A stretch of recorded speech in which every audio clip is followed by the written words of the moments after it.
What's up, everybody? I'm just gonna get this shared out to my platforms. Give me a few minutes. Sorry, my clock in my house is 5 minutes later than I thought, so I might be slightly tardy. Apologies. Hope y'all doing well. Give me 30 seconds. Maybe 2 minutes. Just gotta send out a few tweets and all that kind of stuff. Make sure everybody knows what's going down on Hard Cats Only. I am John Hartgrove, otherwise known as J Hard Games, otherwise known as Hard Cats Only. Welcome to the stream. If you're new, we are doing some Slay the Spire gaming. I have been addicted to this game recently, also in May. Also, I got it years ago and I only really touched it a little bit.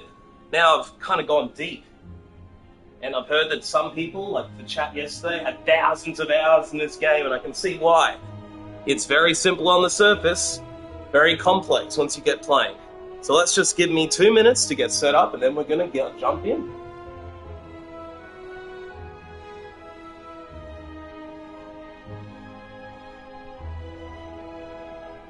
I did some light research. It looks like the Watcher has 3 stances: Divinity, Calm, and Wrath. I believe Wrath is like a double-edged sword, where you have double damage, but you take double damage. Could be great on a turn where they're not attacking you. Or, if you have a lot of block, I assume that would be good too. There's also a stance for getting into the... I believe there's a stance for Divinity, which gives you 3 energy. And I think when you leave Calm... when you go into Calm, you get 2 more energy. So I think Calm is kind of for when you're not attacking and you just want to pump a lot of block cards, or play a lot of cards that will, like, I don't know, boost up your attack and defense, and just basic status cards which will sort of affect you for the entire battle. I'd imagine you jump into extra energy mode to use all those. I think Divinity is sort of like the best stance. I'm not assuming I'm going to get a lot of chances to get that card. I think. I don't really know, though. And possibly also... I don't know how this works. I don't know how many cards there are for each of the stances. I'm assuming there's going to be more Wrath and Calm cards, because Divinity, it looks like it's better. But I think maybe you only get the energy from Divinity when you leave the stance, and Calm gives it to you when you enter the stance? I don't quite understand Divinity yet. So this might be a little rough. I mean, yesterday I beat it with the Ironclad. The day before I beat it with the Hunter. But I was already vaguely familiar with both characters. I knew the Hunter best out of all of them. I have beaten the game with the base 3 characters now. Ironclad's been beaten. I'm only on Ascension 1, because I've only beat it once yesterday. Hunter's been beaten. Only Ascension 1, because I beat that yesterday. Thanks, chat, for all the help. Vatbo and Justin and Whooper and all the other people who stopped by. Kia, Sebi. Also, the Defect I beat back in May, when I was a little bit more obsessed with this. I think I might have put 5 hours in a few years ago, 25 hours in earlier in the year, and about 12 hours in the last couple of days.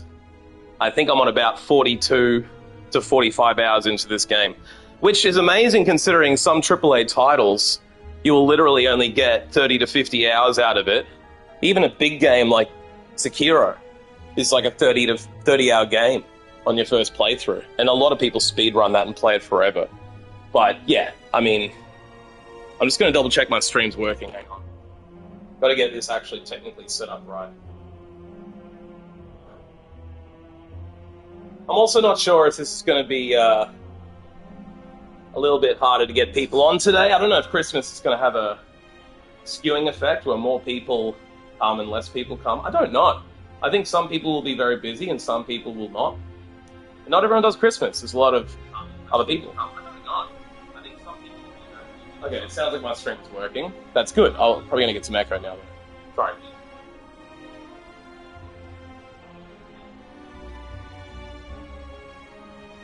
Yeah, so I've got my phone here to monitor chat. That's important. I've got some tweets going out now.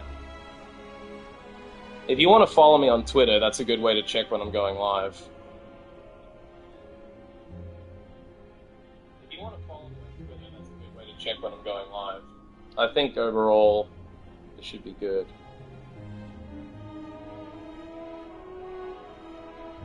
Playing the Watcher for the first time in Slay the Spire.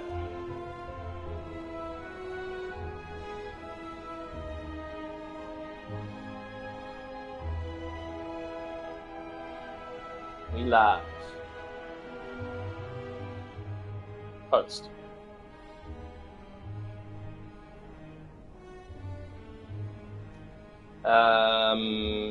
What else can I try here? I will send it out.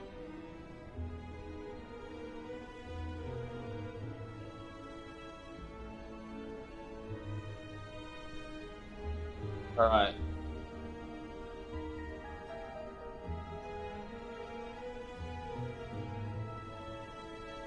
I think I'm all set up now. I'm just going to do a little bit of talkie testy to see if my phone fucks up. If I have my phone playing audio, if it'll fuck up my controller. Let's test that. See if my phone fucks up.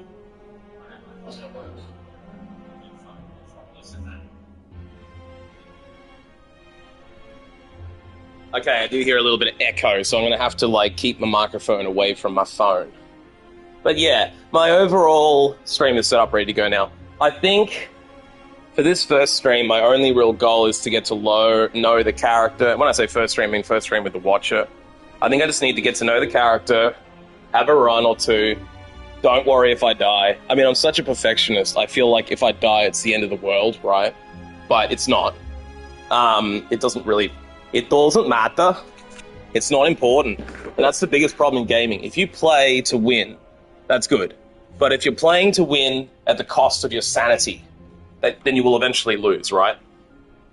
You don't want to get like poker and be on tilt. If you get on tilt, you're cooked. That's when in poker they mean like a pinball table on tilt. You know, you just roll all your money out straight away. I don't know if audio is cutting off. I was looking for a phone grabby army thingy so I don't have to keep holding my phone all day, because gamers like problems include losing posture. I cringe a lot. When I get taken damage, I'll be like, oh, and then I'll cringe. So I need to, like, ideally not be holding my phone all day. I wanted to get a little side table or something to pop it on so I could still read it. But ideally, I would just have it mounted next to me or on a table. I'm in the middle of getting all that shit set up. I've got a nice little Christmas gift card to get an OBS capture card. So hopefully by the weekend, I will be able to stream properly with an OBS capture card. And that will, for you who don't know, OBS is the online broadcasting system. That is how you stream a Switch to your computers, and then the computer beams it through to YouTube and Twitch. Also can use the same exact card to stream my PlayStation. So rather than having to rebuy the game, restart all my processes and progress, I can just sort of jump straight in with an OBS capture card. What I'll do is I'll plug it into the computer, and then the PlayStation and the computer will talk, and I can take the output from the PlayStation and beam it through to y'all, which means I can put my face camera on, and I can have all my stream effects that I have on Twitch, on YouTube very easily. And happy days, I've just found my phone arm, which is a little grabby arm that connects to my chair, and then the chair will hold my phone for me. That will mean I don't have to be too cooked. Like, I've got that set up now, so I think we're good. So yes, nearly ready to get going, I think. I have a drink, I have water, I have chocolate milk. My arm's a little bit buggered. Not my real arm, my phone arm. But that's okay, it still works. It's just, it is a little bit like wonky.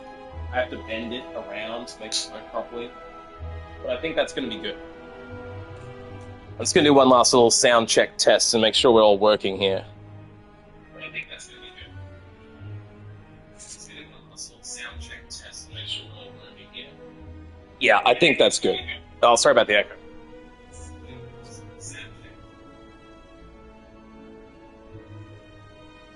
Yeah, I think this should be okay. I don't want my phone speaker to start blasting through the controller speaker. Because until I get my setup with the laptop and everything else, it's a little bit wonky. I'm talking into the controller, and I have my phone next to me to check chat. Because the phone is better for chat. It does pop up on the PlayStation screen, but it's a little bit like, it's truncated. It only gives me half the chat message. So I can only see a little bit of what you say. And if I have my phone next to me, I can also monitor if my sound cuts out. It's just sort of like a must-have. But ideally, I would have my computer set up where everything pumps through your headphones, so I would get game audio and the broadcast audio together so I can actually hear what it sounds like for you. So if I sound too loud or too quiet, give us a shout. I'll fix that. And I think that's it. So this is the Watcher. The Watcher has states. Miracle into your hand. I don't know what miracles are, but I think miracles are what let you change states. I don't know. I know that there is the calm state, the wrath state, and the divinity state. Or stances, I should say. Stances, 3 stances. I don't know if miracles change your stance. But this pure water relic we start with means at the start of every combat we add a miracle into our hand. So I don't quite know what that means yet. If anyone in chat knows, let me know. But otherwise, I'll just find out as we play. So yeah, I might kick it off. I will, like I said before, expect to die a little bit here, because I've never played the character before. But we'll see how we go.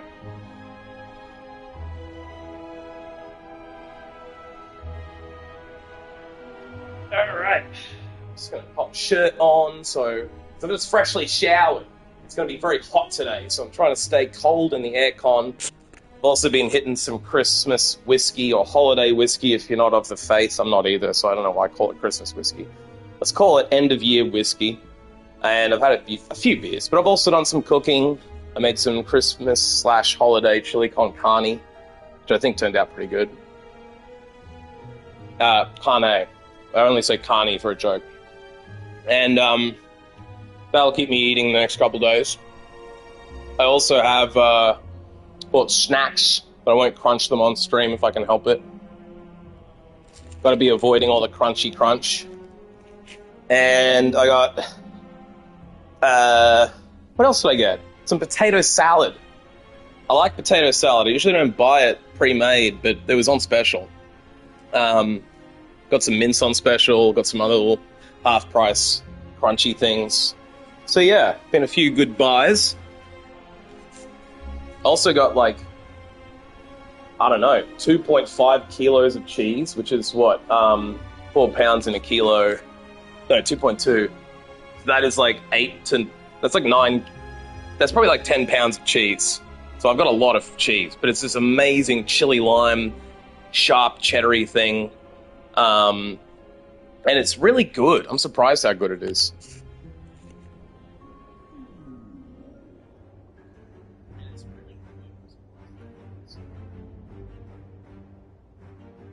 Okay.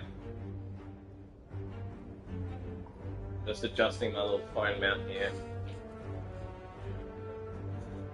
I think we good. I'm just going to leave a message in chat. Welcome, everybody. Feel free to leave gaming tips or say g'day. In that. Okay, okay.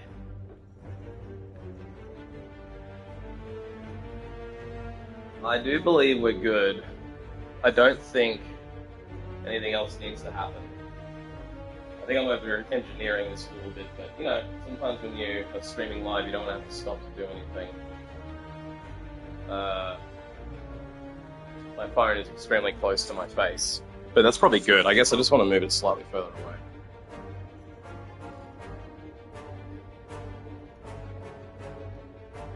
That's better, but I need it to sort of sit up too.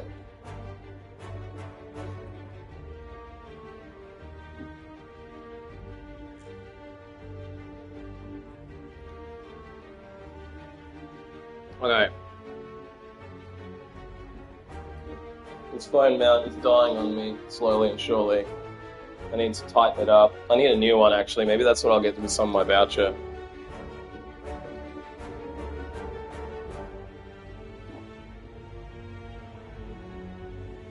It's like, I don't know, 15 years old. Maybe like older, maybe 12 years old. It's probably too old to be, like, used as my main mount thing. I might be able to fix it with a new lug nut. It's still alright, it's just kind of wonky. It used to work really, really well, now it just works kind of works a little bit.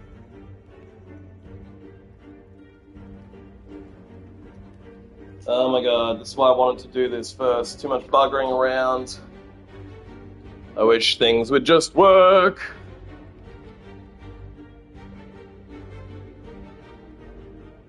It's like missing a little lug nut thing, so it keeps spinning freely on me. It's kind of a pain. It's a horrible pain, actually. That actually feels a bit better. Let's give that a crack. Ow. That's better. Ow, that didn't work. Yeah, this thing is really starting to piss me off. It's almost just not even worth using it, but I'm trying to protect my posture here. Fucking hell. Ouch. It is a mean... It keeps snapping on me. Fuck this shit.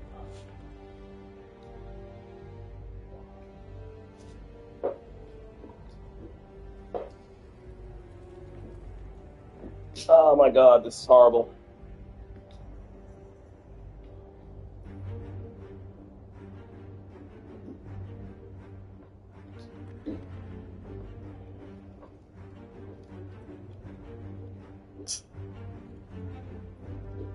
There we go. That's starting to feel a little bit better.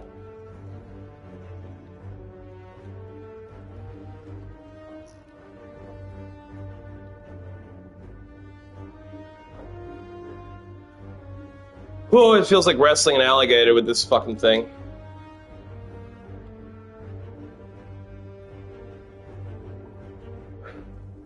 It's also falling apart, degrading, leaving giant claw marks in my chair.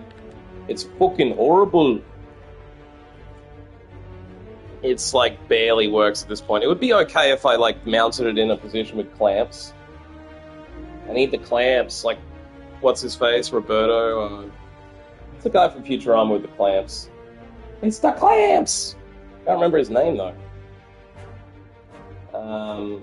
His name isn't Clamps, is it?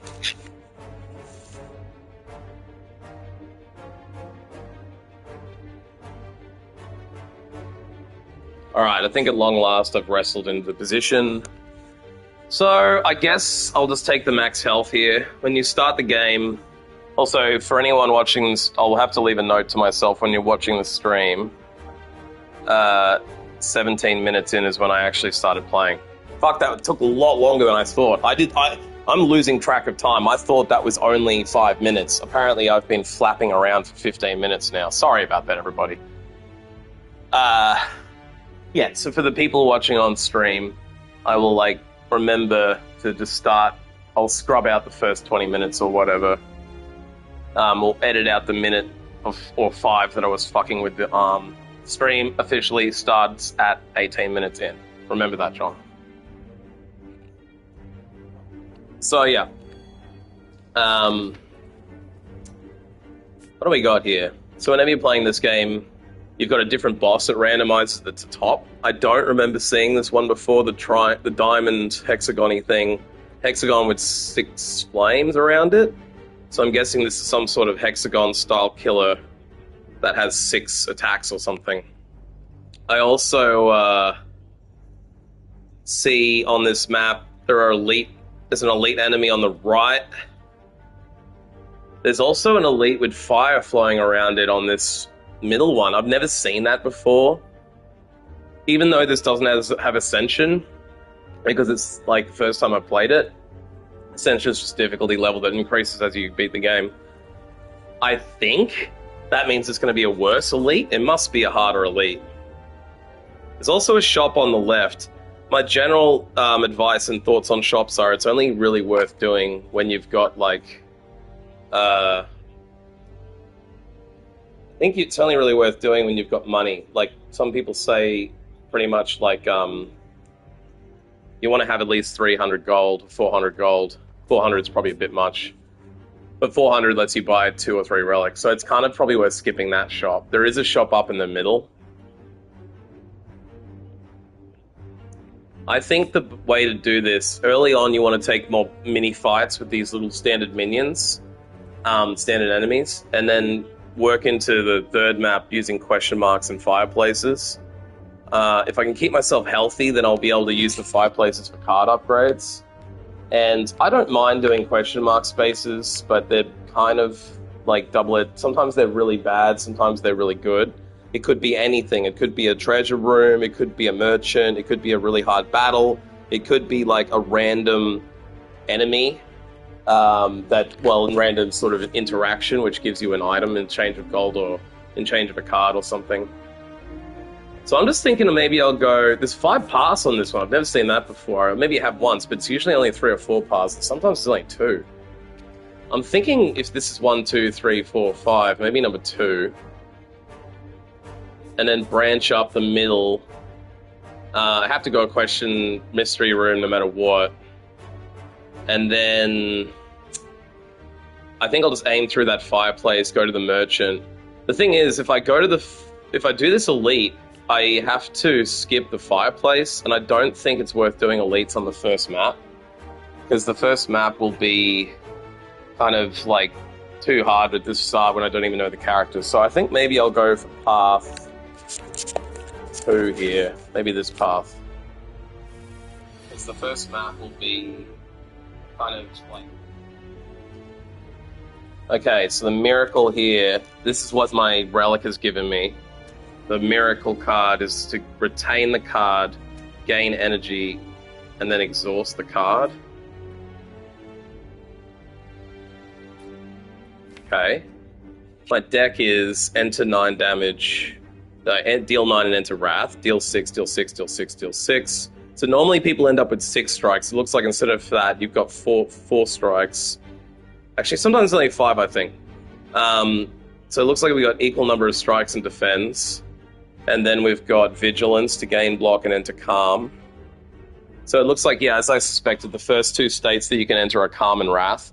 I think there's a 3rd state, divinity, which you'll only be able to enter once you get those cards. And I think it'll be rarer to find those cards. So what does retain mean? Retain cards are not discarded at the end of turn. Hey, Kia, how you doing? How's things in Japan? Thanks for dropping in. Appreciate ya. This is a new character for me, so I'm still trying to figure it out. I think what's interesting to me here is it says this is exhausted, so it's removed until the end of combat, but it's also retained. It says it's not discarded at the end of the turn. Normally that exhaust would mean it is discarded at the end of the turn, so I don't quite know how that works.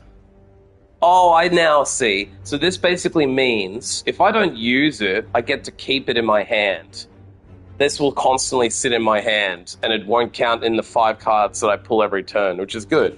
It also then means once I use it, it's gone out of my hand. So potentially, sometimes you get curses in this game that mean the more cards you hold, the worse it is. It makes damage occur. So I think this could be a card I have to use at some point, but otherwise you probably just want to keep it for that turn when you really need the extra energy to block or whatever. Because right now I've only got 3 energy, right? So if I want more energy, I could use that right now to enter Wrath. The thing is, Wrath makes me take and deal double damage. So I'm going to take 12 damage. I only have 10 block. My play here could be to defend, and then just do some damage to the smaller one. I don't even think if I enter double damage, I can kill it with 2 attacks, though.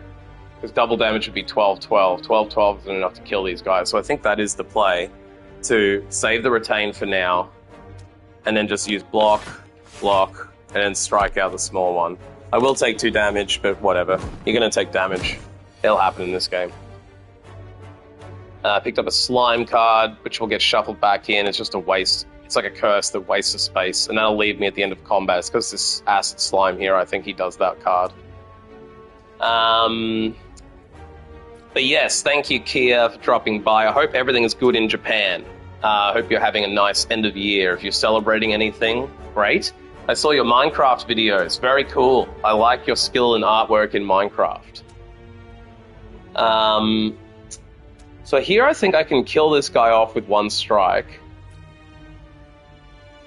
When I exit calm, I get energy. Right. So to exit calm, I need to use another state, I believe. I don't think the states end at the end of the turn. I don't have any other cards to exit calm. I don't know what happens to my attacking in calm. Maybe I should just try it. I'm wondering if I can't attack in a calm state. The thing is, if I burn this card now, I'm not going to get the energy until I use Wrath. So maybe the play here is to enter calm and deal damage. I'll have 8 block to deal with the... yeah, I think that's the play. Let's try that out. Strike him dead.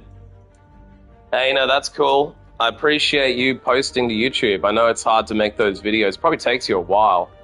And sorry, I have seen you replying to a few of my comments, but I can't always see the replies. It's like kind of glitchy on mobile, so I'm going to go on my computer to read the replies. Sorry, I haven't replied to your reply. I think here I could double block and take no damage. If I double block, I take no damage. If I enter calm, though, I will get extra energy and wrath on the next turn, I think. I might not get wrath on the next turn, which means I might just try that strategy out. If I calm it out now, I've got 8 blocks. I only take 2 damage. Oh, I could have probably used my miracle card then. That would have been smarter, I think. I've only got 1 attack now. I've got 2. But I don't think I can kill him based on this now. But what I can probably do is enter Wrath. Now I've got the 2 energy back from that. So that's a free energy because I was in calm when I entered Wrath. I got the 2 energy back that I just spent. Now I can strike him for 12. If I had a 3rd strike card, I could kill him right now, but I don't.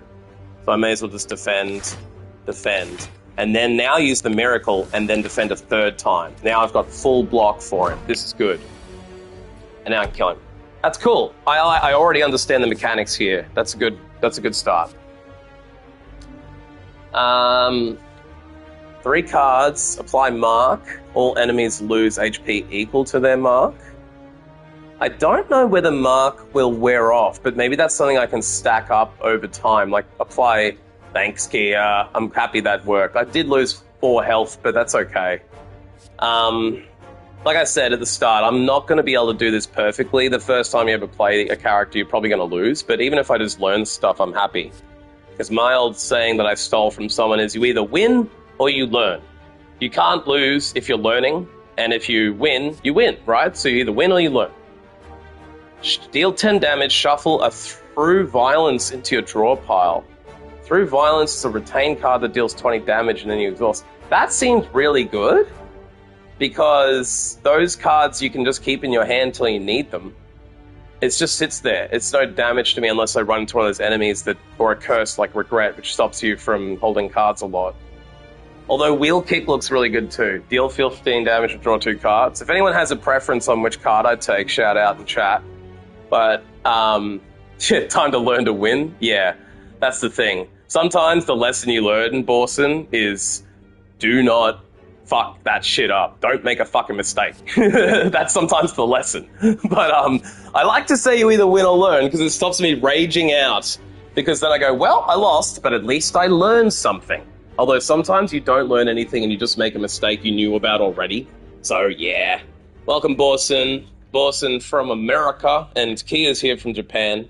So we got a bit of a global party going on here. We're hitting Japan, USA, and Australia. That's like all the time zones apart from Europe. Can someone from Europe jump in? Holly. Okay, well, Europe, UK is not even Europe, but it's close enough. I'm thinking, if anyone doesn't have a preference here, I might take this Through Violence card, because dealing 15 and drawing 2 is very powerful. Having draw is very powerful. Yeah, we're all over the place. I know I'm personally all over the place, but as a chat, we are all over the place. Reach Heaven seems slightly better in the sense that you get, instead of a 15 damage card, you get a 20. And you get to deal 10. So this is actually a 30 damage card in total. The only thing I'm wondering is, will I eventually regret not having the ability to draw cards? Because with this character, you're getting extra energy, so being able to draw cards seems very powerful. Then again, having the ability just to damage them out this will sit in my hand. So rather than having to draw cards, maybe I just do this one and retain it until I need it. So let's go for that. It's a new thing, so we'll do the new thing. Drawing cards is common to every character. Not every character has these, and if you've just joined, the retain exhaust, what this means is I'm going to be sitting with this card in my hand till I use it. So if I play that other card, I will have a 20 damage card just sitting there waiting to be used, and then as soon as I use it, it disappears for like until the end of combat, just like this one. This is basically like having an extra energy in your pocket that you can just keep and use, and that miracle card is spawned by my relic, the drop of water, which you start with. So here I'm going to take damage no matter what, because I've got 11 damage coming at me and I've only got 10 block in this hand. So I think the only real play here is double block. I would like to have entered Wrath. The thing is, though, if I enter Wrath, that's 9 plus 12 plus 12, which is what, 24, 32, and he's got 41 hit points, so I can't kill him. If I erupt, and I can't play I could play 4 cards. Even if I use every attack I have, I won't kill him, so that's kind of pointless to use it. I'm also thinking it's kind of pointless to use the energy right now to just do an extra strike. If I could use the extra energy right now and enter Wrath, the problem is you then take double damage, so I'll be taking 22 damage. The only reason to enter Wrath is so you can go hard on your attacks. And you know that we'd like to go hard around here because we're hard cats only. If you're here, you're a hard cat. But yeah, I think the better option here is to single strike him. End the turn.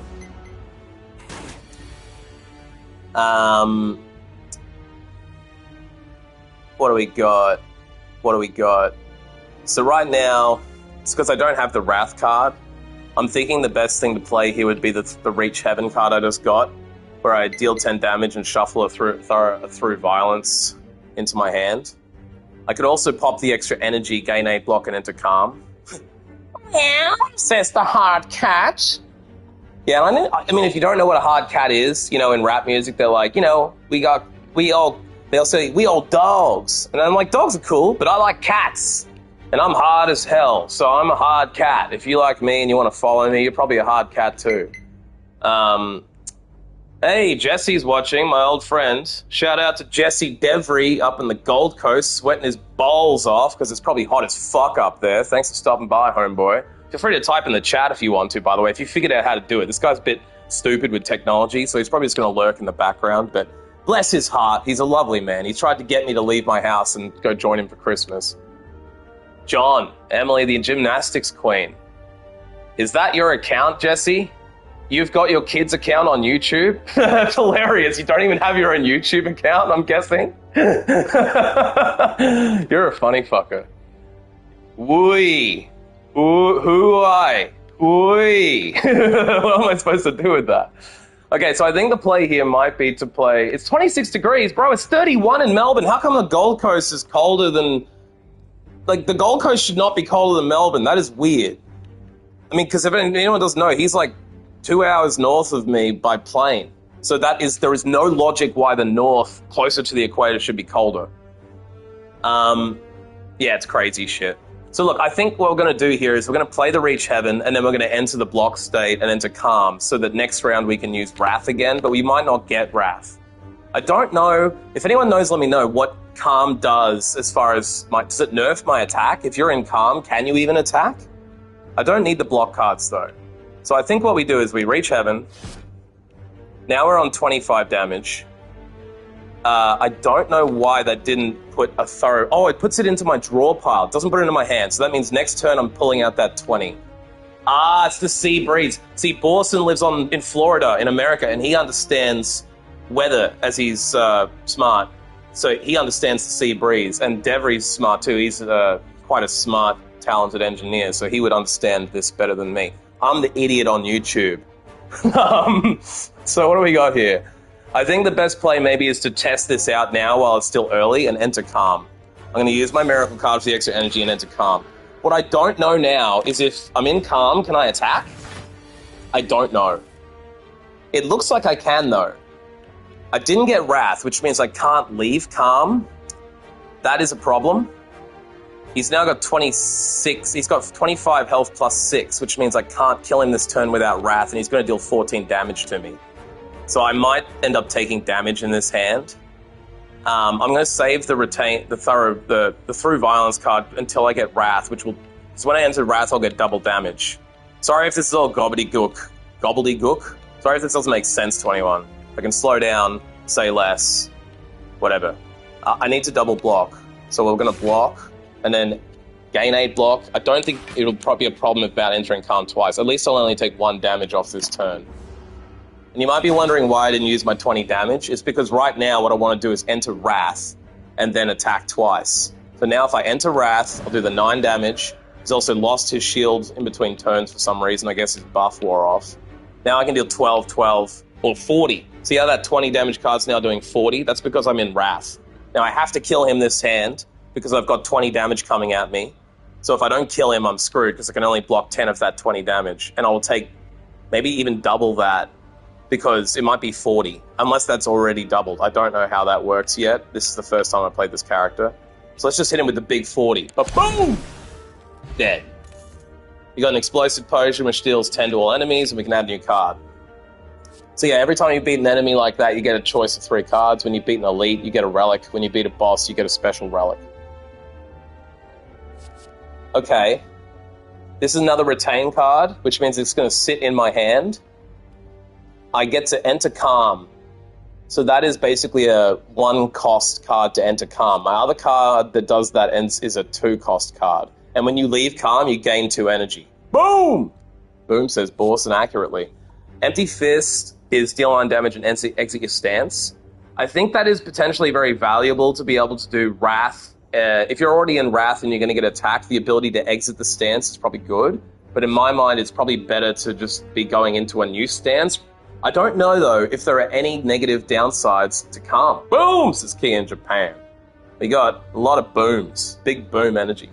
If anyone in chat knows, feel free to let me know. When you're in Calm, is there a negative? I can't see one yet. It's just like you enter Calm, you leave it, you get energy. I don't see a negative. Yeah, I know you lost, Jesse. Try and keep up. If you need to go back and watch the other 2 streams, let me know. All we're doing right now is trying to pick 1 of 3 cards. We've just won the battle, and we're going to enter 1 of 3 cards. You're also watching this game with the most complex character. It's sort of like Dungeons & Dragons, yeah, but imagine it's Dungeons & Dragons where you only use playing cards. Like, it's a very similar thing with... This character is the most complicated of all 4 of them, so it's probably hard to walk into and understand. The video from yesterday is a lot easier to understand. And as you see on the cards, the left one and the right one are grey. The middle one is blue. That means it's, like, rarer, and gold cards are rarer than blue cards. So my instinct says the more rare the card, the better. It's a higher level card. It also has... Who needs dice when you've got cards? Exactly. Who needs dice? Dice is what you use in Dungeons & Dragons, by the way, Jesse. I know you've never played it. Jesse's a Counter-Strike player. If anyone likes Counter-Strike, big Counter-Strike energy. Gaining 3 strength and 3 dexterity basically means I'm going to get extra attack, extra block, and then I gain 1 less energy at the start of every turn. That is kind of bad to me, and I guess that's why they call it fasting, as in you're fasting on food. You are going starving, and as you're fasting, you're getting stronger for some reason. So it's sort of like a negative card as well as a positive. I mean, 3 extra attack and 3 extra dexterity is pretty powerful, but I don't know that I want to starve myself of energy. I know that when I leave Calm, I get extra energy, though. So maybe I'll challenge myself. Yeah, 2004 is still in the last 20 years until next year in a couple of days, so just, you know, it's still relevant. Exit the stance. I'm just going to take the big boy card. The fasting card. It's going to be harder to manage, but I think if I play that card with the Calm, I'll get the energy that I'm losing back. Now, we have a choice here of going to a mystery room and another battle, but I don't... The mystery room could be anything, and... Hey, no worries, Borson. Make sure you keep rapping your presence and rapping Eminem while you're rapping. I will kill all the things, don't you worry. I might die, but I will die killing. Yeah, so basically early on, a mystery room's more of a risk. You want to be doing these smaller battles to get more cards, like we just did. And also, I know other people have their family coming over, so if you have to leave at any point, no dramas. I'll just be farting and arting away here. So these birds, these cultists, are a little bit of a pain. I feel like using fasting right now might be good as far as it'll give me a boost to my attack, but it will start strangling my energy. I've only got one attack card in my deck right now. I've got two, but like I need to get a lot more attacks out when I'm in the Wrath stance potentially. What's coming up in my decks? So as you can see here, this right here is what I'm going to pull next. I'm going to pull 5 cards out of these 7. So there's a chance I might only get 1 attack, but there's a bigger chance that I'm going to get at least 2 attacks. So in theory, I could enter my double damage mode Wrath now, but then I'll be doing 12, 12 at most, plus he'll take 12 here. 12, 12, 12, 36 plus 9. I might be able to kill him next turn, but if I don't, I might just do that actually. I might enter Wrath and strike him now, and just go really hard on attacking him. So I've entered Wrath, I've dealt 9 damage. Now that I've entered Wrath, I'm doing double damage, but I'm also taking double damage. He's not going to attack me though. If I hover over him here, you'll see he's strategic this turn, which means he's going to use a buff. That just means he's going to make himself more powerful. So I don't really care about that. I'm going to end the turn now. So as you saw, Jesse, I had 3 cards. 1 cost 2, 1 cost 1. I have 3 energy. That little purple thing on the left with the 3 in it's my energy. So I've exhausted my energy, which means I can't play any other cards. I have to end the turn. So now he's going to hit me for 12 damage. I think that is the boosted damage in Wrath. I might, if anyone in chat knows, tell me, but I think that 12 could become 24, or it might just... it might already be doubled. I know I take double damage in this stance, but I don't know if that's going to double when it hits me, or if that 12 has already been doubled. So if it's 24, I'm very screwed. What I'm going to do to avoid that, though, is I'm going to use my energy card now. This miracle that I get by default, I'm going to use it. Now I've got 4 energy. I'm going to use that 4 energy to strike him twice. So now he's nearly dead. He's only got 5 health left. Now that that's happened, I'm going to use Vigilance, which will give me 8 block and enter Calm. And this should tell us if that 12 has already been doubled or not. Okay, the 12 was doubled. So whatever, I've just learned, whatever number goes over his head, that will double his... So the number over his head is the already doubled number. It was a 6 damage doubled up. I've already got 8 block from entering Calm. So now I should be fine, I can end the turn. So I think going early attack was better. To just because of the cards I got dealt on that, because you get random cards every time, right? So I needed to take advantage of the fact I had Wrath on me. Now I can just kill him for the 6 damage. Dead. Got a block potion. That just gains 12 block it's a potion to 1-off. So if I'd use that, I'll gain 12 block in a round. It could help save me. Now, you always have the option of skipping cards. So if anyone thinks I should skip one of these, let me know. I don't know which cards are good to skip and which ones aren't yet. This is the first time I played this character.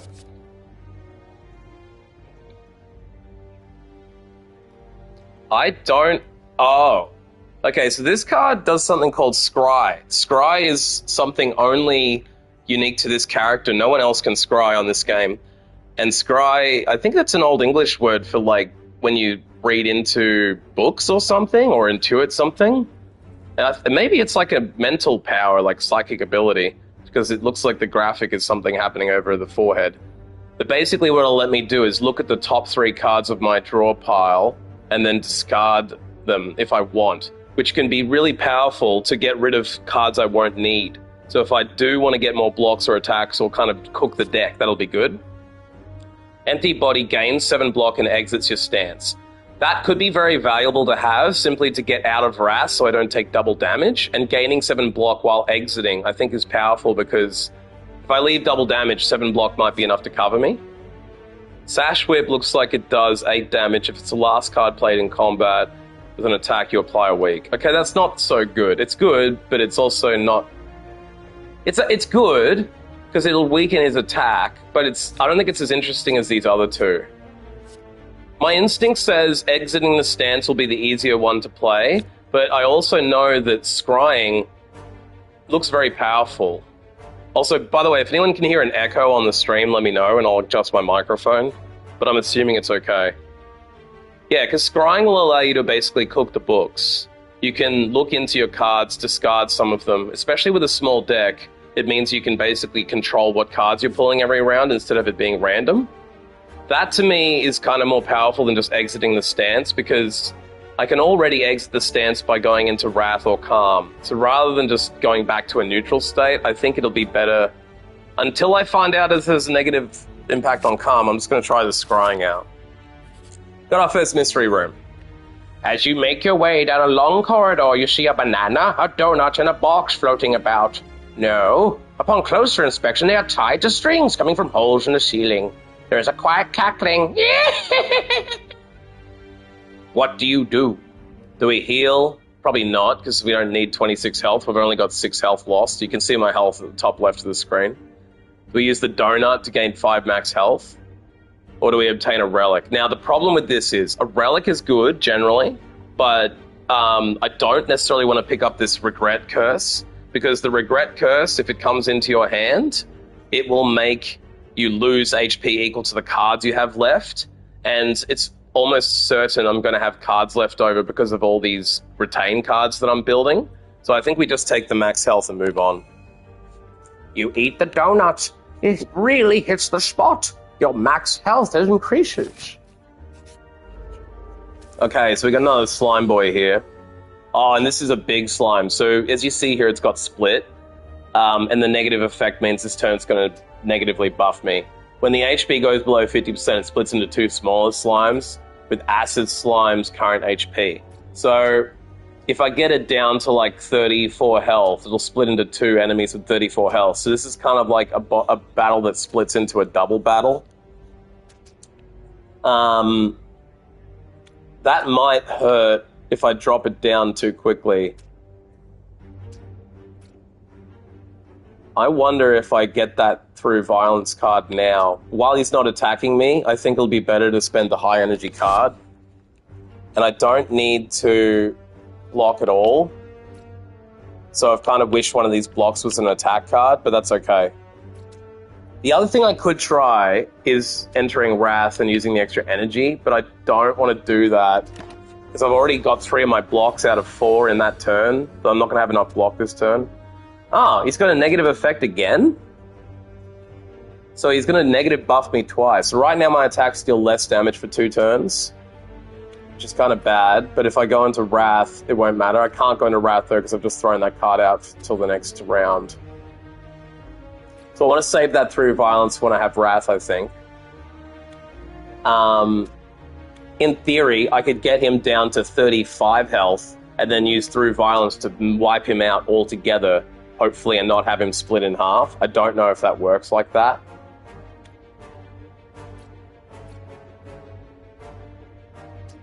I think the play here is to use fasting to give me extra strength and dexterity. That will then boost my attacks by 3, and it will give me 3 more block power. I think I then burn my extra miracle card now and then play vigilance, which gives me block and enters calm. I don't need the block, but I want to be in calm now, so that when I leave calm, I get perfect. This is perfect. So I just pulled new cards and I got Wrath back. I've got Wrath and 2 strikes. Now, the problem is if I enter Wrath, it's going to double his damage up to 22. And I can't get the extra energy until I leave the stance or enter Wrath. However, I'm weakened, so all my stuff is dealing 25% less damage. That's a big problem. But this 6 damage will become 12, I think, because I've gained the strength. The strength has boosted it back up. So I think I'll have 12 damage there, 12 damage there. I'll deal 9 damage with that one, and I can through violence. So the most damage I could do this turn is 9, plus 12 would be 21, and then that will do double to 17, which would make it 21 plus 20 is 41, 7 times 2 is 14. That would be 55 damage. Problem is, as soon as I get him down to half health, he'll split, and I can't finish him in one blow. So I don't think the math on this is going to work out. The loss of the 1 energy is killing me. If I had the 1 more energy, I could do it. I could use an explosive potion. That might work.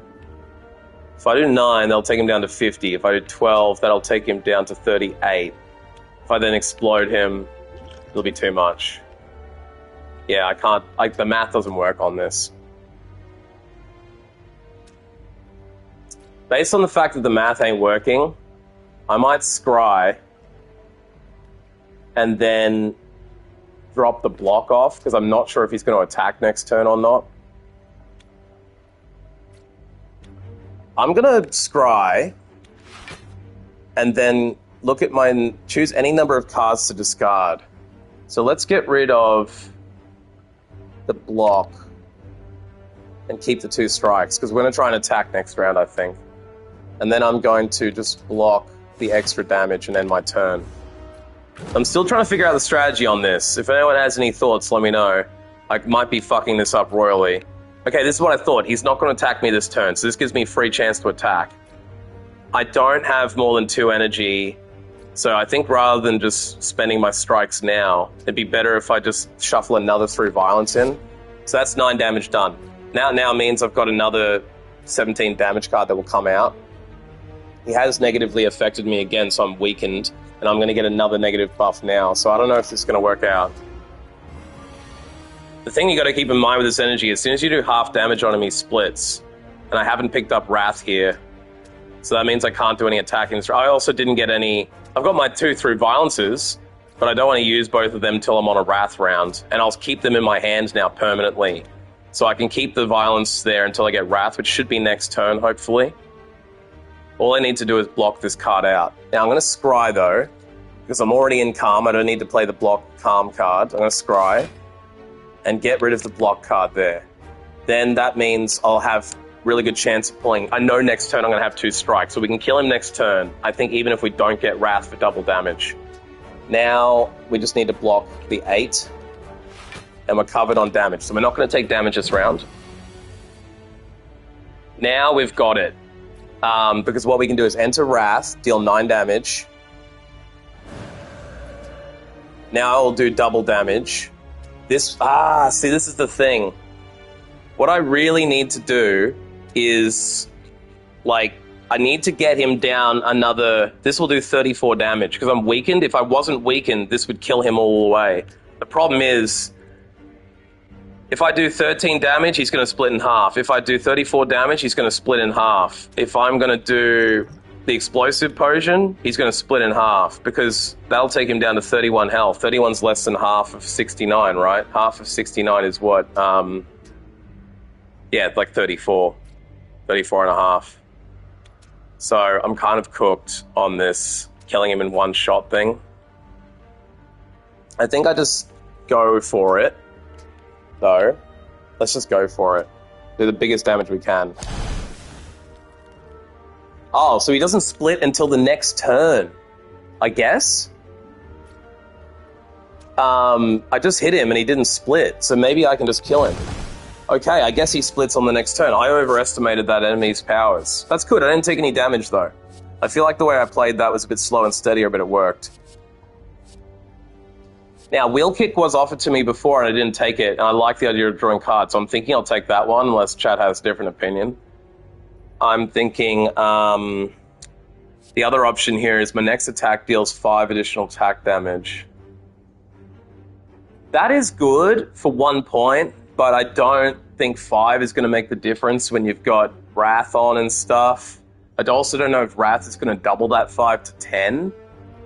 So on the basis of not knowing, I'm going to go with Wheel Kick, because it's definitely 15 damage and you draw 2 cards. Now we've reached our first fireplace. I don't understand this. Obtain the Ruby Key through recall? I think... So I know I got a Ruby Key when I beat the game yesterday with Ironclad. I don't know why that's now coming up. So I guess I could just try it and see what happens. But the better option is probably to upgrade a card. This is very curious to me, because I've never seen this in the game before. Even though I had the Sapphire and the Emerald, I've never seen this. Maybe it's a Watcher-specific skill. This lady with the chopsticks in her hair is the Watcher. A Watcher. I don't know what the hell that would do. Does anyone know? Let me know. Otherwise, I think upgrading a card is probably the play. So in this game, every card you get can be upgraded. You can fast a card. That will give me more strength and more dex. Doesn't change the cost of the card, though. If I upgrade Reach Heaven, it deals 15 damage and puts us... So it just gets it slightly more powerful. Doesn't change the cost of the card. What about wheel kick upgrade? Does 20 damage. So every single upgrade I'm looking at here is just 5 more damage. This, I think, might be the play to upgrade from 7 to 9 block and use Scry 5. One thing I'm liking about this character is it has a lot of block. I'm guessing that's so that you can stay in Wrath state and still block out enough damage.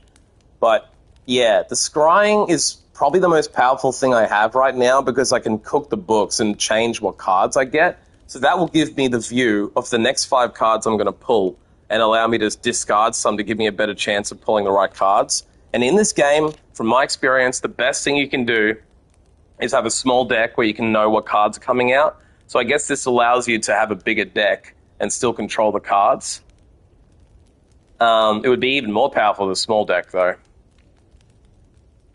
So I guess I could take a risk and just play that Ruby thing, whatever the hell that does. I could also Google it right now, but I'm kind of in that state of mind where I'm like, isn't it more fun just to try things? However, I'm doing pretty well so far, and if I don't know what the hell this does, I'm effectively giving away the opportunity to upgrade a card for nothing.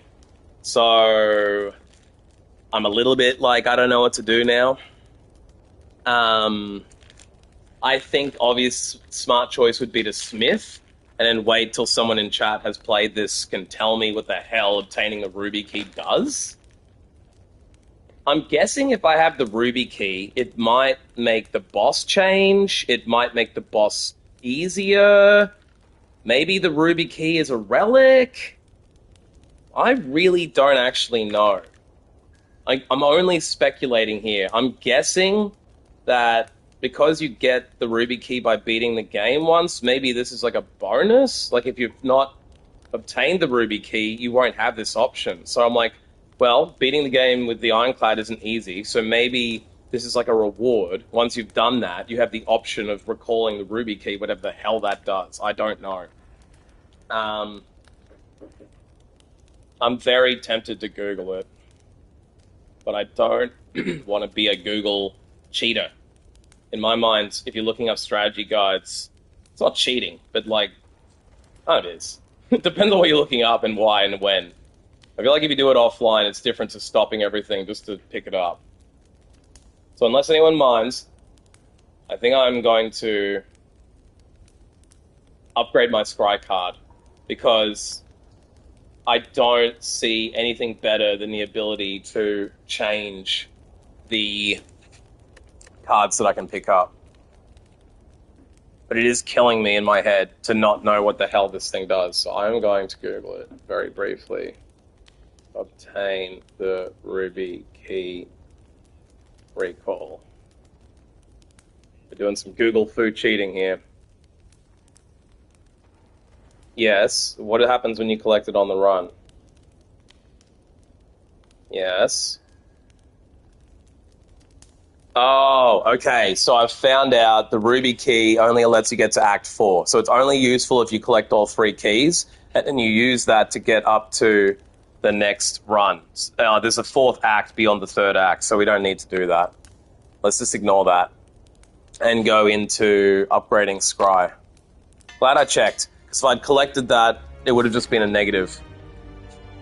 Now, with 154 gold, I could go through the shop, and I think that's the better option.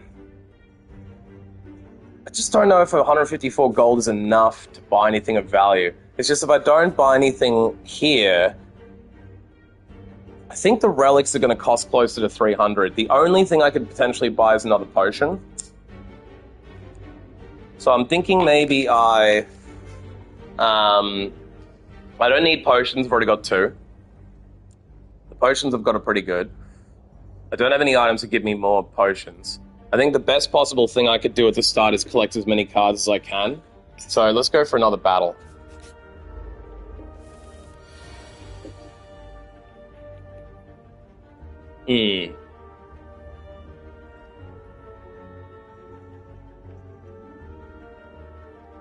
What are we looking at here? We got a wheel kick, we got fasting, we got third eye, strike, defense. So we're going to take 7 damage. Man, this fasting card is good, but it also, like, is kind of like a negative because that energy loss is hardcore. Especially when I got a lot of 2-cost cards. What's in my deck? I could pull 2 more cards out. Don't need them though. Because I got all the stuff I would want to play here, probably. I don't want to enter Wrath when he's attacking me. I could scry it, so I make sure I get Wrath next. If I scry now, I can make sure I get Wrath. So I think I scry, and then maybe defend. I don't need to defend then. I can scry, strike, and then maybe can't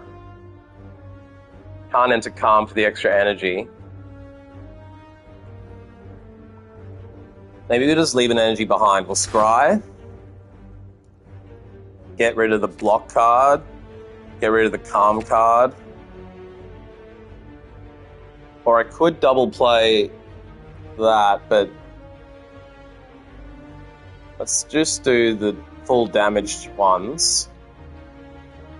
And then with the last 2 energy, I could gain strength, but I need the energy badly. I really need some relics or items that give me more energy in this game, especially like this character. Extra energy is going to be very helpful. Because I don't want to have to be constantly, or I have to constantly be entering and exiting Calm to get the energy.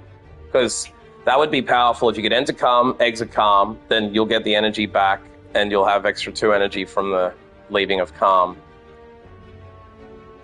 I think drawing 2 cards will hurt because I might pull Wrath early, but I might pull the blocks. You never know. It's too risky. So I think we're going to cover his damage off, so we just strike him now, weaken him a bit. So this is good. I can enter Wrath. He has weakened me though. That might stop me from killing him. That is a bit of a pain. But let's use the Miracle card for the extra energy. Let's then enter Wrath. Maybe then I use Through Violence. I think that's the play. Rather than striking for 9, I think I play this, deal 15 damage, and then I get the... Oh, I forgot. I totally forgot to block for 1. And I also forgot that I don't get the through damage till next turn. So I now need to block 14 damage, and I can't use any more cards. So I think what I have to do is use this block potion. That'll cover off almost all the damage. I only take 2 damage now. Not too bad. And I should be able to kill him now. 18 damage. No, I got it. Yeah, 30 damage there. Bang, dead. So you see, I would have been taking 24 damage from his attack because I was in double damage Wrath mode. That would be deadly if I didn't kill him. So I think the game here is killing them before they get to that point.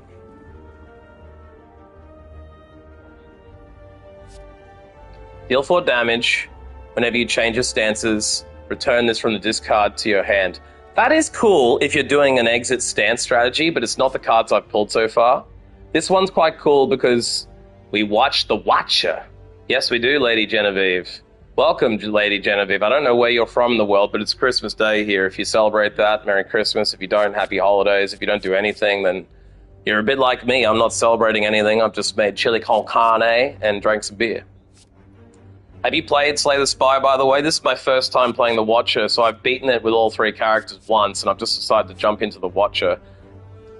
I don't know what mantra is. When I obtain 10 mantra, I enter Divinity. Ah, so this is how you get Divinity. Divinity is the 3rd stance. There's Wrath, double damage. There's Calm, which gives you 2 energy on exit of Calm.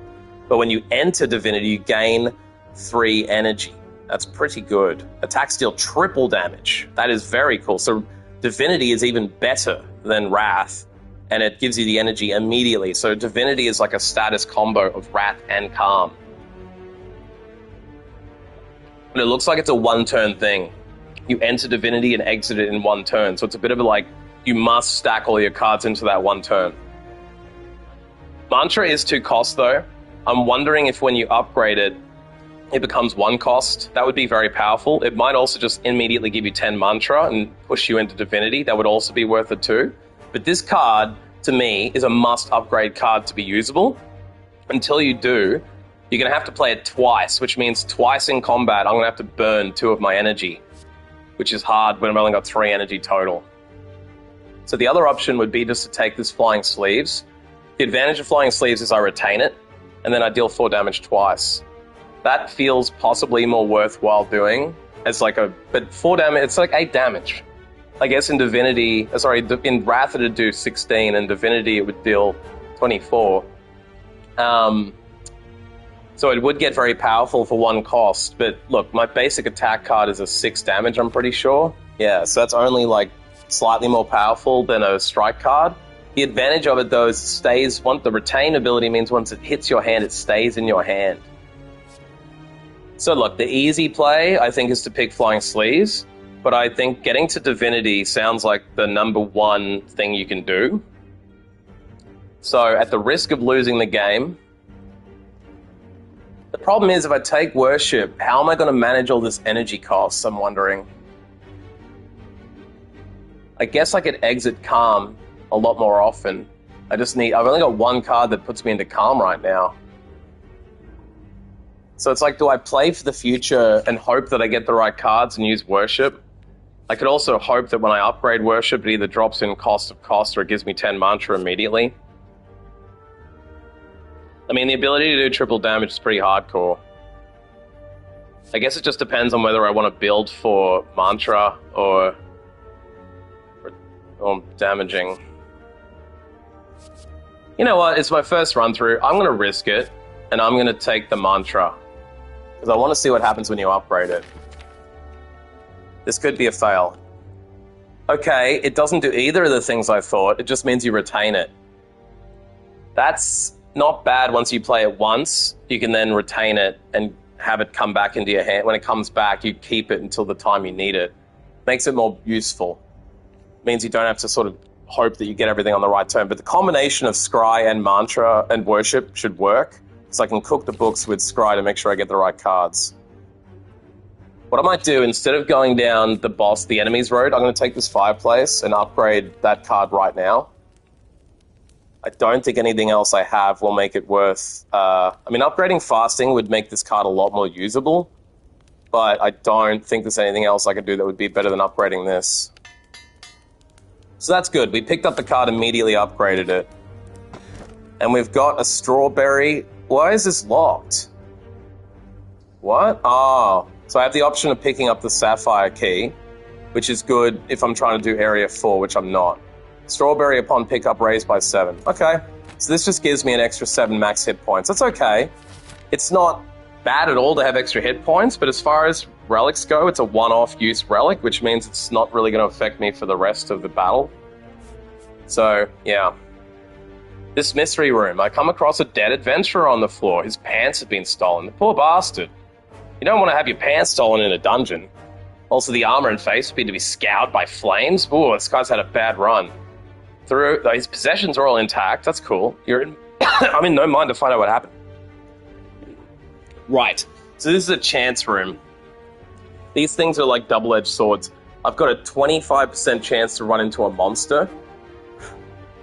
I think it's probably worth doing this because 25% chance isn't too bad. It's basically like a 1 in 4 chance I'm going to have to fight something. And I've got nearly full health. Ooh, okay.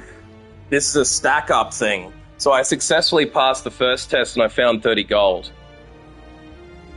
Do I want to loot him again and have a 50-50 shot of getting an enemy on me? I'm going to have a look up here. Now, there's no more shops on this map. I've also already got 230 gold. Nearly. So I don't think it's worth risking this. Because I will get more gold off the battles. I mean, there's a possibility one of these question marks will demand gold in return for a reward. But honestly, 50-50 chance of having to do an extra monster battle. I'm assuming it's a horrible monster. Because the monster took his pants off and scorched his face. So I'm not going to risk it too hard. Let's just leave. Okay, so what are we looking at now? We're looking at taking 10 damage. I only have 1 block card on me, which means I have to probably enter Calm.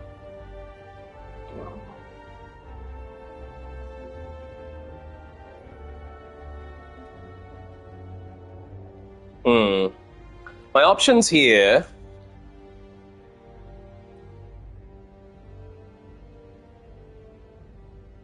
I might be able to kill him straight away. I think I can finish this in one turn. Rather than playing calm and blocking out, I think I can actually just directly kill him.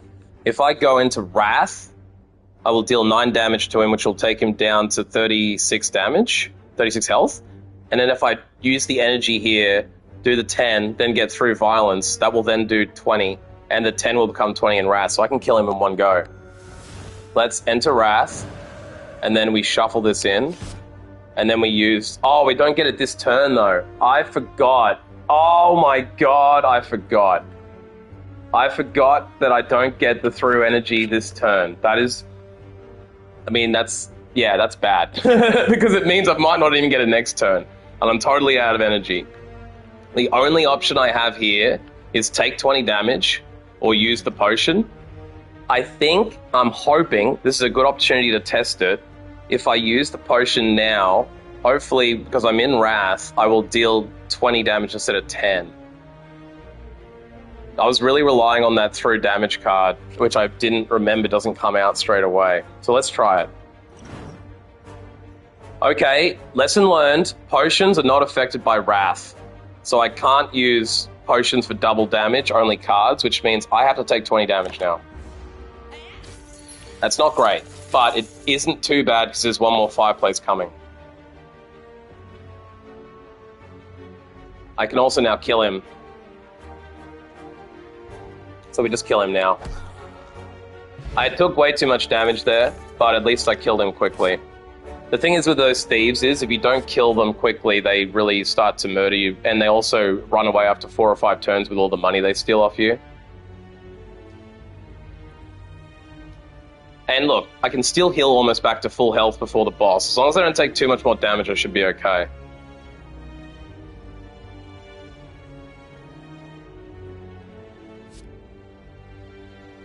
I don't see any point in taking Cut Through Fate here, because Cut Through Fate is giving me Scry and Draw. It's a great card, but I've already got Scry on the other card and dealing blocks, so I'll probably just leave Scry alone. I mean, it would be great to have more Scry. I think more powerful than that is this 7 damage, and if the last card played the combat was an attack, gain energy, because that basically is use an energy, deal 7 damage for free, and gain another energy. It's like free card. It's actually a 0-cost card if you're attacking. So with Wrath, that will do 14, and I gain back an energy. However, I have picked up a gold card here worth 4 energy. I've never seen it before. Gold cards are typically the best. Choose a card in your draw pile. Play the chosen card twice and exhaust it. Okay. This is a very powerful card to have with the Divinity card I just picked up, because that other Divinity card costs 2, so it means I can play it for free. It also means I can use it to enter Divinity and do triple damage. I guess that will then mean once I enter Divinity, I'll get 3 energy, which means I can then probably do 3 attacks. 3 attacks on triple damage is probably enough to kill anyone, especially if I have those through violences in my hand. Once I get the through violences in my hand, I can retain them. So I think this is the best card to take, not only because it's gold. I mean, that doesn't really mean anything if it's the wrong gold card for your deck, but based on the cards that I've picked up, I think this is the best card.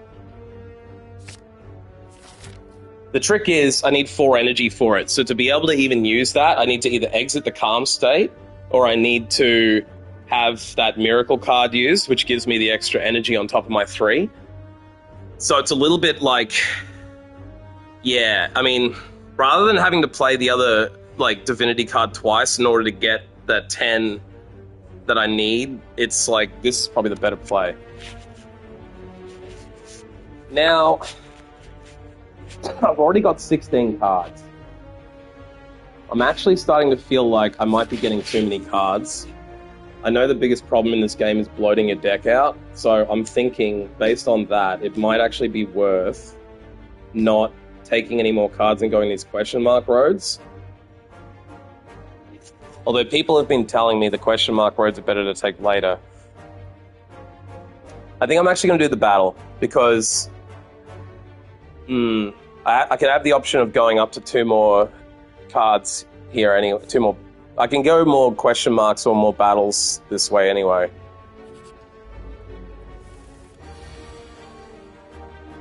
Because by killing this guy, I've got the chance at a potion.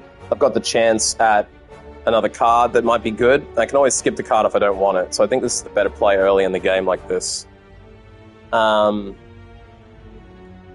Slaver will do 13 damage to me. I can't enter Calm. I can't enter Wrath. It would have been nice if I had been able to. So I think the trick here is going to be to Scry.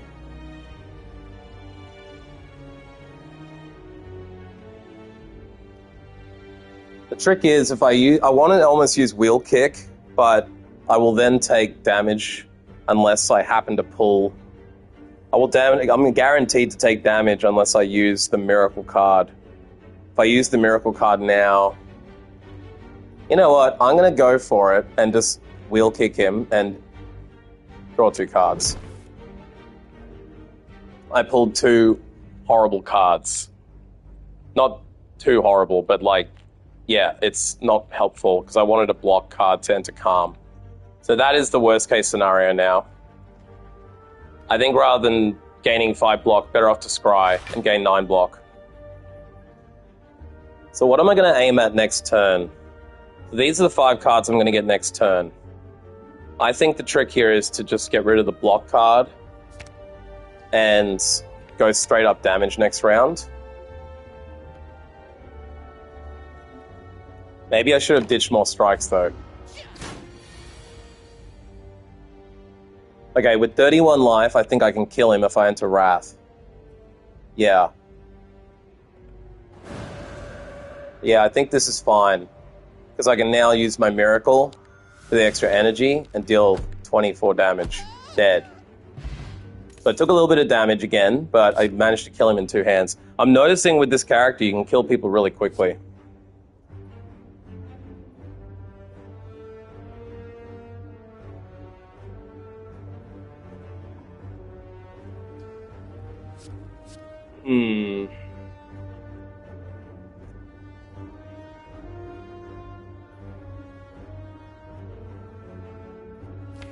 So what I'm going to do is have a look at the cards I've got.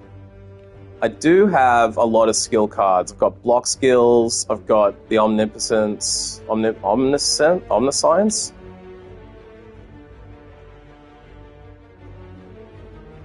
So entering Calm, worshipping, or going Third Eye or omniscience stuff. So that card will... It's kind of a weird thing because it's doing damage. But if I play a skill, it'll apply a vulnerable. I don't think that is the play. I don't like that card.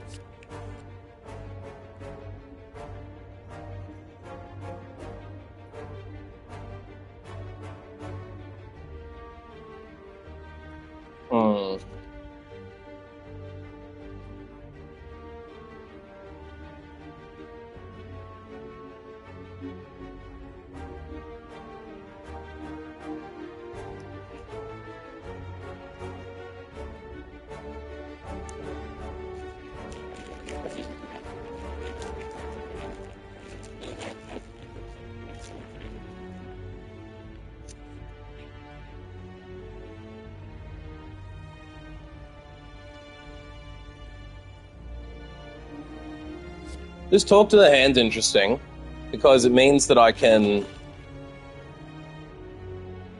gain some block off attacking, but I really need high energy to do that. That seems kind of like it's a divinity-focused card, because unless I'm gaining extra energy from leaving Calm or going into divinity, I'm not going to be able to play enough attacks. That's kind of like if you have a lot of 0 attack cards. I do have 2 through damages to play, though.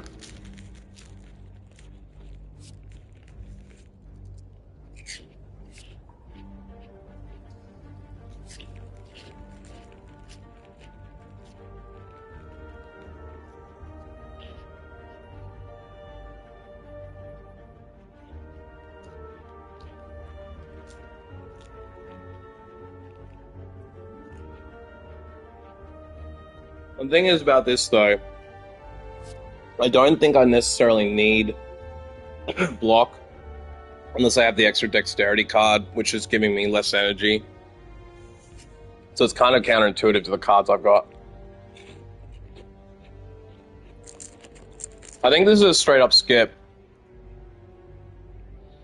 I mean, dealing 7 damage to everybody with Divinity on is actually pretty good.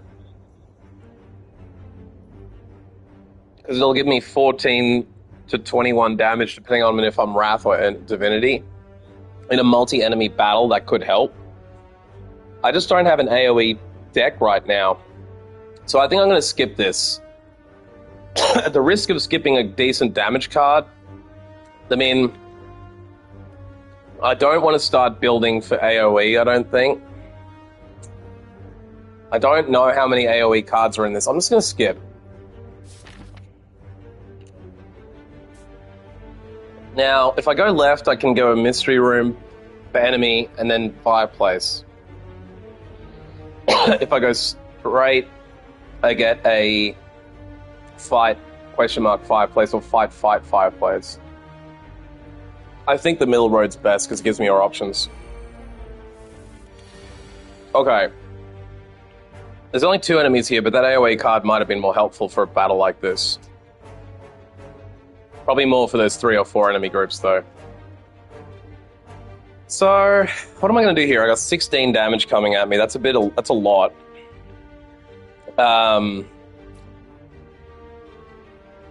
Deal 9 damage, enter Wrath.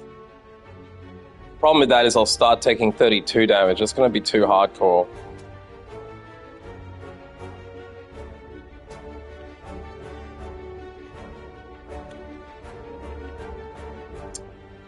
I think the 2 cards to play here is the 9 block card. I'll still take 6 damage. And then shuffle a Through Violence into my draw card. I think Through Violence should pretty much kill one of them altogether if I get Wrath back. So let's do it.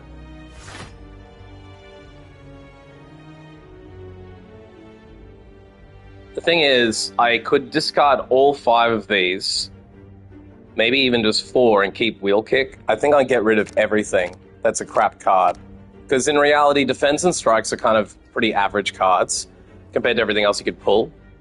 With 11 cards left, I think it's better if I just try and pull one of the other cards that's remaining. That will leave behind Fasting, Defend, Strike, and Omniscience. So maybe I just play that. Then I think I just go... I could also block out another 5 damage. That might be better than dealing 10 damage now. But I want that Through Violence.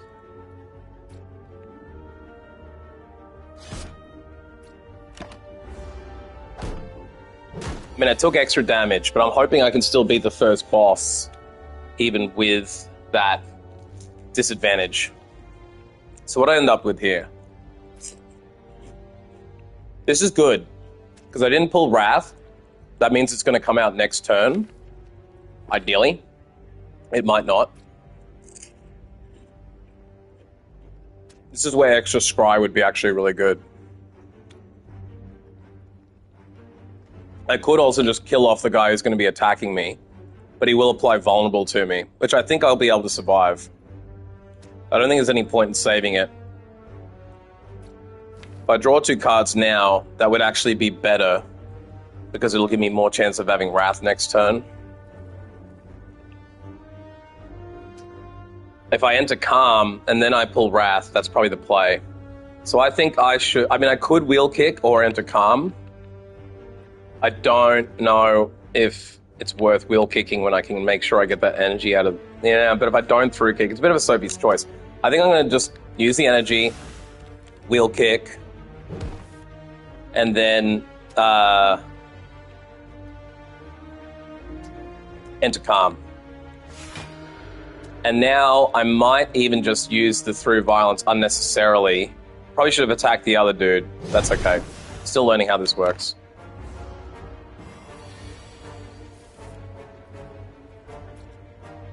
Wow, 15 damage is a lot, and I'm not even in Wrath. I also did not pull the Wrath card. That's painful. I needed that Wrath card.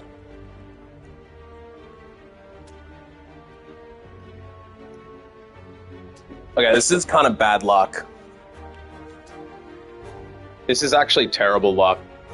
And I played this wrong, I think. I could boost myself to 8 block by fasting and then going defend. I think that's probably what I'm going to have to do. Yeah. So because I played fasting, I'm getting an extra 3 block out of that, so it means I'm still taking 7 damage, but at least that's slightly better. Problem is I'm now at half their health, so even if I heal, I'm going to be only at 3/4 health for the boss battle, which means I might lose. And that's if I don't take any more damage. I think Eruption for 12 plus 19 times 2 would be 18 plus 12 is 30. It's not going to kill him, but he's not going to... Oh, if I leave calm, I'll get more energy.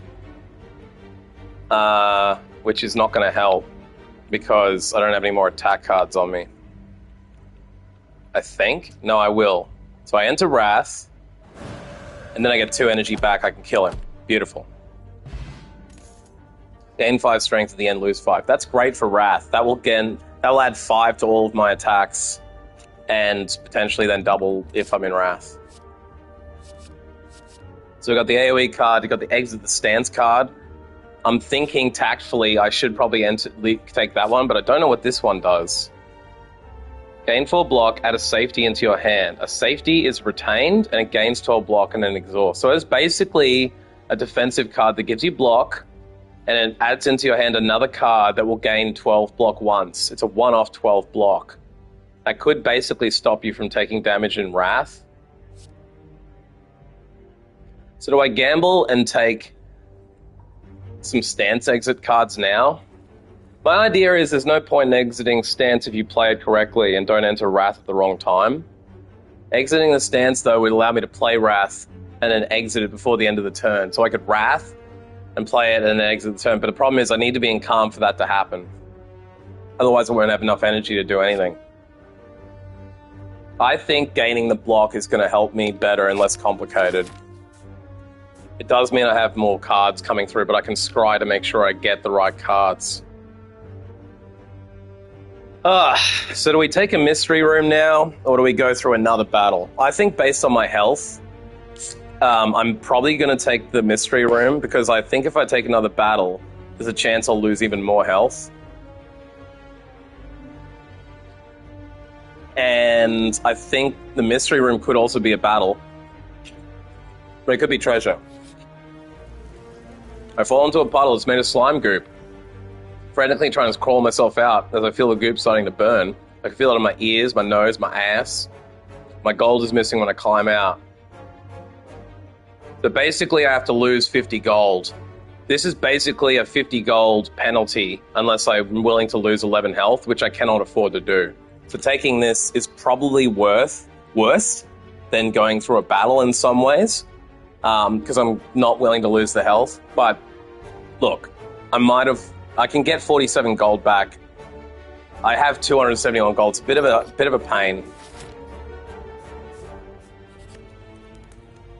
I have to rest for 27. It would be nice to upgrade, but 72 health is not a lot. I mean, the bonus is I've collected a couple of, like, at the start of the game I added 7 health, or 5 health I think maybe, and then I got a relic that helps me with health here. This strawberry gave me an extra 7. So instead of having, I think her base health is 72. I don't know. In other words, I've still got a decent amount of health. 72 is enough to win potentially. I actually think I have fought this Hexaghost before, but I don't remember what it does. This is now an unknown intention, which means I don't know what it's going to do.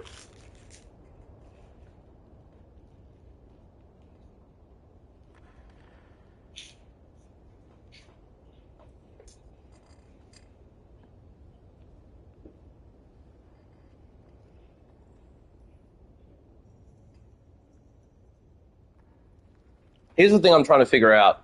Is fasting a good card to play towards the end? I think it is, because it cripples your energy for the rest of the combat. If I play this fasting card, I probably cannot enter Divinity with the amount of energy I'm going to have, but I do have an energy potion. So I might be just worthwhile playing fasting now to stack onto the strength now and stack onto my block gain now. That will make every block and every strength I play for the rest of the battle better.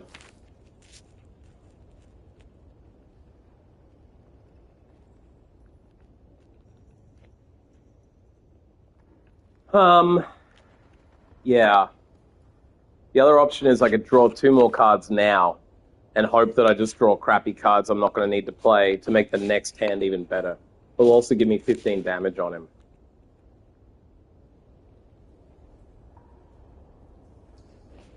I don't want to burn the Miracle now because if I'm going to play... I could burn the Miracle now, then play Fasting and draw 2. I think what I'm going to do is fast and then just hit him up with an attack. What's my other potion do? Gain strength. Okay, so I can use that to my advantage. With 1 turn, I can burn 2 potions. Holy hell, 7 times 6 damage. That is a lot. And I don't have any weakness. Weakness will make him do less damage on the 7. This is 30 damage coming my way. Wait. 42? I think 7 sixes is 42. That's ridiculous. That is obscene. That's horrible.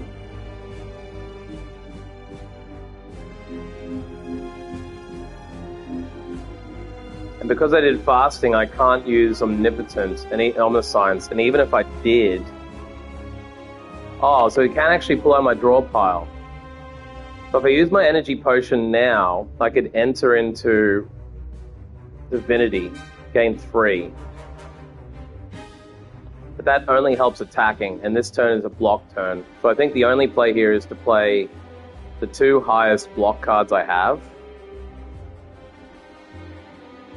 which is Scry, Third Eye to Scry, and Deceive Reality. If I wanted to, I could burn the Miracle and use the defend, but then I'm just kind of crippling my attack later. So I think I just have to take the damage. Let's Scry. What's next turn going to be?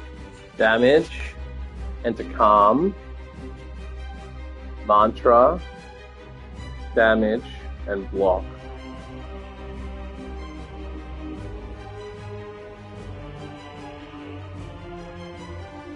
I don't know if he's going to attack me next round or not. I won't have many blocks no matter what, though. All my blocks are going to be out. So why don't I ditch the block, ditch the strike, ditch worship, and just keep block. Maybe I keep the block, ditch worship, ditch strike. Let's try that. With my last point, I'm going to gain 7 instead of 8 blocks so I can add a safety to my hand. Oh, I thought it was into your deck. It's your hand. I just realized I played that slightly wrong, maybe. However, I could use Miracle and block it now. Problem is, if I use Miracle now, it's going to really cripple my attack. I think it's better to take 19... I mean, what is 7 sixes? 5, 6, 5s, 30. 6 sevens would be 42. Fuck, if I don't block more, I'm going to take 24 damage. This could get really ugly. I could lose here. But let's just play the round out. Yeah. Okay, well this round's a lot better. He's only doing 6. He's going to negatively buff me and do 6.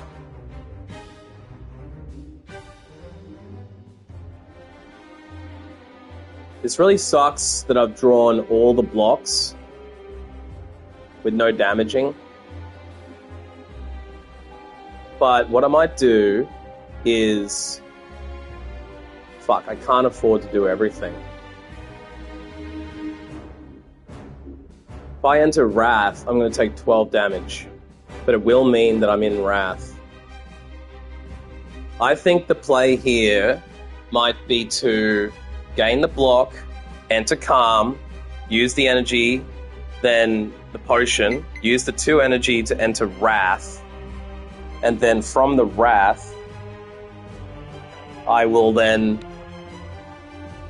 play the safety for the rest of... No, I keep the safety, I won't need the extra block. Whoa. I guess I keep my Miracle. Okay, so what we're going to do is use the energy potion. I'm going to...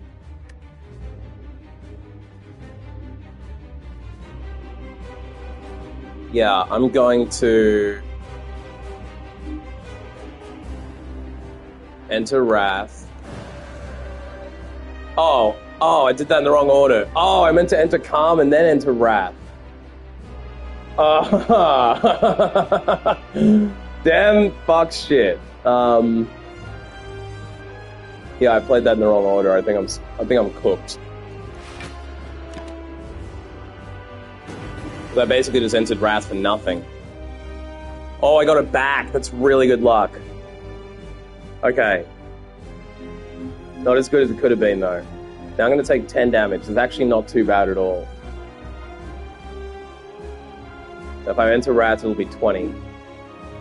I can then play the safety with my Miracle card, though, and take 5 damage.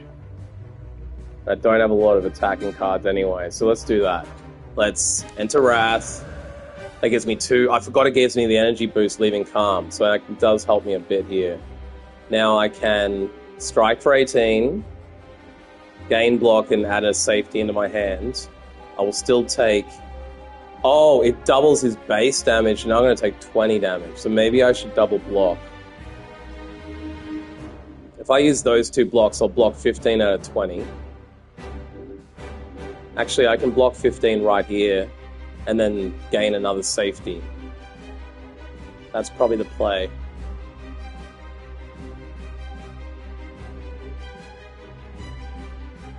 Yeah, I think that's the play.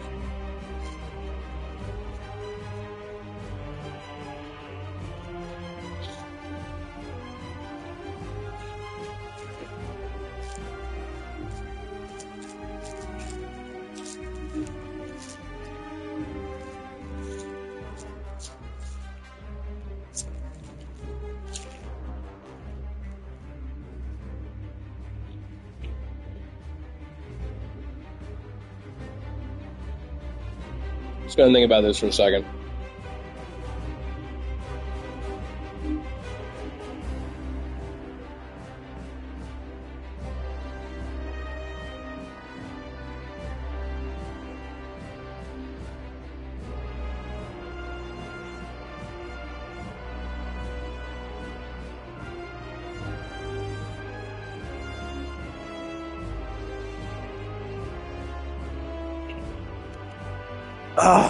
I guess I will do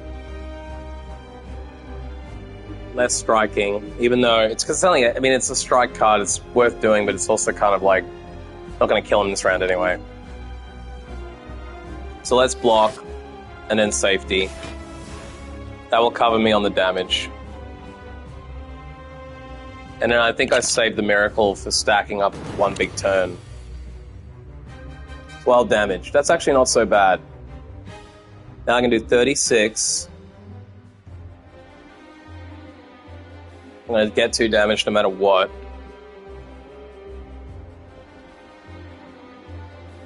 Do I have it through violence yet? I don't.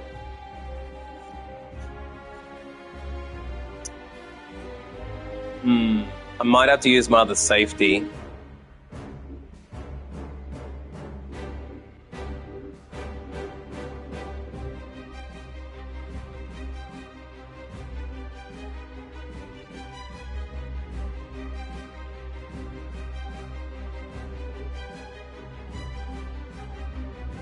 Far out, I don't know quite what to do here. Part of me wants to just reach heaven right now, get the through violence in, but then I'm going to take damage no matter what.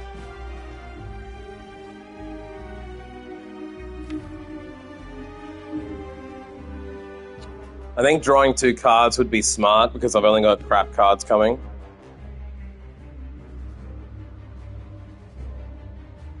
apart from Scry.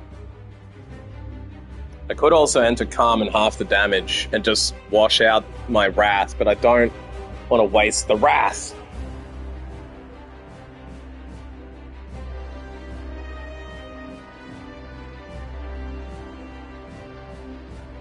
Alright. I don't know. I guess what I'll do is...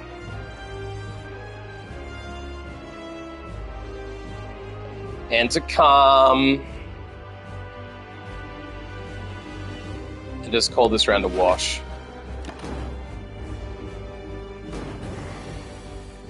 Okay, this is good. Now he's going to use a block and a buff, which means I have an opportunity here. But I don't have my Wrath.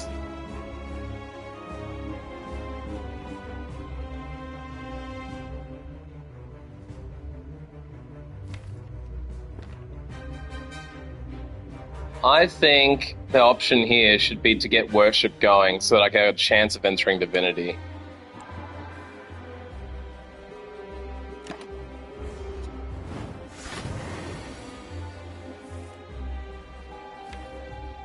Okay.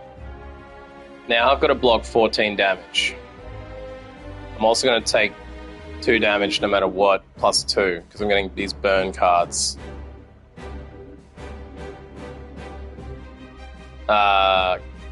Maybe this is just a defense round. 14. I need to keep that safety in there for when I get a really hectic one, like 7 times 6. 7 times 2 is nowhere near as bad as it was before with a 7 times 6. That was ridiculous.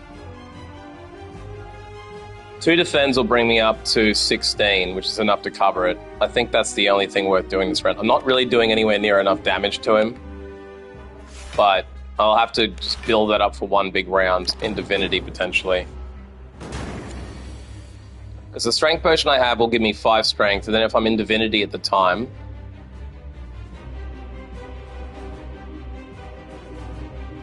I think this is the round to use Worship again. That will give me 5 mantra, put me into Divinity. That will give me 3 strength, 3 energy. With the 3 energy, I can deal... Jeez, I don't have the right cards to go into Divinity right now. I have to save that for next turn. Next turn, I'll have tons of attacks coming. So next turn is going to be the attack damage turn. I think all I can actually do this turn is take advantage of the strike I'm holding and play a defend to block out his 8 block. That's actually not too bad. Because now I'm guaranteed, next turn I'll enter Divinity, because that Worship card retains. This is the turn I have to do big damage. Have I got the cards? I can enter Wrath, that will give me even more energy by 2, because I'll be leaving Calm. Then I could enter Divinity, get 3 more energy, play Wheel Kick and Strike. The problem is... Yeah, no, that'll work. And then I'll get some blocks. I might be able to then play Miracle and Safety just to get rid of this 4x6, because 6 4s is 24.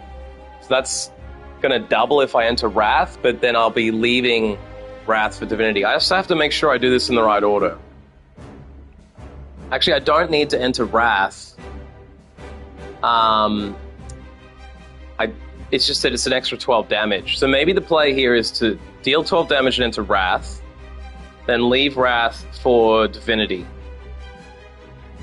So I go from double to triple damage without actually doing anything. I think that's the play. Let's enter Wrath. That gives us 2 energy back. I think then I can directly straight away enter Divinity with Worship plus, retain, gain 5 mantra. Yes, that now has brought his double damage back down to regular damage and given me 3 energy. I probably should have used the strength at the start of this turn, but I'm going to use it now. It's just robbed me of 5 damage. Now my strike is going to do 42. My wheel kick's going to do 69. So that's starting to do some good damage. Then I can Miracle Safety to get the block I need. I think that's the play. So we'll wheel kick first, because that will draw 2 cards.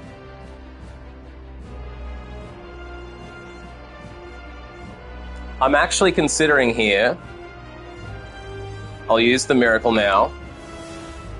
I think it might be worth me using a 42 damage for 84 damage right now, and then just copying 24 damage. That will only put me at half my life, and that will bring me down to like 23 health. But the other option is I could do 42 and then block out 12 or 7 and have another safety card. But I've already got one safety card. I could also then play one strike and block 15 of his 24 damage. That is the safer play. The problem I'm thinking is that I don't know whether I'm going to get Wrath back, and if I don't, I might just be whittling down his health, and I don't have a lot of health left. So let's go hard. Let's go strike. And then let's take off another 42 damage, which will bring me down to only having 43 health. It'll bring him to 43 health. It'll bring me to 23 health. The question is, next round, can I kill 43? Probably not. I probably need 2 rounds. Although I should hopefully get some blocks. If I pull Wrath, I could do the 43 damage.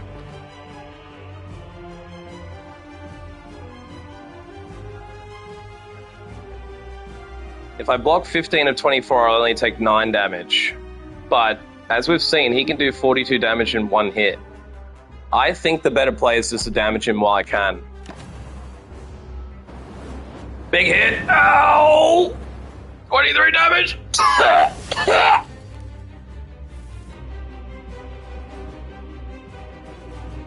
Oh god.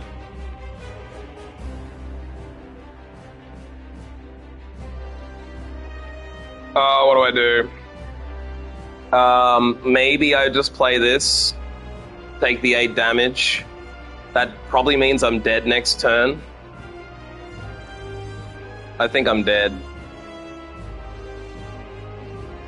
The other option is I could strike for another 9 and defend the block altogether. It's a gamble, because if I play this card, I might get a Through Violence through, which would be a 0 damage card that will do 20 damage. That could help me finish him off altogether. But let's just hope that I get Wrath. And we'll do a strike, and we'll do a defend. Play it safe, keep the 23 health I've got. Okay, he's only going to do 14 damage. That means I can at least make it... Oh, no. Yeah, no, I can make it one more turn. I've got 9 damage to play. And I can safety out for 15 block. I think that is the play. The other option is I could use Vigilance and hope that I pull Wrath next turn, but I might just pull 4 burn cards next turn. If I pull all those burn cards in one turn, I'm kind of screwed. I don't have the Scry ability, so I can't cook the books. Scry would have been the best thing to have right now. Oh my god, I wish I had Scry right now.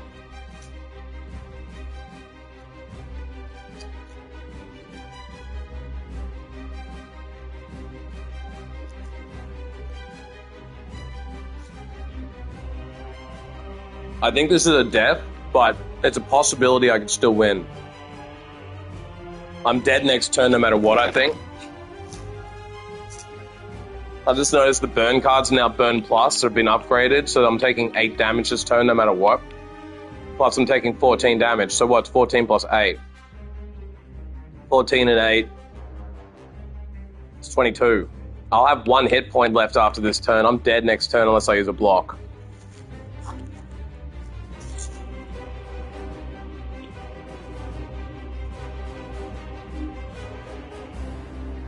Alright, let's use the strike, let's use the safety, and let's hope to hell I get a good round next round.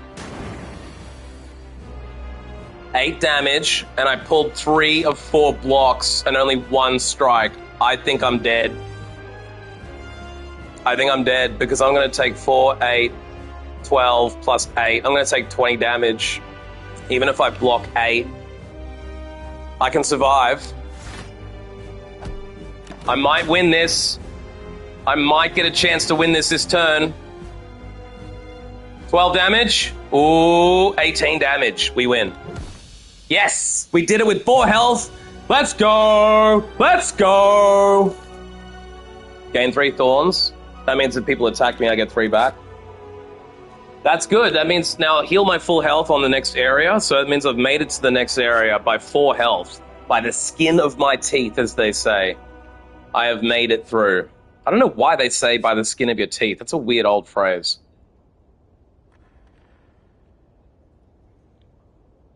Let's go. Brilliance. Deals 12 damage, deals additional damage equal to mantra gained this combat. That stacks well if you're going for divinity. That's like a 22 damage card. Could become a 30 damage card if you play it more than once. If the enemy has 30 or less HP, set their HP to 0. What?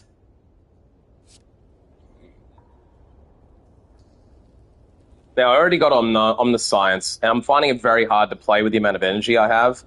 I really need to either not use fasting or not aim for Omniscience. It's kind of like an on or off until I get more energy, possibly from a relic. I'm going to have to get lucky to get energy from a relic, though.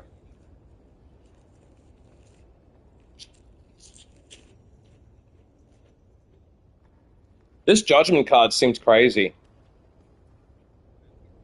Like, that's basically an instant kill if they've got 30 or less health for 1 point. Am I reading this incorrectly? I can't see how that's possible for 1 point. If they have 30 or less HP, set it to 0. It's obviously useless against bosses, but it would have really helped in that last round when I had him on lower health. I guess this is just for the weak minions, and it stops you having to chase them down to nothing. I think I'm just going to take this card. Because I'm not doing a mantra-focused deck, so let's take Judgment. What do we get for relics? Broken Crown. I had that last run yesterday. Gain energy at the start of your turn. Future card rewards have 2 less cards to choose from. I think that could be to play, because right now I desperately need energy. I was just saying I need energy from a relic. Gain at the start of your turn, you can no longer see enemy intents. That is also good for the energy, but not being able to see what they're going to do is horrible, especially for the Watcher, where you need to manage when you're wrathing and when you're not. Upon pickup, transform every strike and defend card. That is really interesting, because it will remove all of these random low damage strike cards and defend cards into something else. That is basically swapping the 8 worst cards I have out into something else, which would give me a very powerful deck. So I have 2 options. I either gain a very powerful deck, or I bust the crown and I gain the energy I need to play Divinity.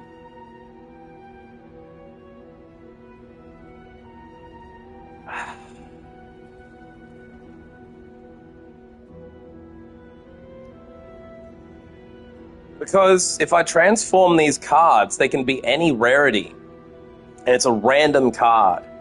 It will drastically change my deck. But I can't see it being bad, because the whole point of playing through shops is to remove cards. Because you don't want those defend and strike cards blowing out your deck.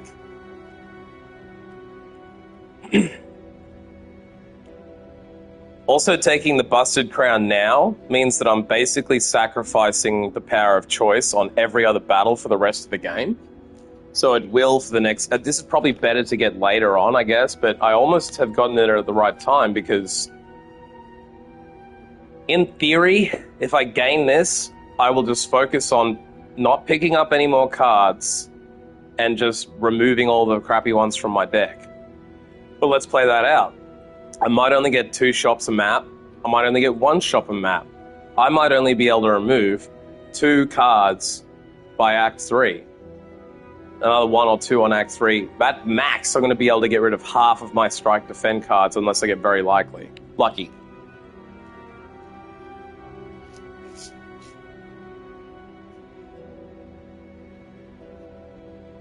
I think the problem is, if I take this Pandora's box, is I've only got 3 energy. And I was just literally describing that I need more energy to play Divinity. So maybe I don't bother with Divinity and just go straight for Pandora's box. By getting Pandora's box, I might also get more cards that help with Divinity. I might also get cards that give me energy. And I did unlock this relic the other day, and I haven't tried it yet. So let's play it.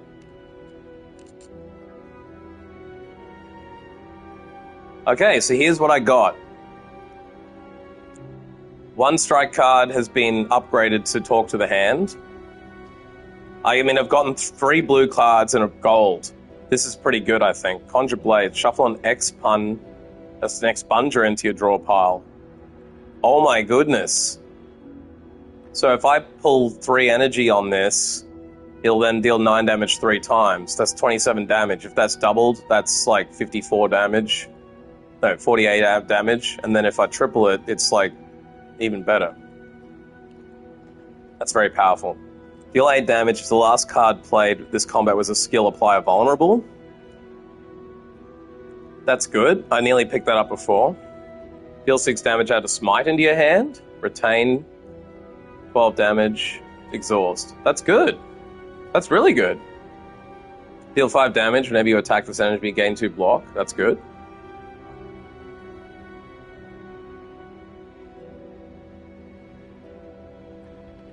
At the end of your turn, shuffle an insight into your draw pile. I don't know what an insight is. Oh, retain, draw 2 cards, exhaust. That's awesome. That's a new draw. Gain 6 block, shuffle an insight in. That's great. More draw power.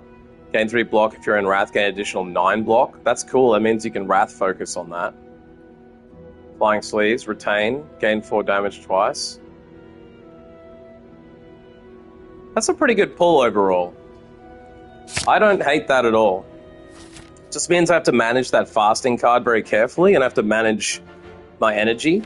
But I've got 3 plus the 4 card off Miracle.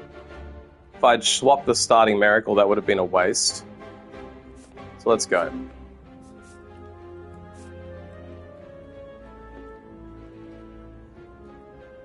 I'm looking at what to do here.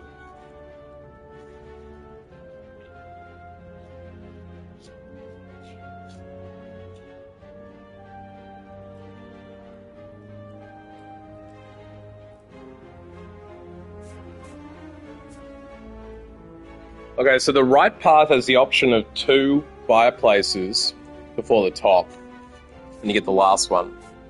The left path has an elite and no fireplaces unless I divert to the middle, and so I can have 1 fireplace if I take the elite on, but I also have to take the burning elite.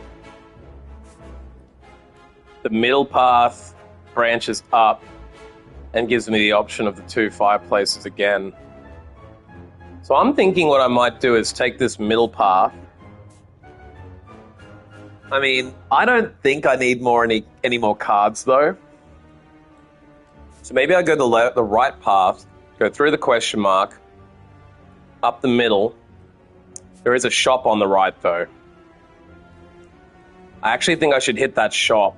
Out of everything on here, that is the only shop. And that will give me the ability to remove a card by a relic. I think I need to go to the right. Okay, the baseball thing. It's called a Spheric Guardian. To me, it just looks like a fucking baseball.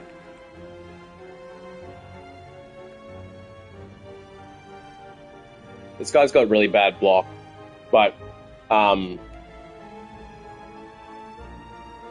it's also not removed at the start of the turn. So I basically need to whittle down to 40 block. You can also negate 3 debuffs. So I don't think I have too many debuffs anyway, so that's not too bad.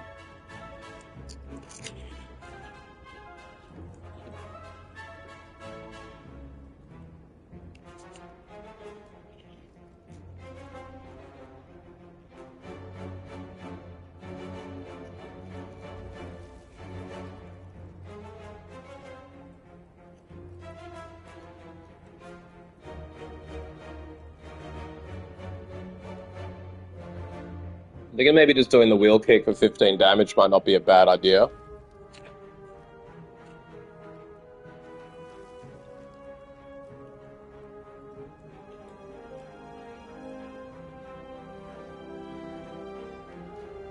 I could also do the Conjurer Blade and make it do 9 damage 3 times. That might be the better, longer play. Why is that a 2 cost and this one's only 1 to get an in? If I gain 6 block here, I can shuffle an insight in. This one is, at the end of your turn, shuffle an insight in for 2 block. For 2 energy. That's a terrible card when you think about it compared to this one. This one, you get an insight into your draw pile. This one does the same exact thing. But it costs an extra energy, and it's at the end of the turn. And it doesn't give you block. So study sucks. Unless I don't see a fucking advantage to that.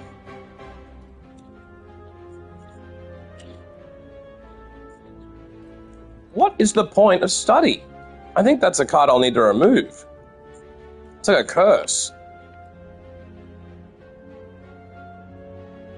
I could also use my energy miracle now, but I don't think it's worth it for 9 more damage. I also don't know that I need to draw more cards necessarily. So why don't we just play for the future, since he's not attacking us, and we'll just use all 3 energy to shuffle that in. 9 damage 3 times, that's now powerful. Let's go.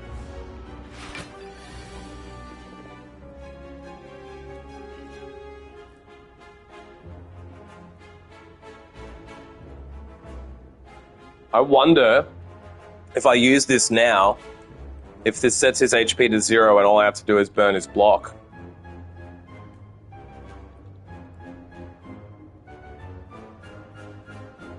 I don't have any stances to enter, and I am going to take 10 damage. So why don't we just experiment while we're just on this new run? Let's try Judgment. Oh, it immediately kills him! Judgment is crazy, yo!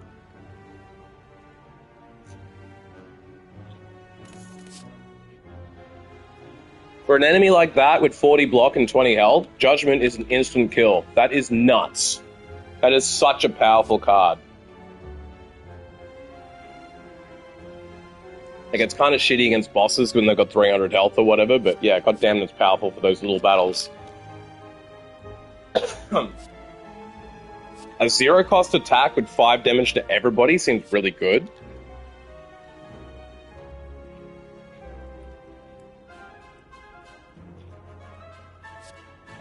This mark one would be good if I had other cards that did mark, but I don't have any.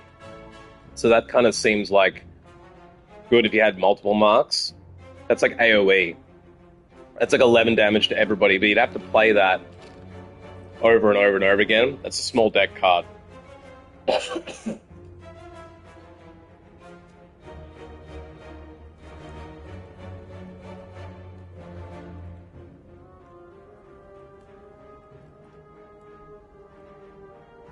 I actually think Weak could be okay, especially if you're in Wrath. That will then make it like less likely, but that's kind of like you need that card to play that is every time you attack, you get 3 block. So it's not really for this deck. I think this 0 cost card that does 5 to everybody is great because that could be 10 or 15 damage in Divinity.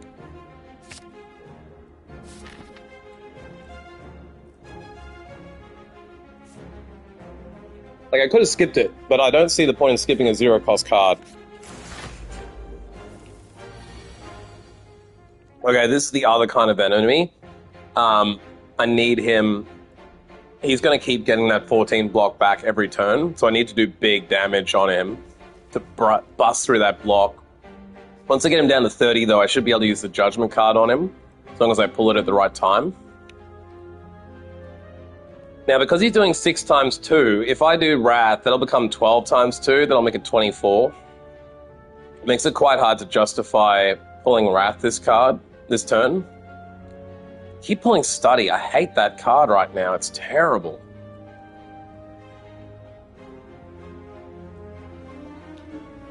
I think the play here is to do Conjure Blade for 2 and make it a 9 times 2 damage, and then use 9 block and Scry 5. Now the Scry will help me see what I'm going to get next and change it. Now I'm going to get Calm. That will be good to do. I'm going to not pull Judgment right now because it's not going to help me at all. Whenever you gain attack this enemy, gain 2 block. Since I'm not entering Wrath, I don't see the point. Deal 8 damage.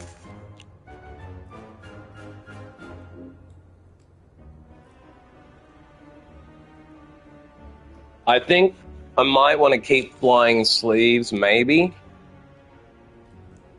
Because I retain it. So I can just have that stacked in for when I want that. Deal 8 damage if the last card plays with a skill, apply vulnerable. I might keep those two and try and play Calm and then play Crush Joints. That might be the turn. Now I want to do Conjure Blade, the 2 energy I have left. I'll take 3 damage, but that's not bad. I'm still at full health. Now I'm going to get 10 damage on me, but if I gain 8 block and into Calm, that's good. What else can I do with my 1 point left? Get a Smite in. That's probably worth doing. Rather than Crush Joints. Deal 8 damage to the last card with the skill applied 1 vulnerable. That's only really good if I'm going to be attacking, so I probably shouldn't have even pulled that card. Why is it outlined? Oh, that's because I pulled it specifically. So I reckon the play here is to enter Calm, gain the 8 block, means I'll take 2 damage, then I can deal 6 damage. Actually, it's kind of useless doing that because I can't bust through his block, but at least now I've gained the Smite card in my hand. Okay, so now I've retained Miracle, I've retained Flying Sleeves, I've retained Smite, so I've got guaranteed 2 cards here that I can deal 8 and then 12 damage with, so that's going to be potentially 20 damage to double to 40 or 60 if I get into Divinity. Deal 5 damage to everybody. It's only for AoE, it's kind of useless in this battle. Gain block, shuffle an Insight in. That might be the play, because I've got 6x2 damage coming at me. I got my Expunger. Deal 9 damage 2 times. I thought that was a retain card, so the fact it's not a retainer is actually a little bit less helpful. I don't think I can afford to play Fasting that often, because although it gives you extra power and dex, it's like crippling my energy. It's horrible. Ah, this Smite is a retain. The Expunger isn't a retain. So I got the 2 different... They both look the same. They're both like lasers shooting through something. But Smite is better because you retain it. And this does more damage, but it can't be kept in your hand forever. So with 3 energy, maybe I just wheel kick him, get his health a little bit down, draw 2 cards, see what I get. If I don't get anything better, I can then deal Consecrate for an extra 5 off his actual health bar. And then I could use 6 block to at least half the damage I'm going to take and shuffle an Insight into my pile. At least then I'll have the ability to draw more cards for free later. I think that's going to be... The other option is instead of pulling the Insight for later, I could deal 9 damage 2 times. That's probably better to do this turn. So let's go for it. Let's go for Wheel Kick. Unless I don't... Yeah, no. Is it better to maybe Expunge, then Consecrate, gain the block, and then Smite? That might be the play. Rather than dealing 15, I can deal more this way. So let's go ahead and do that. Let's Sponge him and Consecrate him. It'd be better to do all this with Wrath on, but I don't really care. Smite him and then evaluate for the block, and gives me the Insight card for later.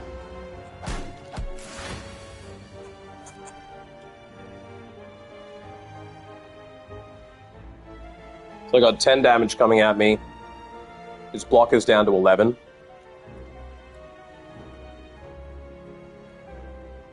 What have I picked up here? Halt. Gain 3 block. If I'm in Wrath, gain an additional 9 block. That's useless because I'm not in Wrath. Didn't even pull the Wrath card yet. My deck is now getting so big that I'm not pulling Wrath enough and I'm not pulling Calm enough. I'm starting to see the damage of having a bigger deck. So I need to stop pulling cards immediately, get rid of crap like Study. And I might even get rid of that Fasting card that I pulled because I really hate it right now. Gain full block, add a safety into your hand. That might be worth trying, so I've got the extra block for later. I could also try and build for Mantra, but I'd rather keep that until I get Omniscience and then just play it in one turn. Retain it, draw 2 cards. Gain 3 block. Retain, deal 4 damage twice, useless. I think gaining the 4 block and then the 3 block is going to give me 7. And then the other option is I could just gain 5. I could gain the 4 block and then play study just to get an extra insight. Insights will make it harder for me to pull extra cards, though. And I've already got one right here. So I think I don't do that. I think what I do is what I thought I should do, and just... This is a crap waste of card anyway right now, so we'll hold. Oh, I can play it for free. Okay. And I get... Oh, so... How did that happen? Does hold bring it into your hand straight away? What did I just play? What did I just play? I just got a safety immediately. I forgot that the card does it straight away. Where is it? It's in the discard. Gain 4 block and add it into your hand. Right, so I could play the safety card right now. I just don't need it because I'm only going to take 3 damage.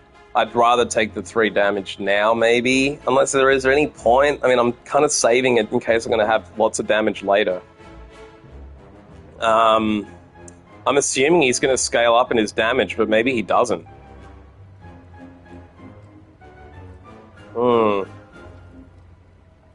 I think maybe I'll just play the... Do I take 3 damage or not? I've already lost 11. I don't know whether he's going to scale up. I guess we'll find out. I'm going to keep the safety and draw an insight card. Take the 3 damage.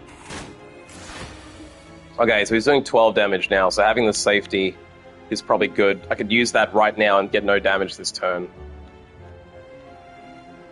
Gain 8 block into Calm. I'm already in Calm. Add a Smite to my hand. That's probably worth doing. Gain 6 block and shuffle an insight into my draw pile. Don't need any more insights. So maybe I Smite, safety. I don't want to use the insight right now because I don't have any attacks. Even if I got Omniscience, I don't need it right now. Far out. I'm retaining 5 cards. I'm retaining water.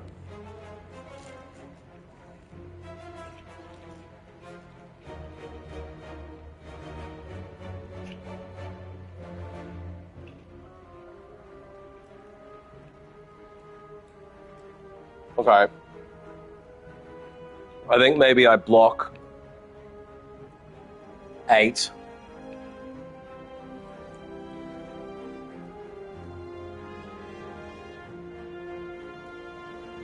Yeah, I think I block 8 into Calm, which I'm already in, and just add the Smite to my hand. Starting to bleed a lot of damage. I really need that Judgment card later if he's under 30 health. Actually, can I get through that this round? Do I have Wrath? I do. So if I do 9 damage and enter Wrath, that will get him down to 2 shield. I can then deal 20 damage. No. I can deal 24 damage with that one. I think this is the round to use the Miracle. Why don't we just draw all the cards now? Let's do it. Am I full? I wonder if you can't hold more than a certain number of cards. That might be the case. Stop it. Let's enter Wrath. That's giving me energy back. I can then smite him. And then I can Judgment him. Dead. Dead! Okay, Judgment's really good, because once he gets below 30, he's dead. Oh, I got 2 upgraded cards options. Gain 3 mantra, shuffle an insight into your draw pile. Interesting. So this is another option to gain more mantra for 1 point. The problem is, unless I upgrade this card, I don't even know what the upgraded version will do, but the problem is that, like, 3 plus 5 isn't going to help. I could double play Pray and already have played Worship. That would get me to 11.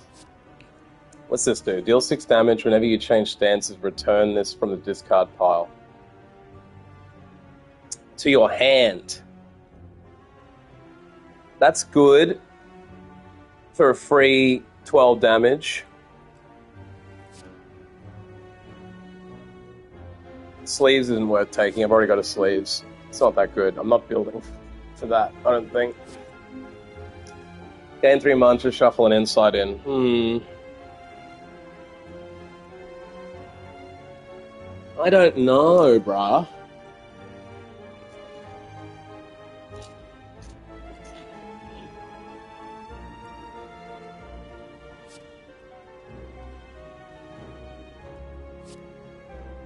I think maybe it's worth doubling into this divinity thing. Because I've got Omniscience, I've got the divinity card. Let's go for that. I think the other card's better for Wrath strategy. I discover a colourful shop. Oh, with the banner Inspire. I'm walking to see what's inside. Nope, no way can let you in.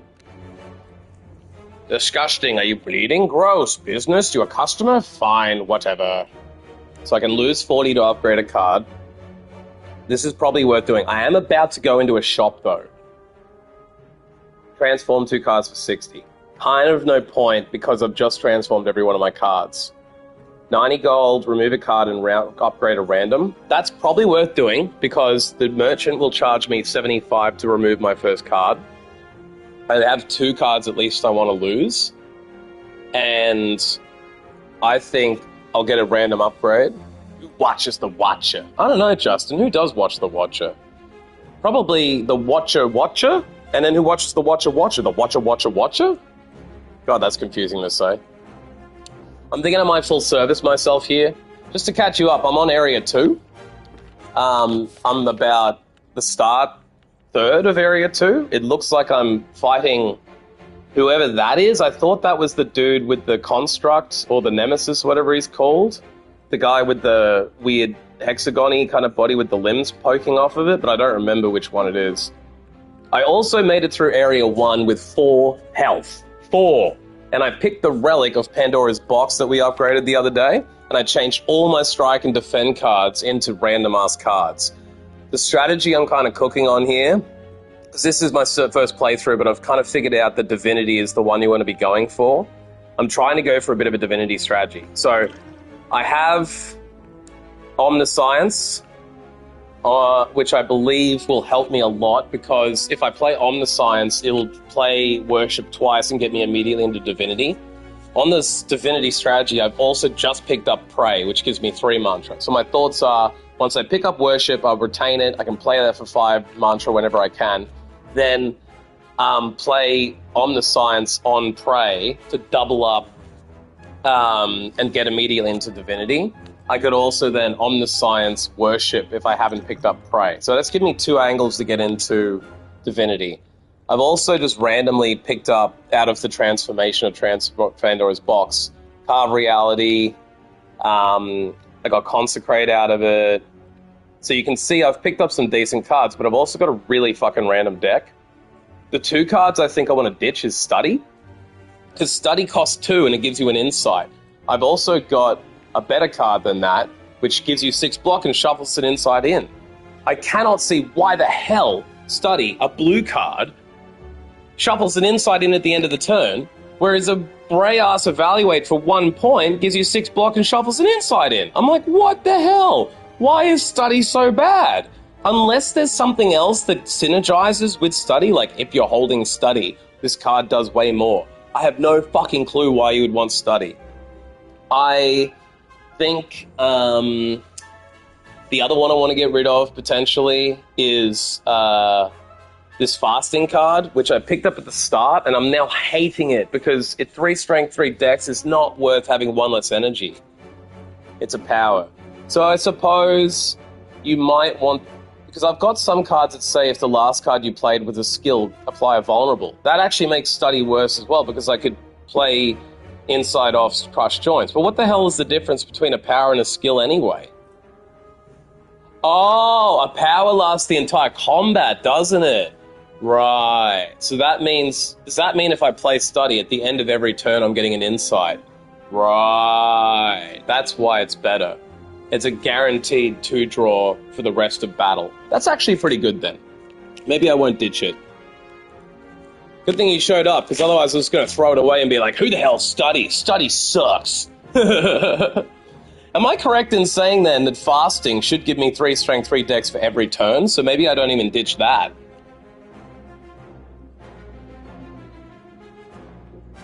I'm actually thinking maybe I only get rid of flying sleeves at the shop and I don't even... Maybe I just upgrade a random card instead of ditching one. Do you see 2 cards you would remove here? Because I'm thinking maybe I just leave my deck exactly as it is, unless I pick up a really good card. But I know I've got 20 cards already, so I'm wondering maybe I just use the merchant for 75 to remove flying sleeves.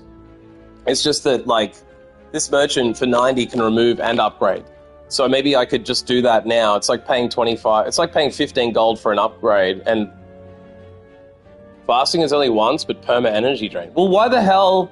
So maybe you can explain to me what powers mean then, because I thought as a power card, it would apply every round. Are you saying that some of these apply every round and some of them don't? I mean, what the hell is the difference between a power and a skill in that mind? I don't get the difference then.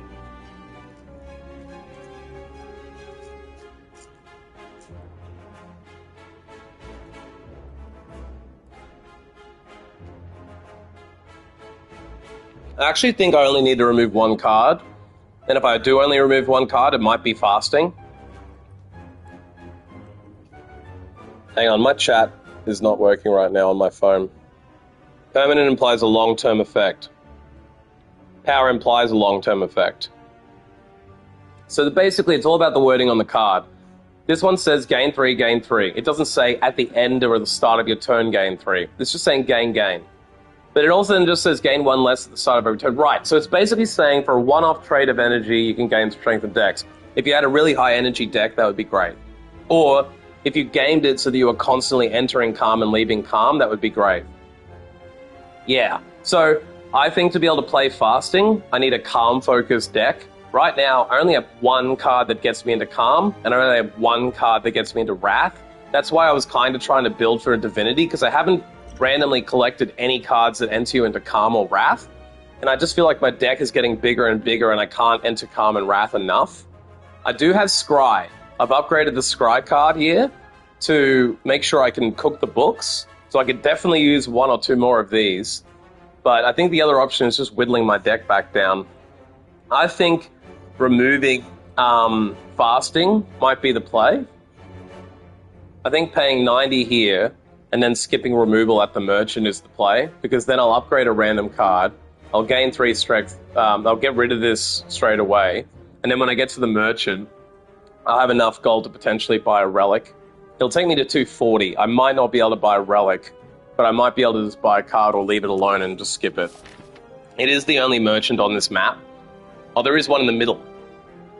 So maybe I save my gold depending on what happens to the next merchant. But unless you have any other thoughts, I'm going to lose that fasting card. Do you think it's worth scrapping fasting? Because I just can't see a point in keeping it. To me, it's like a curse, because I don't want to have -2 for the rest of the battle. I just cannot see that being worth it.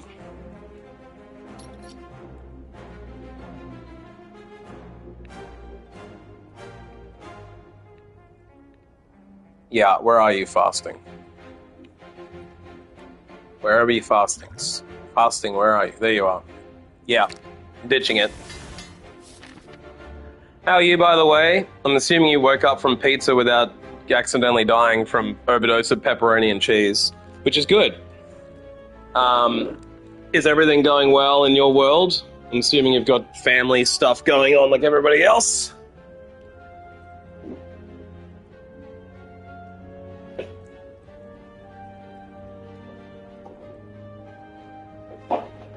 See what the merchant's got to offer. Okay, we got Chemical X. The effects of your cost X cards are increased by 2. Interesting. I do have a card that adds a Um. Oh, really? That sucks, brother. I had a girlfriend last year, and she left for Christmas Day and got in a car crash on the way to her family's house, and she ended up having to get her car towed and came back like 2 hours later. So I thought she was going to have this great Christmas Day, and then she ended up having a car fucking crash. So yeah, sometimes Christmas and holiday stuff can really just cook you. You can't plan and perform a perfect holiday every year. And my family are mostly in other states. Like, I've got Sydney, New South Wales, Brisbane, Queensland, and America. So I haven't got nothing around me this year. I'm basically flying solo. It's the second Christmas I've ever flown 100% solo. I did it 1 year as a protest when I was in my 20s. And I just remember sitting around and being depressed all day. That's why I just thought I'd jump on here, because I'm literally sitting by myself with a 1/3 empty bottle of whiskey, which I'm trying not to drink all of, and I'm trying not to smoke a million cigarettes and just be an idiot. But I have had some whiskey and beer today. However, I did also cook chili con carne. I don't know if you like chili con carne, but I made a nice ground mince, onions, beans, tomato mix. So I'm going to have some of that later with some crackers or rice or something. My roommate and I used to make fucking big batches of this shit and eat it with crackers. I don't know why crackers, like those big flat square ones. And then some people put it on rice. You can put it on burritos. Got some refried beans. I don't have any wraps, but it'll basically go for days. Anyway, the point I was in here for is this card here, Conjure Blade. Am I correct in thinking that relic there will increase that damage X times to double it? So if I spend 2 energy on this card, I'll do 9 damage 4 times? That could get pretty powerful. That's why I'm thinking maybe the Chemical X would be good. But I only have 1 of those cards, so it's probably a waste of money. Whenever you're into a red side, start the next combat with 2 energy, that basically means I get 2 extra energy for the first round of any boss fight. It's probably not that good, but it might just help the first round of bosses if you could randomly Divinity. Yeah, with the X, yeah. And then there's the pillow, I got that yesterday. That could be helpful. I do seem to be taking a little bit of extra damage. Could also buy potions.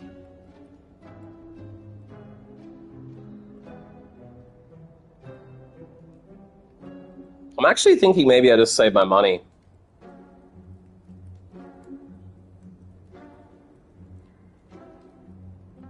Unless I maybe buy that Wrath card.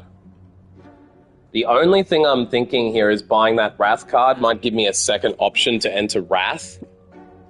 It's just I don't have any cards that exit me from my stance. I only have 1 card that enters me into Calm, and I have the option to get into Divinity. But if I enter Wrath, there's a huge chance that I'm not going to be able to get out of Wrath again. So, although I like this card to have another option of entering Wrath and apply Vulnerable to everybody, it's kind of a 2-play card, because if I'm already in Wrath, then I can apply 3 Vulnerable, which means for the next 3, that's huge, 3 turns. I don't want to bloat my deck, but with 19 cards left at this point, I maybe take that. And then I could take another card out. If I do add that card in, I just don't hate any of my cards right now.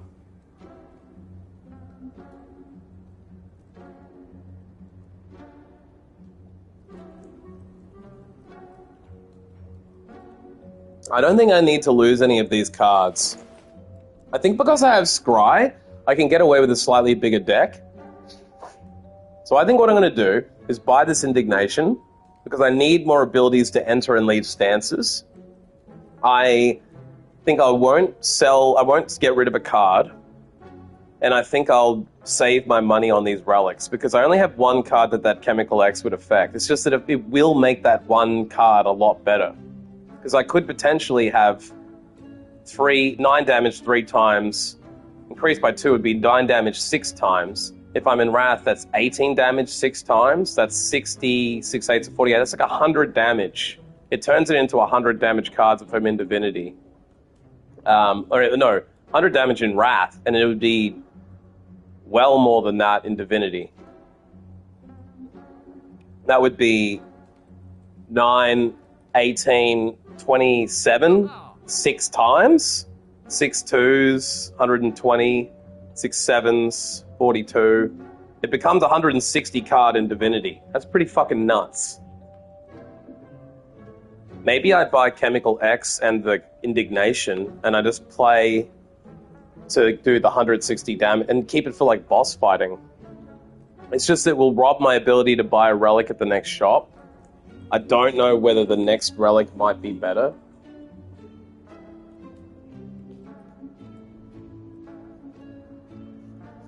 You never really know what the next shop's gonna hold either. There's no fucking way of knowing. I think rather than playing for tomorrow, I might live today. I see an opportunity to turn that Chemical X card into a big, powerful card. That Chemical X plus the status card I picked up, it's a gold card. It's a pretty damn good card. I think boosting that out and going with it helps my Divinity strategy as well. I guess the only question is, am I an idiot for buying the Wrath card here? I just think I need more options to enter Wrath.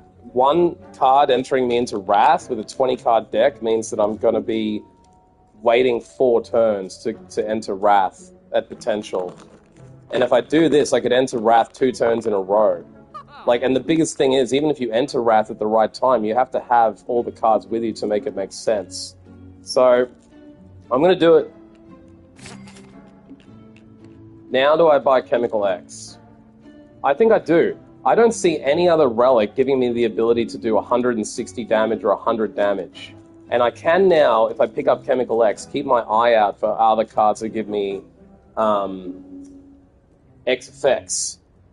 I don't think I have any other cards on me that do, though.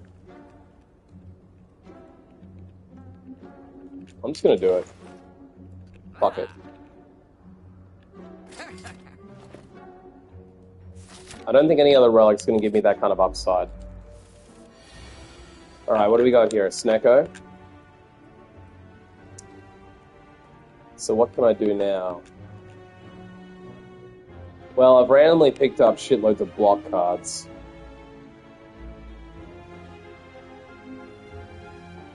I think play Carve Reality, add the Smite to my hand. Play Power, and that's the end of the turn. Oh! Actually, I think opposite. No, I think rather than adding the Smite in and going for the extra draw, I'm going to just Conjure Blade to the power of 3.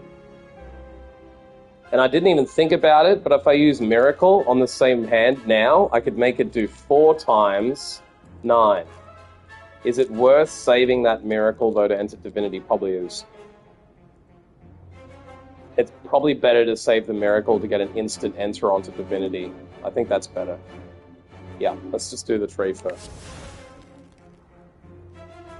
Hang on, it said deal 9 damage 5 times. I misunderstood this. I thought it doubles from 3 to 6. It actually only goes 3 plus 2 to 5. Slightly less damaging than I thought, so it's not going to be a 160 damage on Divinity. I think that downgrades it to like an 80, 140. But that's still a lot. That's what I mean. I'm still playing the first run through, so I'm still trying to figure out exactly how to fucking play this.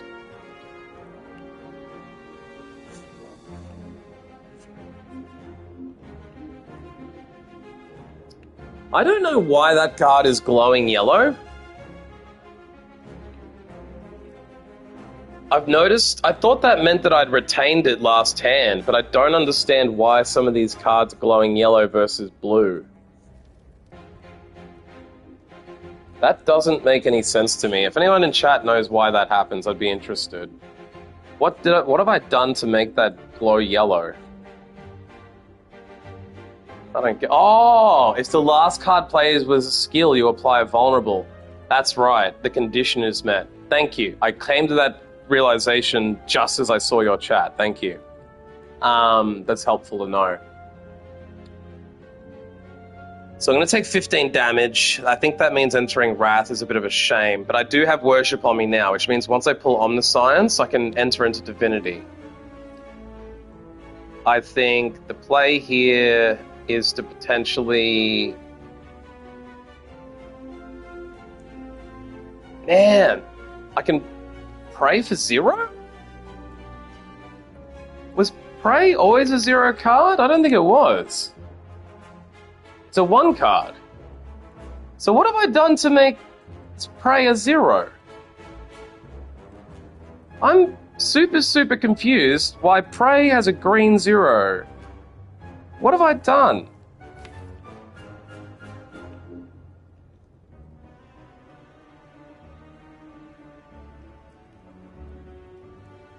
I have no idea. Snecko makes prey 0?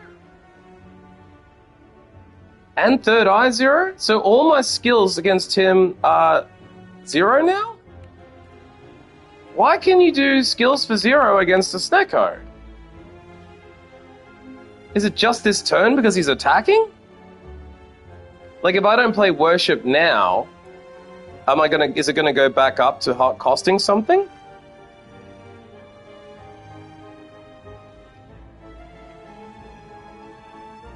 It's random.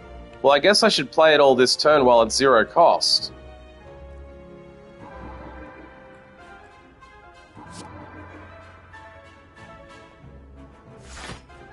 That's so random. But isn't that a huge... Oh, he's randomizing the cost of every card when I draw it. I had no idea. It's not even listed. I guess that's like a hidden mechanic. So I could have gone up. I just got really lucky to get 3 0 cost cards. It could have been 2 or 3 cost each. That makes sense. So next turn... See, I upgraded my scry cards, so now I can see all 5 cards coming. I felt like that was the most powerful thing I could possibly do. So now I can plan my next turn. So my next turn... 5 to all is kind of useless unless I'm going to be attacking in Divinity. I won't get any more Divinity though, so I don't necessarily need to do this one. I don't get the attack card, because I was thinking I could Omniscience the... Oh no, choose it in my draw pile, play it twice and exhaust it. So I could potentially use that on the deal X 9 damage 5 times for 45. Times 2, and I could do 90 damage with that. That might be worth it. Because I'll then get Judgment, I'll be able to kill him. Except, I won't get Judgment. I won't have enough energy to do both. I won't have enough energy to do Omniscience and Judgment.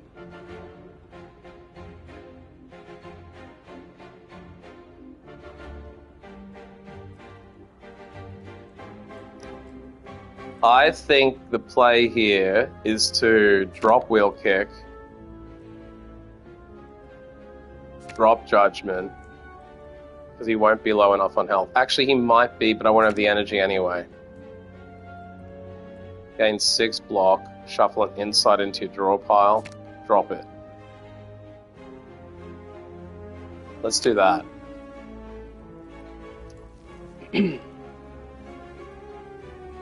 I can't afford to enter Wrath.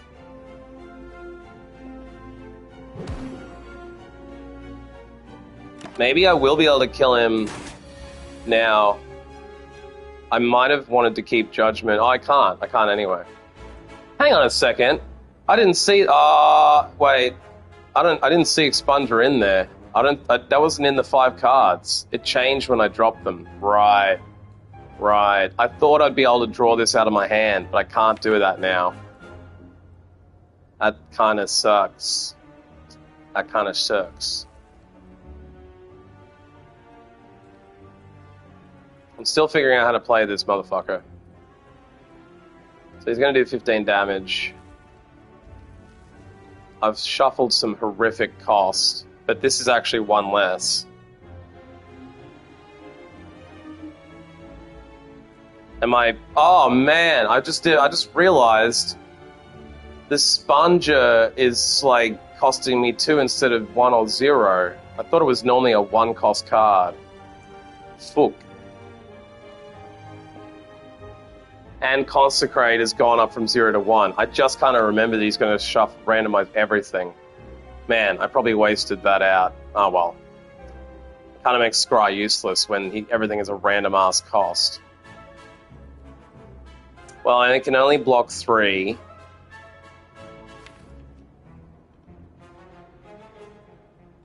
Why don't we enter Calm?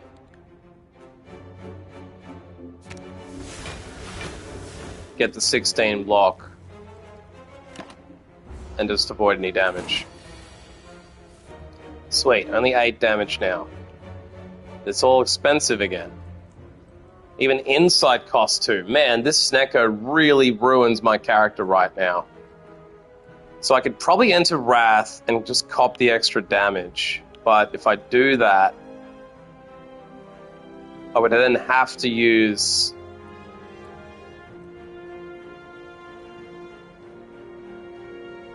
I could do the double with the energy right now, enter Wrath, and then apply Vulnerable to him for the next 3 turns. Given I can't block anything, that's probably the best thing to do. Although it's meaning I'm taking 16 damage when I don't have to if I don't enter Wrath. So I don't think I should be copying an extra 8 damage for nothing. I think I'd deal, draw. Yeah, then now I can scry for free. Gain safe. Yeah, this is perfect. Gain the block. Got the safety in. Use Third Eye. So what am I getting next? Crush Joints. Judgment. Reach Heaven. Gain block. Deal damage whenever you do deal damage. Right, so I think maybe I'll ditch Evaluate, because it'll probably random to a horrible cost. I'm guessing the 3 will re-randomize when it enters my hand. It's saying 3 right now, but I don't know if that means it's going to re-randomize or stick on 3. I guess I'll find out. And I guess I might keep Judgment, even though I don't think there's any chance of me getting him below 80 health. I don't think he's on low enough health to use Judgment. And I'm not going to be in Wrath no matter what. So maybe I ditch Judgment to draw more cards out. Let's do that.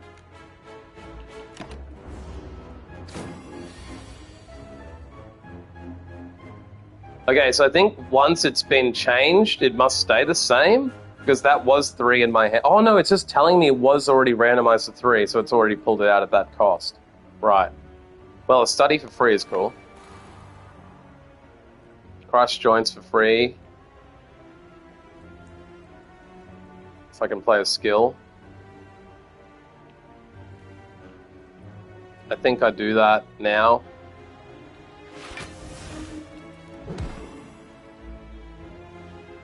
What else can I do with my 2 points?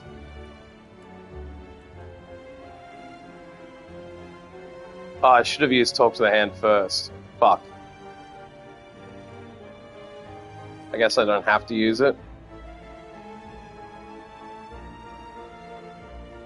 Let's just hit him with the sleeves. I've already got 12 block. An extra 3, 2 block is not going to help. Hit him with the sleeves. I'm bleeding a lot of damage out with this character. I have a feeling I'm not going to make it through unless I use those fireplaces. I got a fireplace next though. That just means I won't be able to upgrade as many cards, which is probably going to be a problem long term. So what have we got? Anything at 0 cost? No. Fuck. 22 damage. 22 fucking damage. Wow. And I've got no blocks. So I have to take 22 damage unless I draw cards. By the way, I don't know if anyone in chat knows, is there a limit on how many cards you can have in your hand? Because I think if I'm retaining 1, 2, 3 cards, I think it's like a 10 card limit. So 1, 2, 3, 4, 5, 6, 7, 8. I think if I was to pull 3 cards right now, I'd only get 2 of 3. Because I think earlier I did try and pull more cards, yeah. I think I hit the 10 limit earlier. What's 9 5s, 45 plus 4 twice is not going to be enough to kill him. But I think rather than just doing the flying sleeves, since I can't block at all... Have I got any mantra? I do. So if I enter this, I'll gain energy. Let's do it. Miracles is easy to fill. Yeah, that's what I was thinking. And all the retained cards, it's easier to get to that 10 limit pretty easily. At least now I got 5 energy to play with. Now I can do 27 5 times. That should kill him. Boom. Divinity came in clutch. And I got 2 regen potions now? Wow, I didn't even realize. I should probably be using those ASAP. Because I'm low on health. Do you think at the next fireplace I should be healing? Or should I just avoid it since I've got 2 regen potions? I think maybe I upgrade a card and play it fast and loose and try and regen my way through. Since I've got 2 regen potions, I don't think I need to heal at the fireplace. Looking at it, there's another fireplace up there, so I'm definitely not going to heal until that second battle. I just don't know if what I could do is heal and then use the regen in battle and then fight the elite and then potentially heal, or if it goes really well, upgrade. I might try it that way. What do we got? Just lucky, scry 1, gain 2 block, deal 3 damage. Not bad, but not great. It's not bad as a 0-cost card. At the start of your next turn, enter Wrath and draw 3 cards. Whenever you enter Wrath, draw 2 cards. Oh, I'm wondering if maybe I pull Rush down now, but then I'm also thinking I don't have that many cards that give me Wrath. Maybe I enter this one. Although I'm kind of thinking I just go straight for Divinity since I'm building for that. Considering I don't have cards that take me out of stances, I don't have any exit stance cards, and I only have 1 calm, which means I'm entering Wrath too much. It's actually going to start hurting me a lot. I think also entering Wrath, if I only have 2 cards right now that enter me Wrath, double regen is 55, heal. So you're thinking heal and take the elite, and then maybe use the regen while I'm fighting the elite, if he starts hurting me, which he will, and then keep 1 regen, go to the next fireplace and upgrade.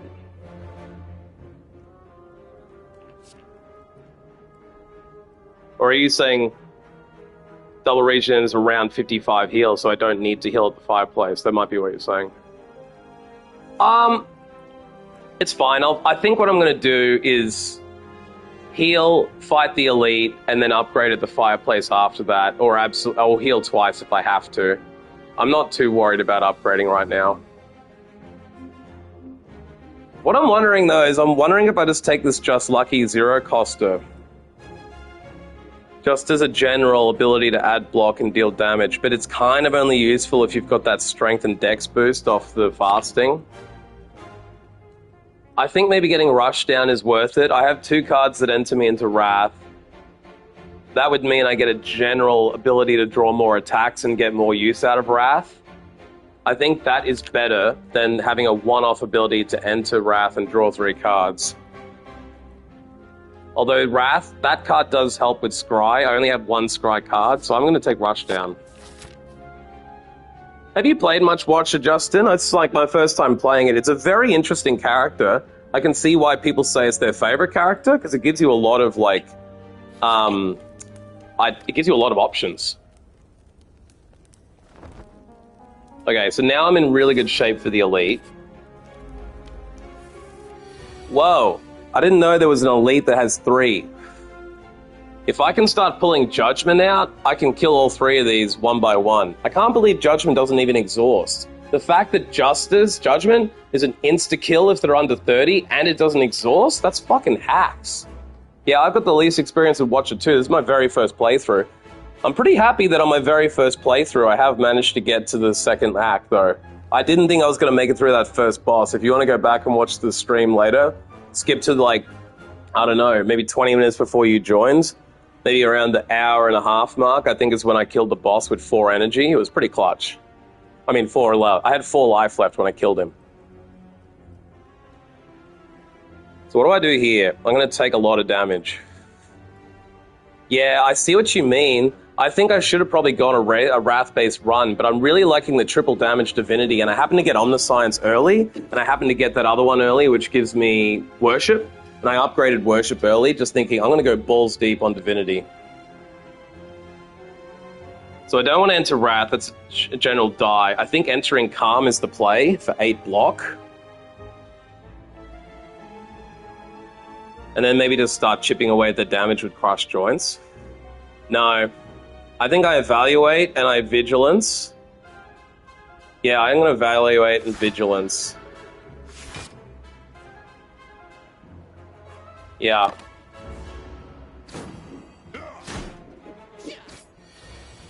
I still cop 13 damage off that, though. This is fucking awful. I think I regen now.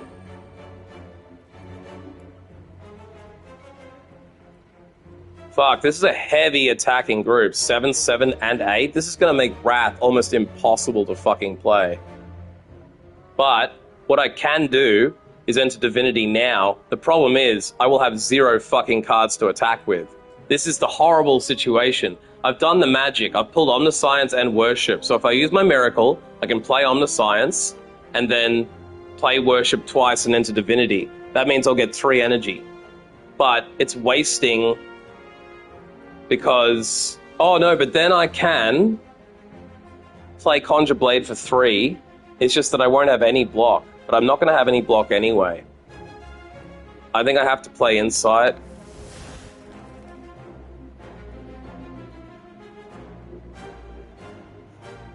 I think this is the play. This isn't going to be good. I'm going to take a lot of energy. In fact, I might die on this battle. And no matter what, I'm probably going to have to heal now instead of upgrading. But let's go for it. Let's Miracle.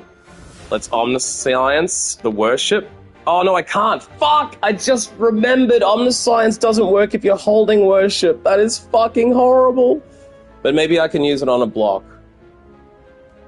What's my best block? Gain 7 block and have 2 safeties into my hand. That's the play, because then I can block out everything.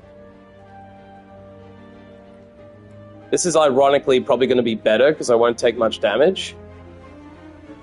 Yeah, let's play Deceive Reality twice. Oh shit, it used all my energy. Why didn't I... oh shit, I didn't think about that. At least I've got safeties for the future. That's the best I could have done. I miscalculated the energy. Sorry everybody, I'm still learning this character. Okay, that's only 8 damage. That's not so bad. That's not so bad. Oh my Jiminy Cricket. 18, 10, and 12? That's 40 damage. I probably have to play my 2 safeties right now. What have I got? I can enter Mantra. That's not going to work. Man, I wish I had done... oh man, I think I'm just going to have to safety Scry and try and make next rounds better. I would have loved to have played Judgment on one of them, but I don't have any damage here sufficient enough to get them down. Because I could potentially try and do enough damage to enter, then Judgment them out, but I don't have the energy for it. So let's just safety, and then Scry for the extra block. So next turn is going to be Pray, Halt, Wheel Kick, and Indignation. So I think that's not bad. Let's ditch Pray.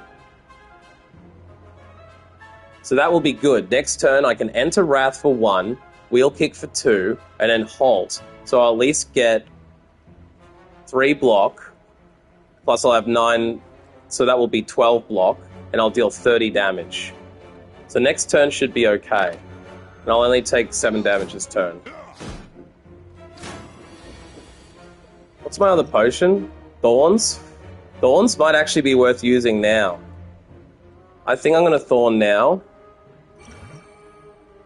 And I think I'm going to play... I got 2 wounds that hand. It's a good thing I had Scry. Scry really killed it there. So let's enter Wrath. And then we'll Halt. Oh, I forgot to get extra energy. Now I can Flying Sleeves too. That's great. Flying Sleeves is a great pull, because I can now deal 8 damage twice. Perfect. I could also Worship, but I think it'll be better to take advantage of Wrath while I'm here. Oh shit, I just realized that Wrath doubles the damage. Oh shiz balls. Oh, I did not think about this. I did not think about this. I'm gonna have to kill the biggest enemy, I think, for the 39. The 39 is brutal. So if I can kill him for 47, that's 30. That's 8 twice. That's 16 and 30. That's 46. Oh my god, he's gonna have 1 health left. Oh my god, I am 1 health of killing him. So I have to take the 39 damage. That is horrible. I think I'm dead. I can't kill anyone. I am 46 damage. If I hadn't pulled 2 wounds at once, I could have had 1 extra attack, and then I would have been able to kill someone. Oh my god, I think I'm dead. I think I'm literally dead. I might be able to pull it with wheel kick, though. Let's just take him out. Oh, I got judgment. Yes! Yes, yes, yes. So the play here now is to judgment, third eye, to get the 9 block, and fix the next hand with scry, I think. Because the only other option is I'll have 12, and I'll be taking 42 damage. So I don't think I want to take that much damage. I might want to regen now, but I don't think I'm going to last that long in this battle, so fuck that. I think that's the play, is to flying sleeves someone, but I have to judgment him now. And now I think I could flying sleeve someone for 16, but since I've just used judgment, I'm not going to be able to necessarily one-shot him. I think I block, get to 21 block. That will at least take one of the bosses out as far as damage, and then I can scry the next hand. So what's the next hand going to be? This is why I got the scry card and I upgraded it early, because when I saw the ability to potentially do cook the books, basically, as I've been saying, like an accountant, they call it cooking the books. If you cook the books, you can like fix the numbers. So I can literally pick my next hand to an extent. Not to like full power, but it's pretty good. I think I want to keep calm and enter calm next round. I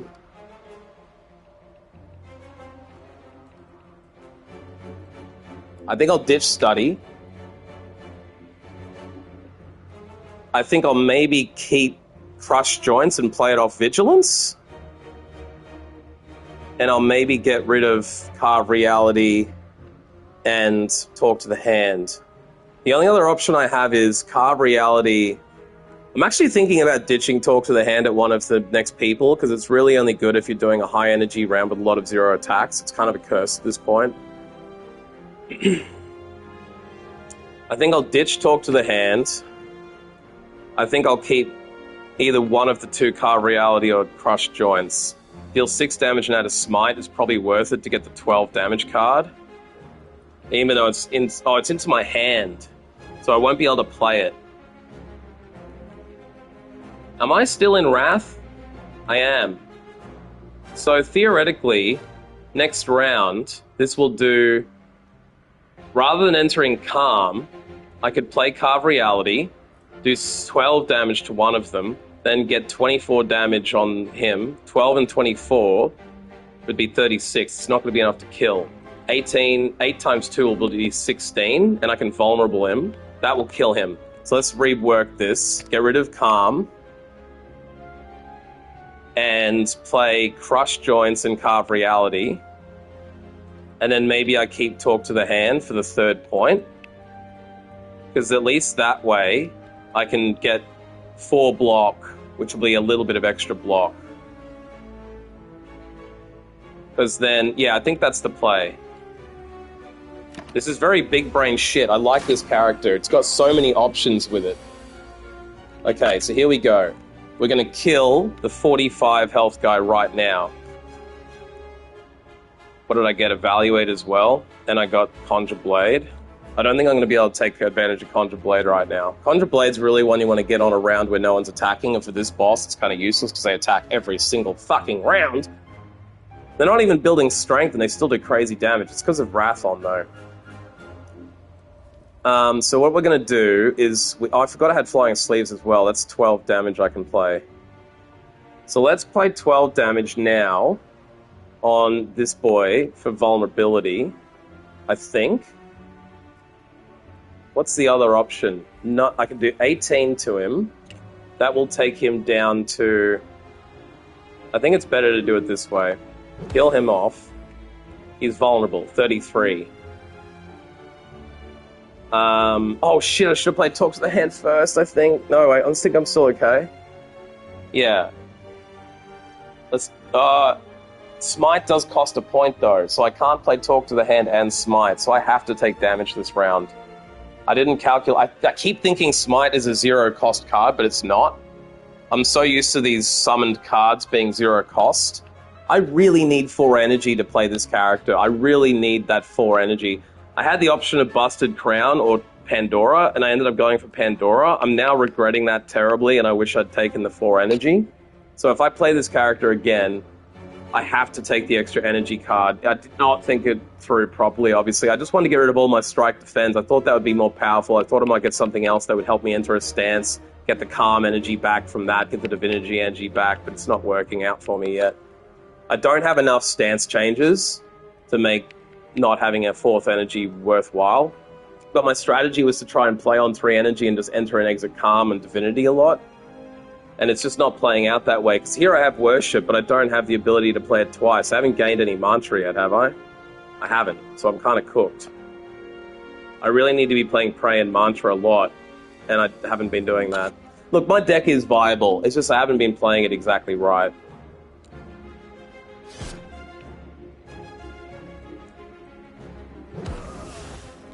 Okay, so I'm going to take 14 damage. I think this is probably a death. I don't know. So what do we got now? 14 damage coming at me. I've got the ability to do 20. Is that doubled already? It is. Already in Wrath, that's useless. 10 damage to all enemies. Ooh, Consecrate was a good pull for the Wrath state I'm in. That would have been even better if I'd had it last round or the round before when I had fucking 3 enemies in front of me. Jesus fucking Christ. Gain Mantra. Shuffle an Insight in.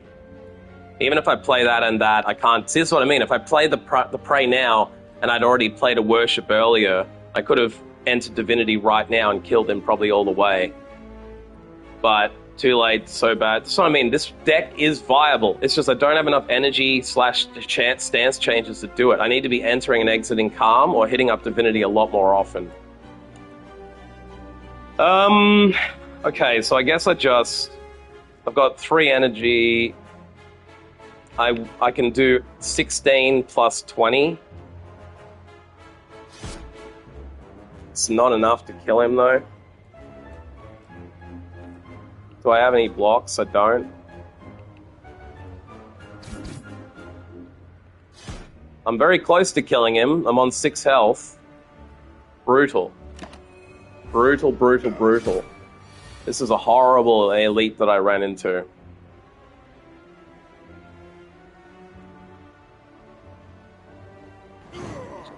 Ouch. Every 3 turns gain energy. Holy hell. Thank God I got Happy Flower. That relic might save the run if I heal now and use the regen. I might be able to make this because I've now got the Happy Flower pot, which gives me every 3 turns gain an extra energy. That might save the run. Gain 7 block and exit your stance. Apply 8 mark. I'm not doing the mark card. Deal 7 damage, scry 2 and draw a card. I'm tempted to take Cut Through Fate just because I'm tempted to skip. I think the first thing I should do is probably skip because I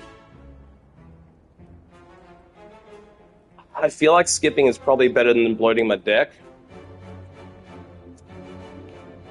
I think maybe... Excuse me. This is powerful to be able to draw a card, an extra scry.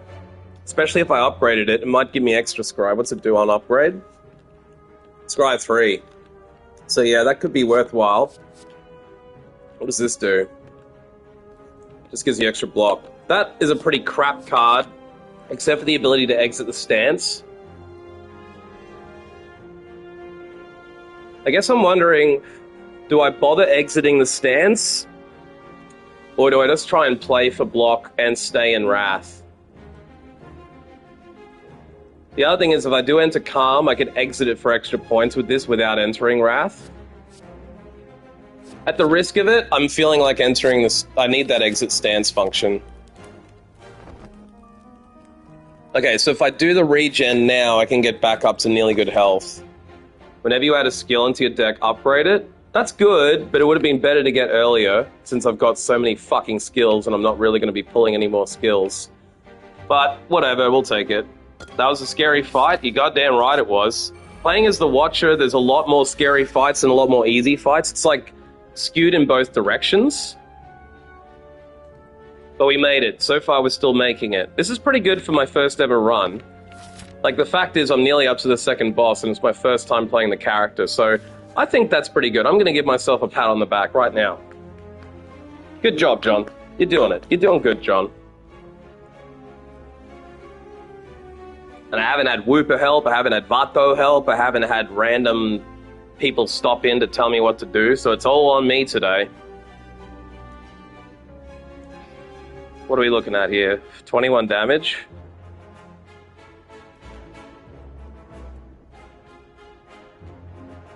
What are we looking at here? Fuck, I wish Judgment was retainable. Is Judgment retainable on upgrade? No. See, if Judgment upgraded to be retainable, that would be super, super fucking hacks. But it's 2 hacks, I guess, to do that.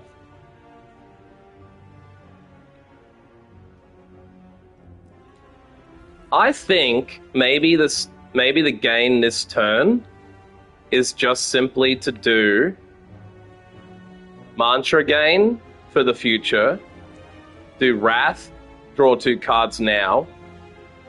But that's kind of counterintuitive, but it would help if I enter Wrath. And then play the block card, so I at least only take 14 damage. I think I have to regen potion right now. Deal 8 damage. If the last card played was a skill, apply the vulnerable. Not useful. Can't play Judgment.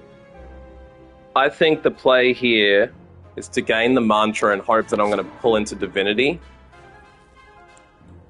Gain the block, and then why not just play... The only thing is, do I play vulnerable and deal 8 damage to him now? I don't think so. Let's play for the future and just go for big damage later. So what have I got now? Free turn, he's not gonna... Upon receiving attack damage, gain 3 block. Okay, so as soon as I attack, it's good that I didn't attack him last turn. I didn't even realize he had Malleable. That might not be bad just to play to get the safety in my hand. I'll retain it. Shuffle an Expunger in. Maybe I just use 3 energy on a big Expunger. Maybe I could enter Calm though now.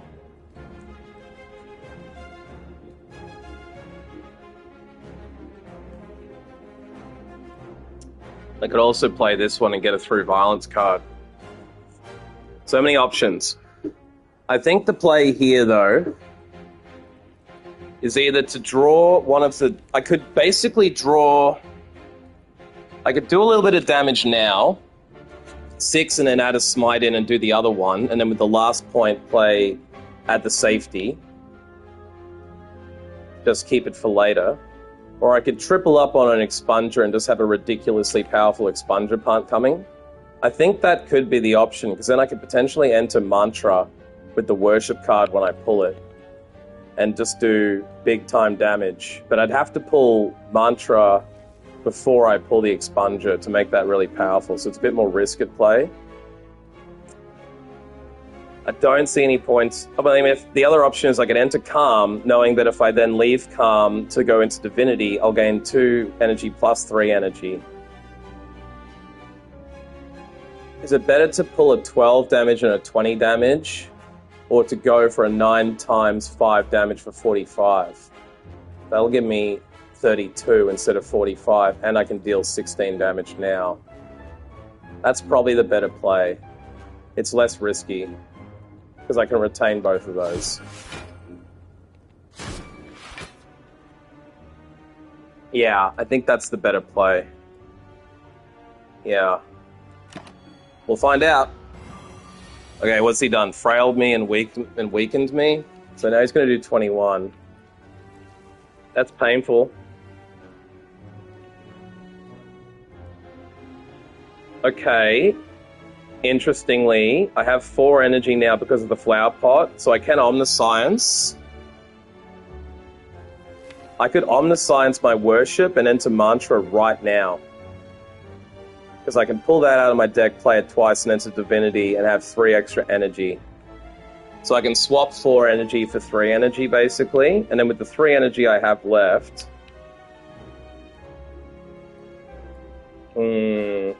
Actually, here's what I might do. Fly Wrath, put Vulnerable on him.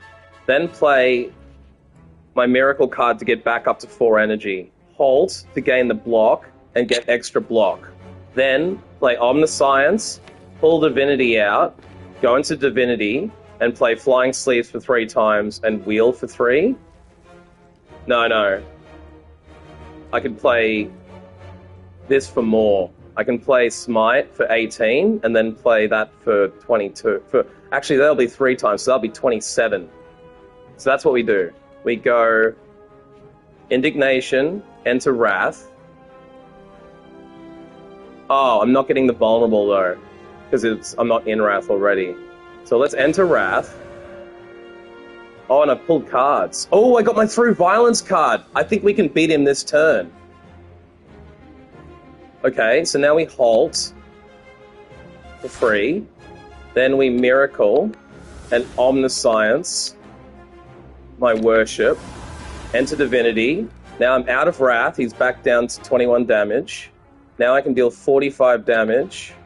Just make sure I'm doing this in the right order. Yeah, 45 damage. And now I can deal 33 damage or 27. Dead.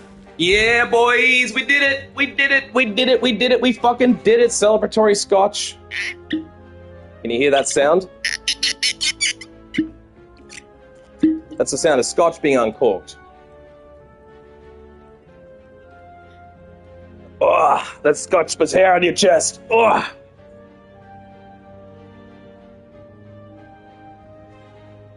Alright. Can't believe I managed that battle as well as I did. But I've only got 44 health.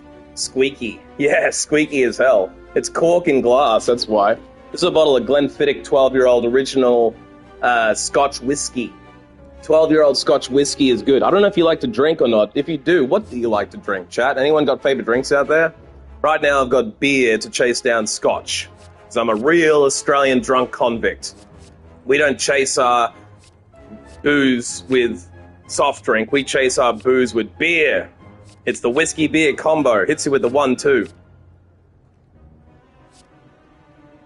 I think the mark would have been fine if I'd been collecting marks all game. I can see that stacking up to be really nice AoE.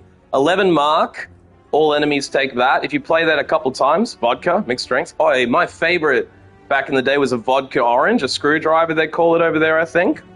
I also love a martini with vodka or gin, but I like the florals in gin. So I kind of moved from vodka to gin, but there was a big stage in my life where I was drinking Belvedere and Grey Goose and Ciroc and all of the fancy vodkas. I like a good vodka. And I like a nice pink drink too. I don't mind a pink drink. But gin to me, as an older person, I've moved from vodka to gin because of the florals. Gin's like vodka with 14 botanicals in it. So it's just got this crazy floral flavor that I like. Now, I have smoked a lot of cigarettes and bongs in my life, so I probably can't taste anything anymore. That's probably why I like whiskey and vodka. But after I moved through vodka and gin, I went to whiskey, and for a while I was drinking single malt whiskeys at bars, and I kind of go right back off it. This is the first whiskey I've actually bought this year. I only do it at Christmas for an old-time sort of throwback. Honestly, whiskey is... The reason I buy it too is because it lasts me forever, because I don't like drinking it as quickly as I like drinking vodka. I'd be done with the vodka by now. It's too easy to drink.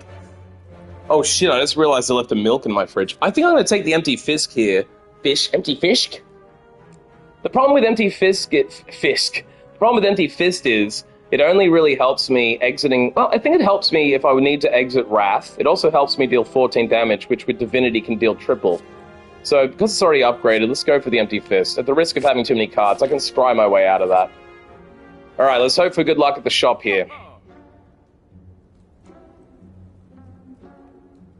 Okay, this isn't too bad at all. I don't like those relics too much anyway. So I don't think it was bad that I wasted my money earlier. Oh my god, this one, I think, is the card that will help me with divinity. I mean, thinking ahead is quite cool because I can then put a card on top. But I think the better card is this one here, meditation.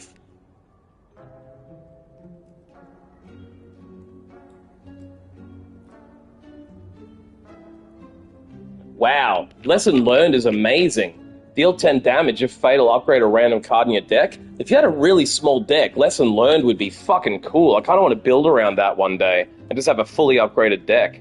But here, meditate seems amazing. One, it's meditate plus, so I've randomly got a plus card. Put 2 cards from your discard pile into your hand and retain them. Enter calm and end your turn. That's hugely powerful because it means I can get 2 energy off leaving calm. And also I can put 2 cards from my discard into my hand. So I could easily put back into my hand worship, so I could use that and then put it back into my hand and use it again. Or just retain it. So it could actually make Omniscience retainable. It could also make Judgment retainable. So if I have a multi-enemy battle, I could get one of them dead under 30 hit points, use that skill, retain it, end into calm. I'm definitely taking that card. The 98 left, I can remove a card. I'm wondering, at this point, because I've got 24 cards, if it's actually worth dropping one of my shittier attack cards.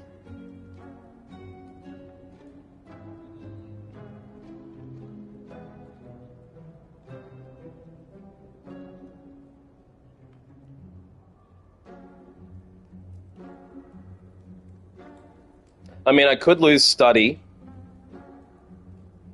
I think losing flying sleeves might be the option here. The only thing with flying sleeves is it's a retained card, which is quite good. So the ability to do... The problem is, though, well...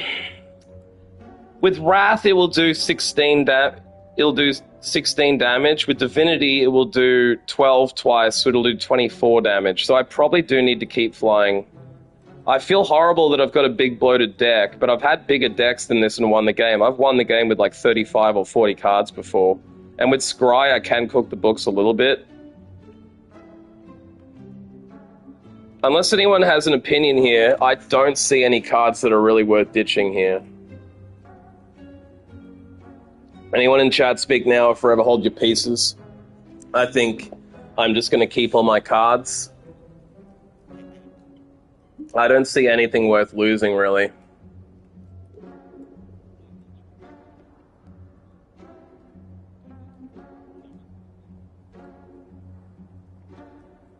Oh, that whiskey's strong. It tastes good and terrible at the same time. It tastes cold and hot at the same time. Whiskey is a weird drink. It's kind of like the Watcher. The Watcher is the whiskey of characters. It, like, is double positive and double negative. Man, I'm still thinking about your holidays, Justin. I'm sorry that everything got cancelled on you, and I hope and send prayers and love and all that your mother gets out of the sickness. My mother's fairly sick as well. She's like nearly 70, and she's like struggling with her kidneys. She's way overweight. She has been her whole life, so her knees are shot. She's kind of like in that stage of life where she's just in pain all the time. So what are you going to do, right? That's what life happens. It gets all of us. But yeah, I hope your mum comes through.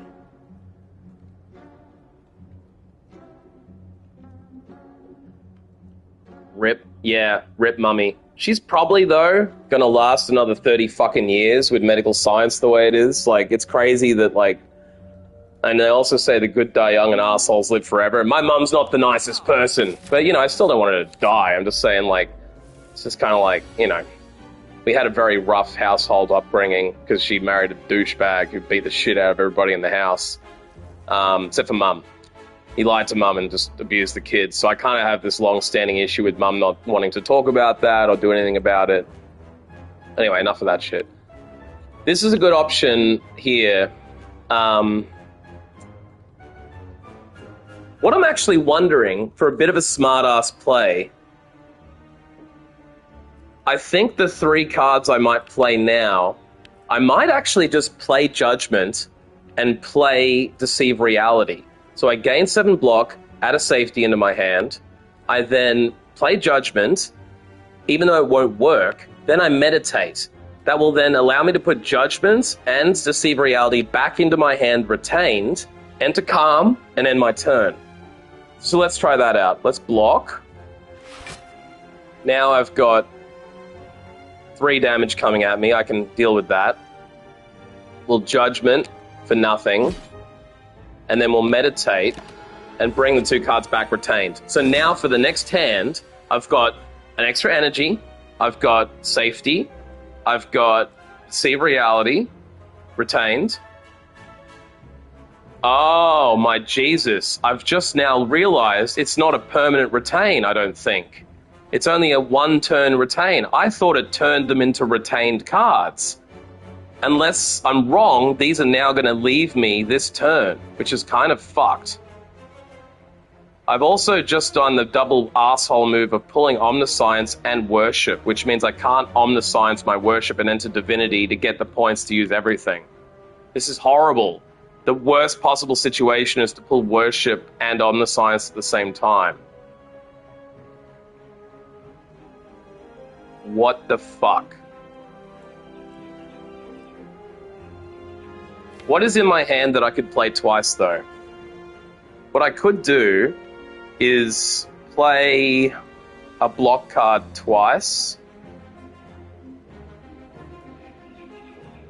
Actually, I could scry twice, theoretically. I wonder if that would even work. I'm kind of almost just using this as an opportunity to test what's going to work and what won't work. I could also deal 15 damage and draw 2 cards twice, but I'm probably going to just run out of card space. But that could actually kill someone, potentially.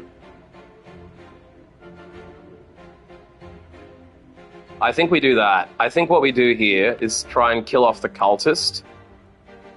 And we're going to deal 14 damage and exit the stance to get 4 energy. Then, for 34 damage, I think what I can do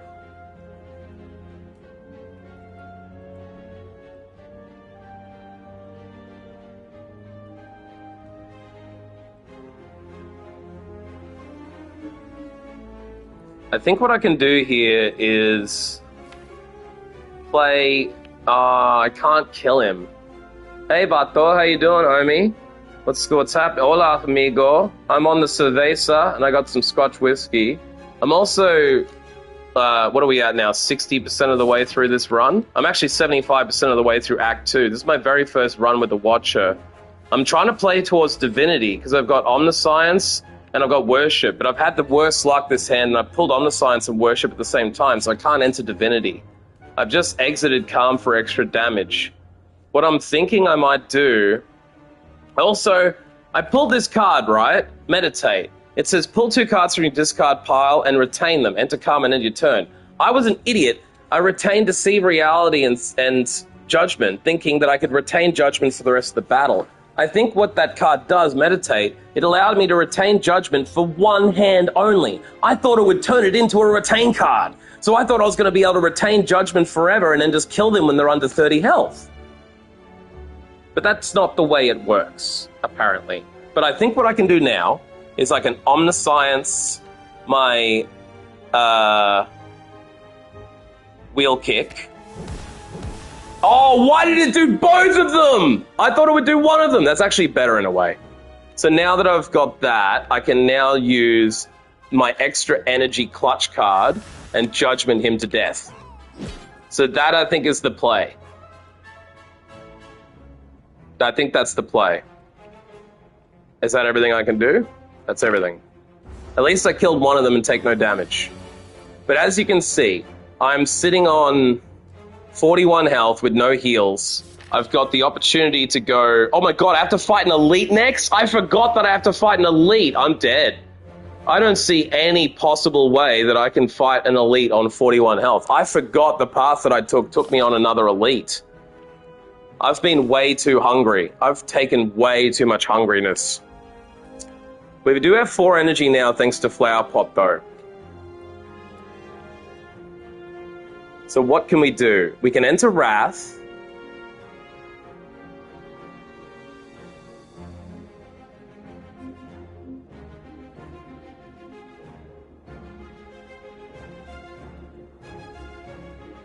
I could actually enter Wrath with this card. Do I have any other attacks? I could do 1 point here to enter Wrath, or I could make him vulnerable for 3 turns and just take 10 damage, but then I'll take 20. I could then play Safety and take 8.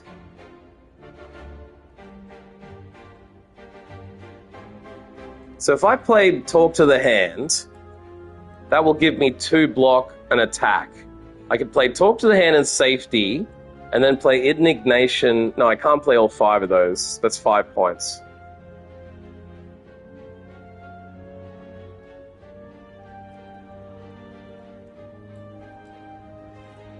I think maybe Crush Joints first. No, I Wrath first.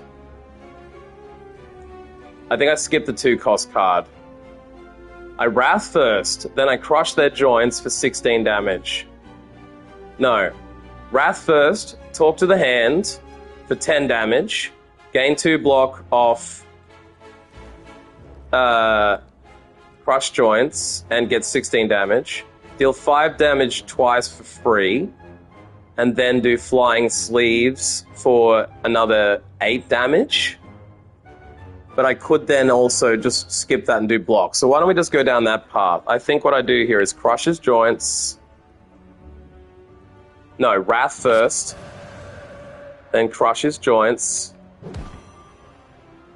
Oh no, I fucking should have talked to the hand first, for fuck's sake.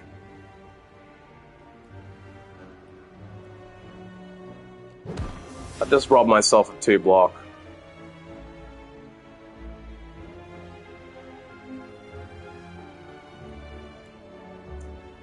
I just played that like an idiot. I think I Safety rather than do more damage. Rather than do 16 damage, I save that card and enter Safety. So at least I'll only take 6 damage. Even though I'm probably going to die on this elite no matter what, unless I get really, really fucking lucky. So what have I got in terms of damage? 16? And I pulled 0 new cards. Yeah, because that goes to draw pile. Do I have any mantra? I got no mantra. Fuck, I'm fucked. Okay, I have to play the block and enter calm, but let's damage him first, and then calm it out. 12 block. 12 block. Not good.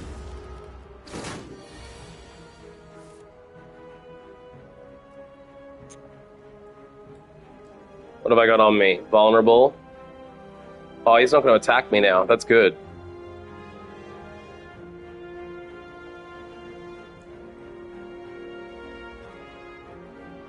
Let's Crush Joints.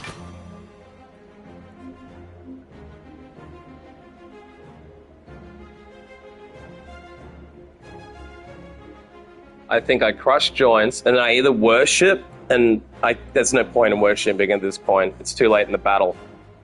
I think I evaluate and then meditate. Oh, I don't get to pick the cards with meditate?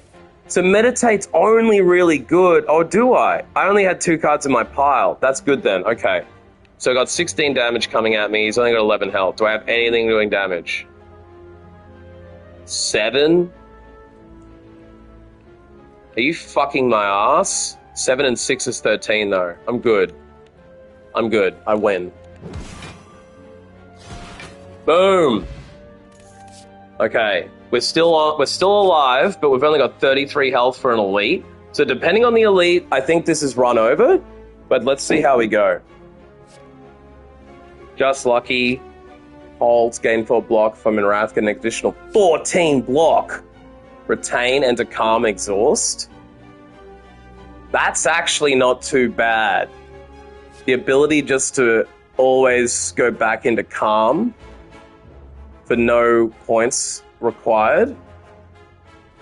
It's a 1 per battle, enter calm for free. In fact, I could use that and then enter Wrath for 2 extra points. I think that's the play. Because although it would be good to get an extra 14 block, I could actually use this to enter Divinity with 3+2. It's because I could enter this and then enter Divinity, get 2 points from leaving Calm, get 3 points from leaving Divinity, and have 5 points to play with. Gain 4 block if I'm in rack, gain an additional 14 block. It's a good card. It's a good card, but it can't be retained. I'm going retain heavy. Oh my god. What have we got here? Oh, this isn't too bad. Actually, though, I'm thinking this guy might respawn minions. I'm guessing this guy respawns minions. If this guy respawns minions, that's bad. I think the fact that I've got Judgment to kill one under 30 means I could kill one of them straight away. I don't know if this guy respawns minions or not. I have to assume he will. To get Worship first is pretty good. I might even just Worship now. And then I could just use this right now, but I don't know if I need to enter Calm now or not. There's no point in using that in advance. Maybe I scry and Worship and just leave the whole round like that. Because then I won't take any damage. Yeah. I mean, the other thing is, I could enter Calm, kill that card off, and then use this for block, exit the stance. That would then leave me with 4 energy. For 4 energy, I could play Third Eye, do 8 damage to one of them, and then I don't think it's worth it because I'd rather keep that Calm and I'd rather keep that Flying Sleeves. They're both retain cards, so I think we'll do this. We will Worship and then enter Third Eye. So what am I getting next round? Next round I'm getting Judgment. That does mean I can kill one of them all the way. I don't know if they respawn or not. I don't know if this guy respawns minions, but I think it's worth keeping Judgment anyway, rather than discarding it. Gain 3 Mantra. That won't get me into Mantra, though. I need to keep that in... I might just even ditch that altogether to get a refresh on my deck quicker. Enter Wrath. I might want to enter Wrath. Am I in Calm right now? I'm not. So I might want to enter Wrath and then immediately go back into Calm. Or I might want to go into Calm, leave it, and then enter Wrath to do heaps of damage, which I could do double damage with the Wheel Kick then. But I can't have...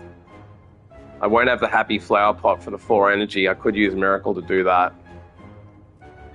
I think we scrap Evaluate. I'll keep Judgment on just in case I need to play it. I think I'm actually going to use one too many energies here.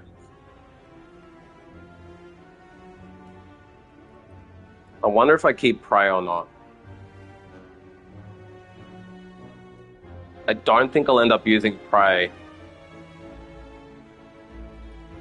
I think my play is to Miracle and then double play Wrath. But I'll be entering Calm and then leaving it. How do I leave it? With the Wrath card. So if I enter Calm with the 0 cost, I then enter Wrath and leave and get 2 points. That will leave me with 4 energy. 4 energy will allow me to Wheel Kick, Prey, and Judgment. Do I keep the Prey, though, knowing that I can't Omniscience it, so I can't enter... Since I can't enter no matter what, I'll ditch it and hope for something that does damage. Yeah, we'll do it this way. So next round should be pretty good.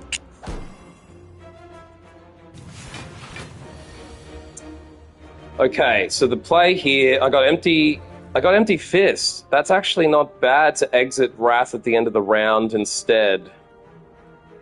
That's actually pretty good.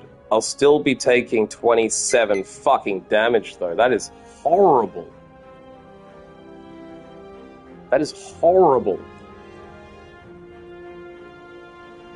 And I've been weakened. For fuck's sake, of all the turns to be weakened, the one I want to do Wrath on.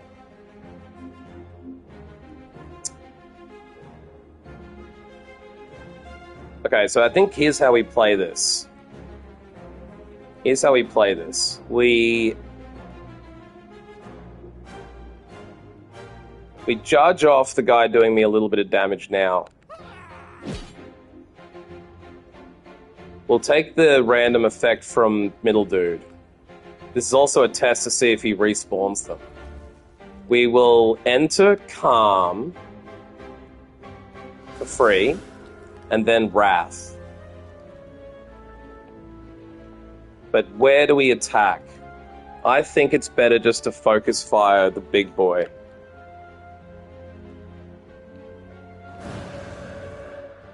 Now I'm Wrathed. I've got 2 points left, but I've got the energy card too. I think I Consecrate now. I think I Exit Stance as my last energy point. So I think the 3 points I've got left, I should be wheel kicking and exiting the stance. I keep Flying Sleeves retained anyway. So we wheel kick and draw the 2 cards. Just, it won't matter, but we'll wheel kick anyway. Does anyone in chat know if I'm going to, like, will he respawn the minions? I'm tempted to kill off the little boy with the 22 damage so I don't get a debuff, but I honestly don't see the point. He does have 3 strength, so he might hit harder next turn. I don't know if anyone in chat knows, does this enemy, the gremlin leader, does he spawn more gremlins? Because if he doesn't, it might be worth me killing off that dude and not suffering a debuff. But I think it would be better just to do the 43 damage I have to this guy now and start chipping his health down. I think I'm dead anyway. I'm going to gamble on attacking the main.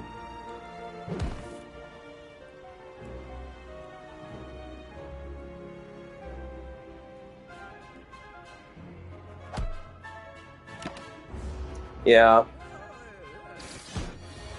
Ow!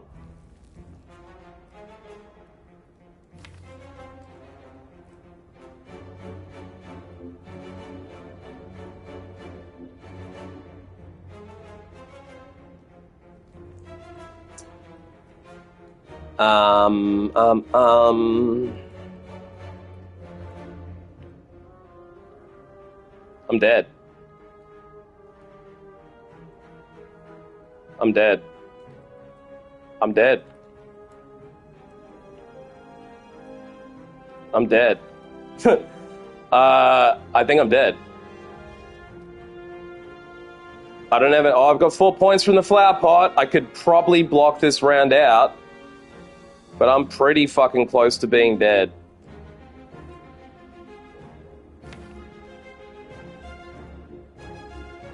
Yeah. Okay, so what do we do here? We gain 7 block and add the safety in. Gain the block and enter calm, and then meditate. Maybe. 3 points left only. So I think I just stack the block.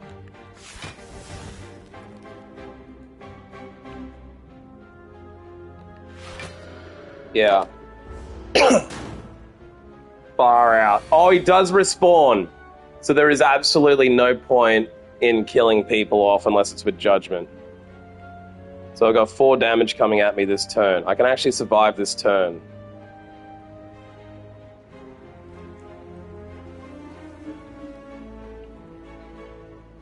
What are we doing here? 5 damage whenever you attack an energy, gain 2 block. I mean, let's be honest, I'm dead no matter what. I can't beat the boss on the energy I have. This is run over.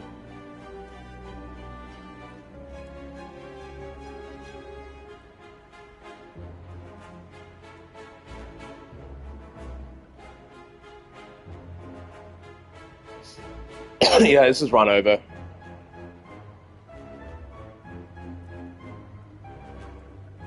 This is definitely dead skis.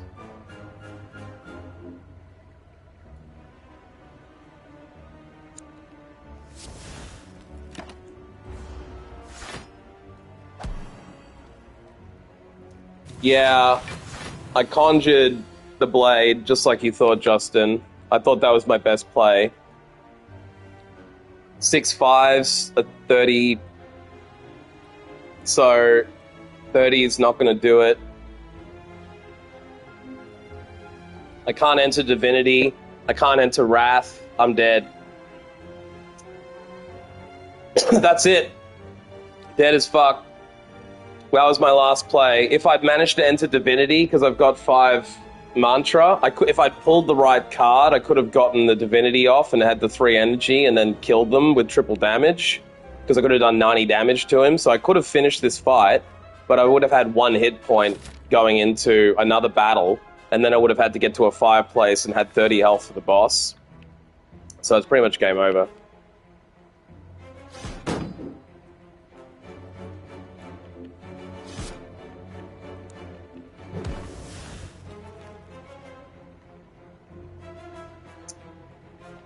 Well, this is the end. My only friends, the end of all the Watcher's goals. Well, I don't think I did too bad. I don't think I did that well. I was well fed.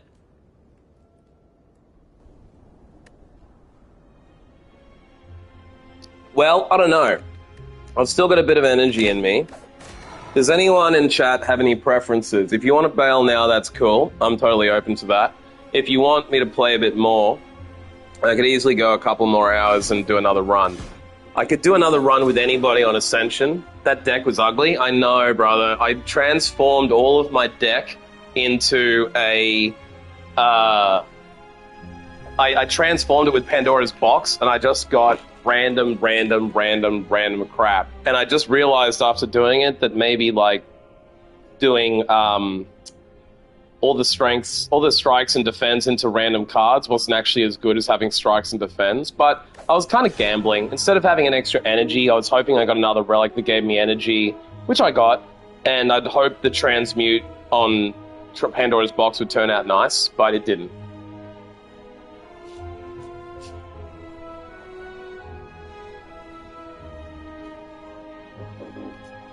So I'm open to options. Does anyone want me to take another try with Watcher? Because I can easily go another run with Watcher. If you would rather I play something different, I can play a totally different game. Or I could also, it's plugged into my phone. I could also, I could end the stream, I could play through with Watcher, or I could play through with any other character. Or pull out a whole different game. I guess I'll probably stay on Slay the Spire, probably. So if anyone wants to see a different character, now's your chance to say. If anyone wants me to try the Watcher again, I think that's what I'm inclined to do.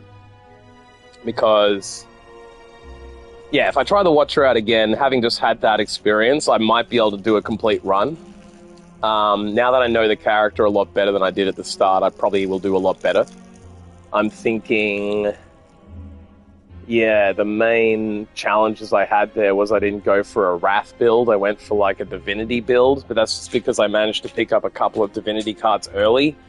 I guess I realized my mistake was because I didn't have enough Divinity cards. I couldn't pump Divinity enough times. It was just too much, like, too slow getting into Divinity. So I ended up, like, choking on the lack of Divinity.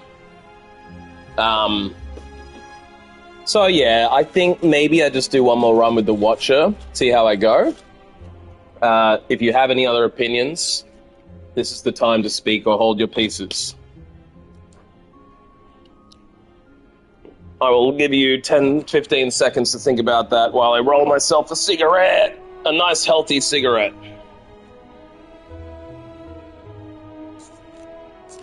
I've reloaded on beer, I've reloaded on chocolate milk, And I've reloaded on... Well, I've got potato salad in front of me in case I get hungry. I was eating some chips that were like cutting up my mouth. I felt fucking like these chips were good, but they also like cut your mouth up. They're so sharp.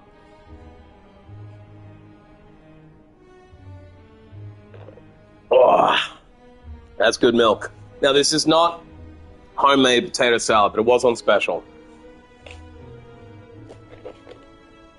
I'm not seeing any opinions either way, so I think I'm going to do another run with the Watcher. Sun chips? Hey, mate, those are sharp as fuck. This is actually an Australian snack called Tubes. Tubes, T-O-O-B-S. Tubes are ketchup-flavored rings. So they look a bit like Cheezels, but they're thicker than Cheezels. And it's basically like putting a big circle ring into your mouth that's really sharp and made of like some sort of wheaty thing. So it's kind of just like hell.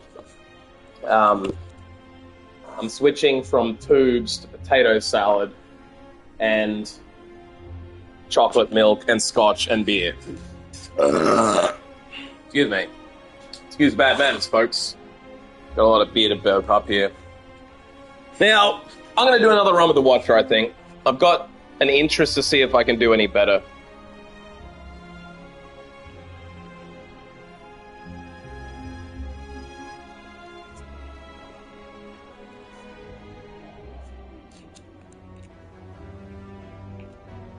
Australian cuisine is right, mate.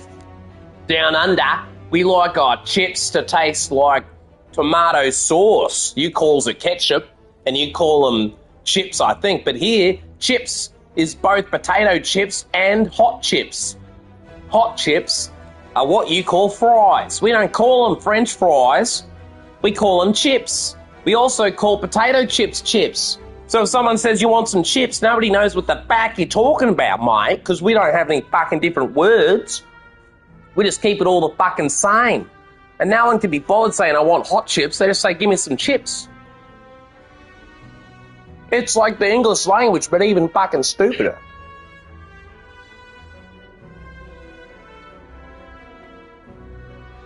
So if you need to know how to speak Australian, you just fucking cut your words off and swear a lot, cunt, and then you fucking say shit, cunt, fuck shit, and then ask, give me some fucking chips and a beer, cunt. Because in Australia, you call your best friend cunt, and you call your fucking enemies and strangers mate. You go, oi, mate, come over here. Who are you, mate? Oi, mate, get fucked. But if it's a mate that comes over that you know real well, you'll be like, oh, g'day, cunt, how you doing, you fucking piece of shit? Fuck your shit, cunt, I fucking love you. Fucking love you, cunt. If I had a fucking nickel for every time someone said, I fucking love you, cunt, it's the most confusing sentence in the fucking world. Now, does anyone have an opinion here? I'm thinking I might take a random rare card. I don't want to take 21 damage off the bat. I don't think taking 21 damage is worth upgrading 2 cards, but I could heal it off.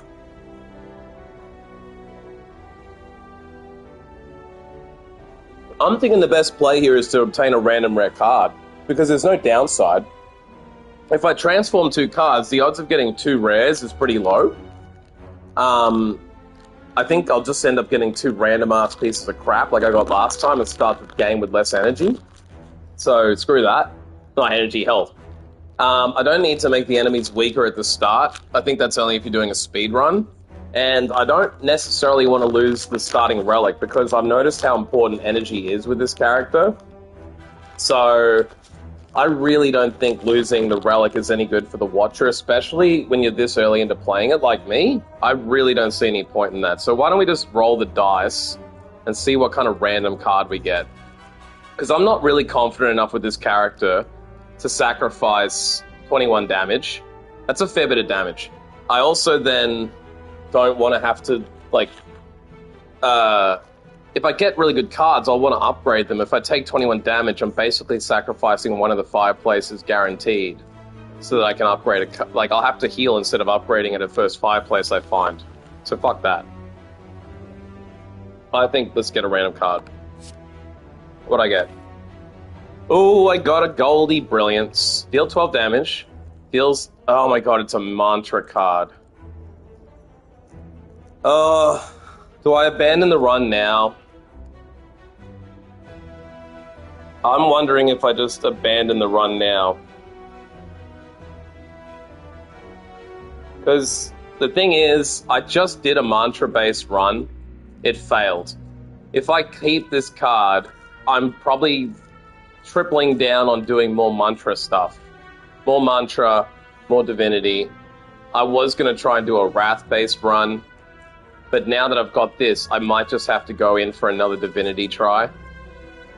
The problem with that too is if I don't get any cards that give me mantra, I'm pretty fucked. This basically forces me down one style of play. But let's just go.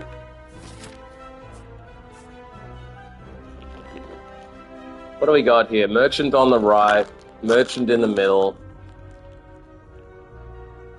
There's two merchants up the middle. I think we go the middle road for the double merchant. Yeah. I think the middle road for double merchant is the way to go.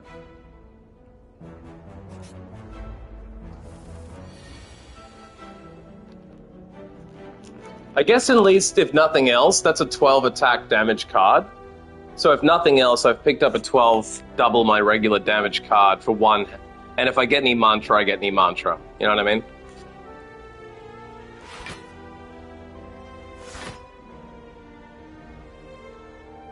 In this situation, though, I don't know whether I should defend 3 times or just block. I mean, take 1 damage. I think taking 1 damage is probably better. Oh shit, I used the wrong one. Oh, fucking hell. Good work, John. This run is cursed so many times already. I could do 12, 12, and 9. 12, 12, 24, 9 is 34. If I had used the correct card, I would have killed him right now. Motherfuck. Oh well, let's do it anyway.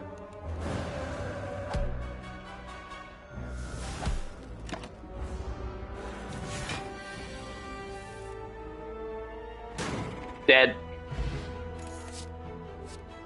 Only took 1 damage. Deals 7 damage for every enemy in combat. Apply a mark. Deals 7. I think I'm skippity on this one. The only thing I don't know is if I skip or do this bowling bash. I'm thinking maybe bowling bash.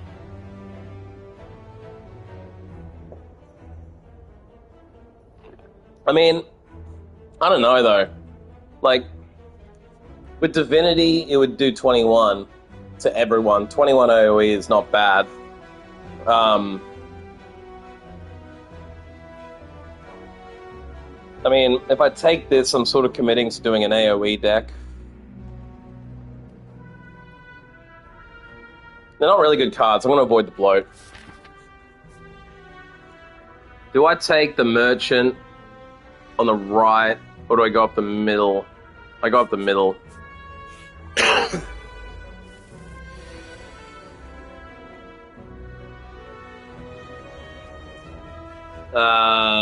I think I killed this guy off. And then maybe just enter Calm now that I've got it. Oh, he had shield. No, I didn't kill him off. Forgot about Coil up. Forgot about Coil. So let's Wrath it now. And now we can kill him. Boom. That's how the Watcher's powerful, people. With the right stance changes, extra energy, extra attack, it's powerful. As long as you do it the right way. Oops, I unplugged my phone by pulling a blanket. Let's replug the phone.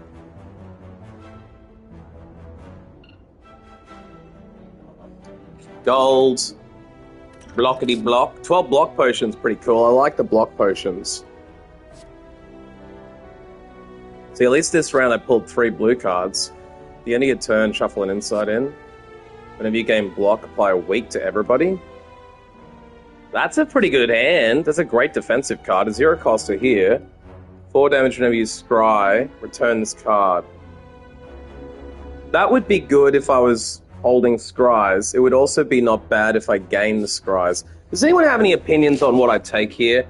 I think Weave would be good if I do gain scries, but if I don't, it's just a lot less powerful.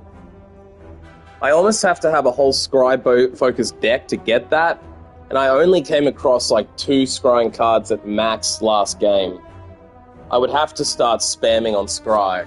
This will just be helpful on everything. Whenever I gain block out of weak, that just means if I'm blocking, I'm taking their damage down by 25% every single time that happens. I think that's pretty fucking good.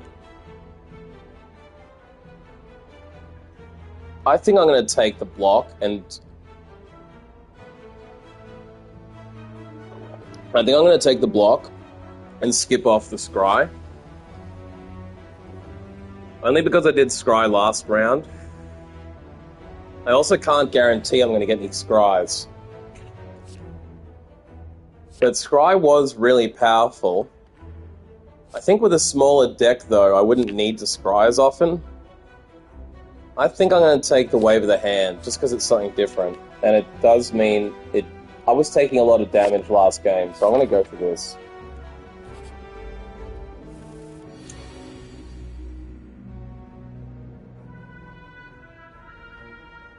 I think I'm going to go ahead and block, enter, and brilliance him. That brilliance 12 damage is actually doing pretty good. I'm just hoping I pull some mantra to make it even better. What are we looking at here? We've got 40 damage and 6 block coming at us. Let's go ahead and block that out. And just double strike him.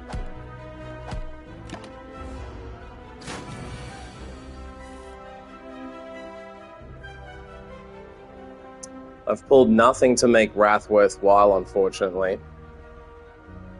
So even if I do 9 plus 12, that's only 21. He's still alive and I'll take double damage, so I can't Wrath it out. Just double defend. Double defend strike. He should be dead next turn. What do we got now? 12 plus 6 and 6, that's 24. He's dead.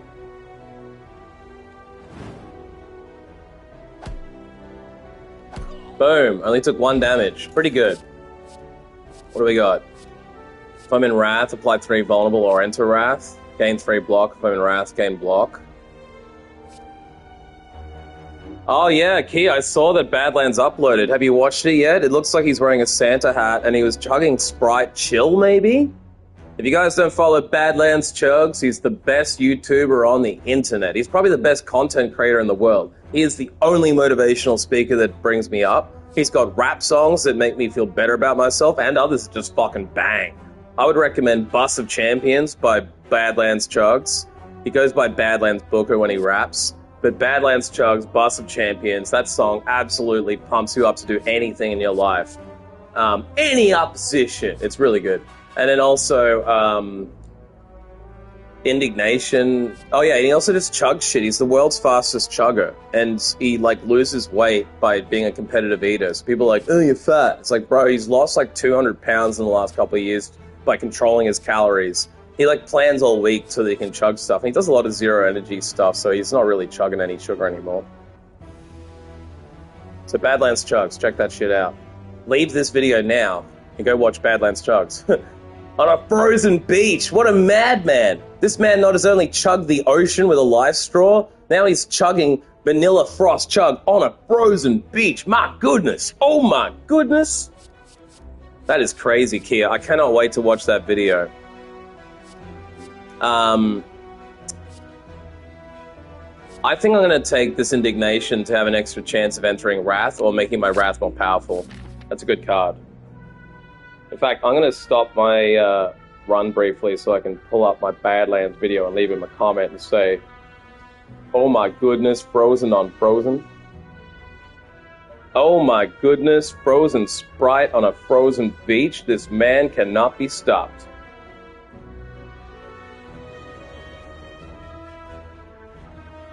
God damn, that man is a legend. Okay, so which way are we going to go? I think we take the double shot. What are we going to do here? Oh, we got a multi-enemy battle. Right now, I'm desperately wishing I'd taken that AoE card. I am feeling very silly for not taking that AoE damage card right now. Maybe building with AoE is smarter than I thought. I'm super annoyed I don't have an AoE card. Okay, if I do 9 damage and enter Wrath, I still can't kill one of them. But I could enter Wrath and then weaken them all down with Vulnerable. Then use my extra energy to strike one of them dead. That would be 12 damage plus 6 would make it... That would either be 18 or 20... It might be 15 to 18 damage. Still not going to kill anyone. Damn, this is getting difficult. I might need to... I only have 1 defend block. I don't think I can enter Wrath because then I will take a lot of damage. I can't kill them off with Wrath because I don't have enough attacks. So I think the play here, although I want to enter Wrath and make them vulnerable for 3 turns, I will then take way too much damage. I will then take 8 plus 8 plus 18. And I only have 5 and 8 block. And I can't play the 5 because I only have 4 energy. But I could enter Calm and then leave Calm and enter Wrath. I think that's the play. Enter Calm, Wrath. Oh, that's not going to work. That's not going to work. Oops. Because I can't... I'll have 0 energy then, I won't be able to attack, and I'll be in Wrath. So I think I leave the rest of this alone. Thanks for the encouragement, Kia. And Chugs. Thanks for shouting out my man Badlands, Chugs. I think what I'm going to do here is just defend and take 13... I'll take a little bit of damage. I don't think there's anything else I can possibly do here. I have just pulled both my Wrath cards, so I don't think I'm going to be able to enter Wrath and kill them off quickly. And now he's got shield. This is not looking good. They've also weakened me, so I'm doing less damage. Extra not good. I get 2 defend, take less damage, and do a brilliance on one of them.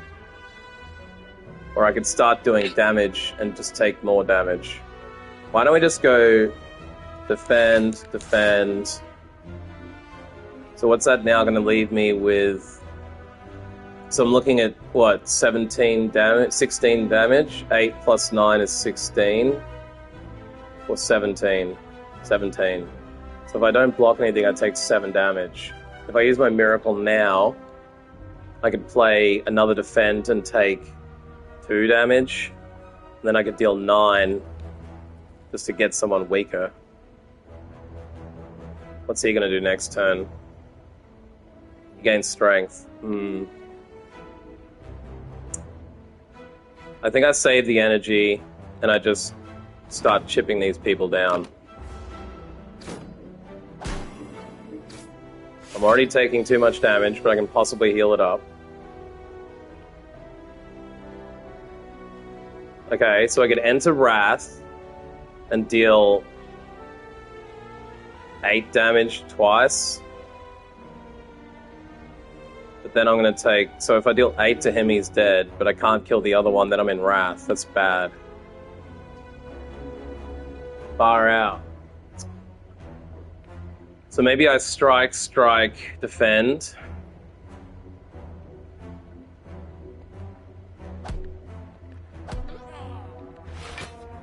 This is bleeding me out every turn. This is why I can't play Watcher. I keep losing health playing the Watcher. I've lost more health with this character than any other character. This is a horrible battle to get on the first map, on the second or third fucking battle. This is ridiculous. This is the worst. I'm really not fucking liking this right now. Okay, so I can Brilliance him to death. That's probably the play. If I Wrath first, I can... Because he's now got 28 on him. I don't think that's going to work. Even if I do these two and use the energy, and it's only going to give me 12 more. But I could kill 2 of them. Actually, let's do that. Let's enter Wrath. Do I knock him down or knock the other one down?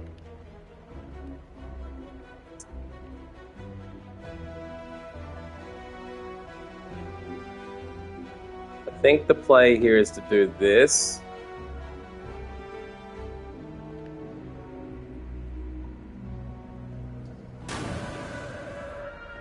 And then brilliance him to death. And then strike him down. And then hit him dead. It actually wasn't as bad as I thought. But I'm still losing a lot of health. Whenever I change stances, return it to my hand. Gain block if I'm in Wrath, gain an additional block. Deal 10 damage. Shuffle it through violence. I did those last time and I couldn't play them because I didn't have enough energy. So maybe we avoid that. I mean, they're good, but also, fuck. I don't know. Which of these is the play? Gain block if I'm in Wrath, gain an additional 9 block. I don't think I'm doing enough of a build to play that hand. Deal 4 for 0. Whenever I change stances, return it to my hand. I'm not really stance shuffling either.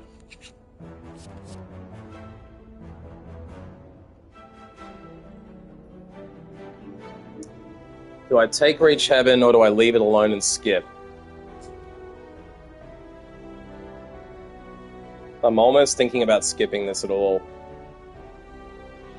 I very rarely had enough energy to use these last game. It is a 0 damage, 20 damage card though. 0 energy, 20 damage card. If I just prioritize using this more often, it might work out. Oh lordy. See what I get at the merchant with 152 gold. Man, I got a membership card on offer and I'm 1 gold off affording it. Can you believe that? This run is cursed. I have 1 gold missing to buy the membership card. That ain't cool. That is not cool. I also have 0 divinity cards on offer, so I can't do anything there. That's double bad.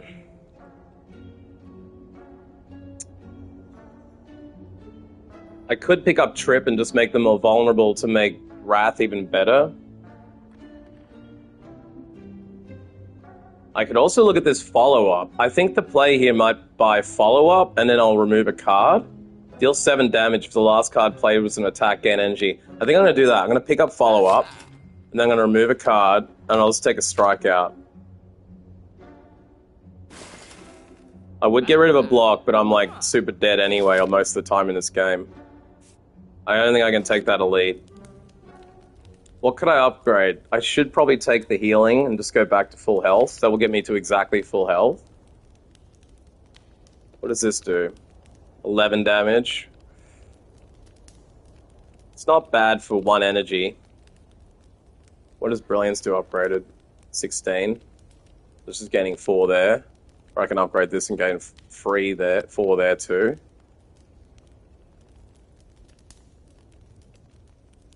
I think this might be the play to make Wrath only cost 1, so I can do more Wrath damage.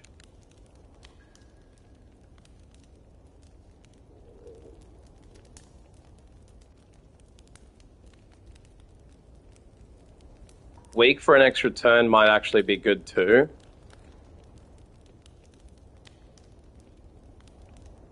Five vulnerable is nuts, but I need more Wrath cards to make that worth it. I actually think the play here is to make the Wrath card only cost 1 to enter. Given I don't have any extra energy or any ability to gain extra energy, I think the only way I'm going to win this is by Wrathing quicker and cheaper.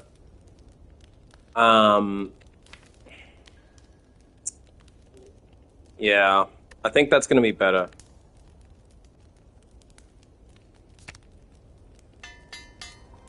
I hope that works.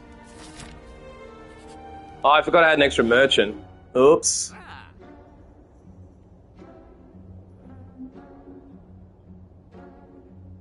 There's my mantra card that I needed. God damn it, I should have saved my money. I did not remember there was a second merchant. I have absolutely cursed myself, and this run is cursed. Fuck yeah, I cursed myself.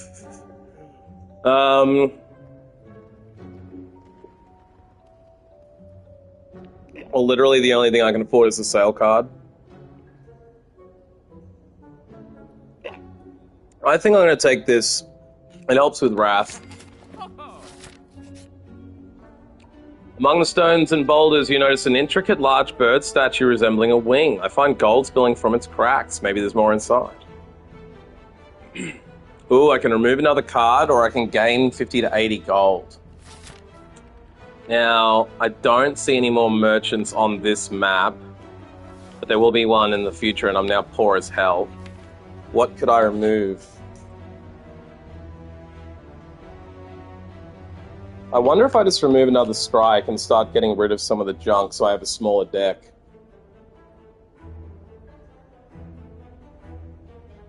Basically, if I take the gold, it gives me a chance of buying a relic or a potion or something. But if I remove a card from my deck, I'm sort of playing for the future.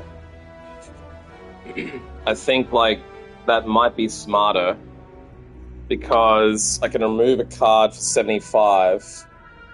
I've already removed one, so it'll be 100. So I won't be able to afford a card with that 50 to 80, and it might be 50. So I think we remove a card for the health and just... There's another fireplace, so we definitely do that.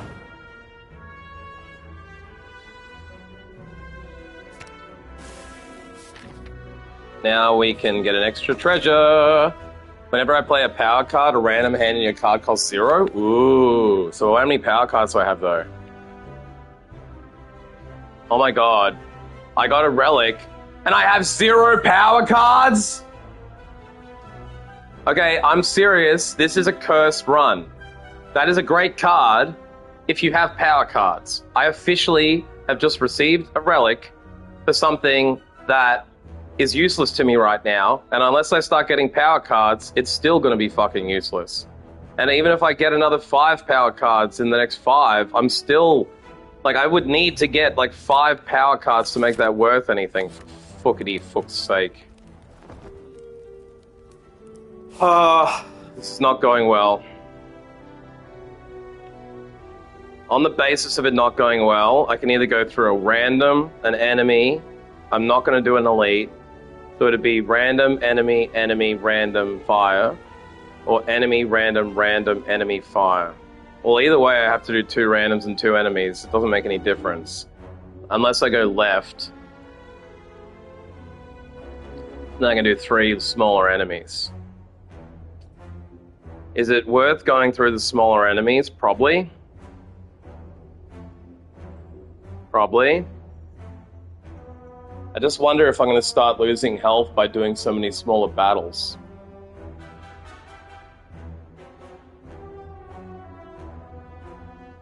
I don't want to fight 4 enemies, I don't think.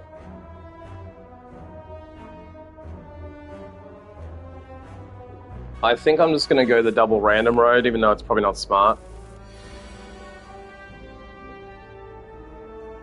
12 damage coming at me.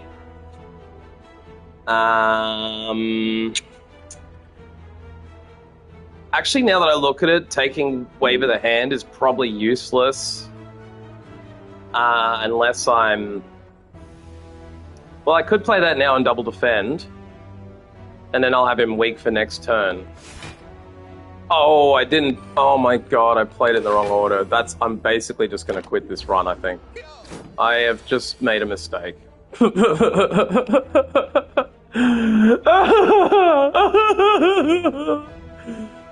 Okay, I can enter Wrath. Apply 3 vulnerable. Then I have no attacks. Oh, actually, I could play Enter Wrath, but then I can't use this to my advantage.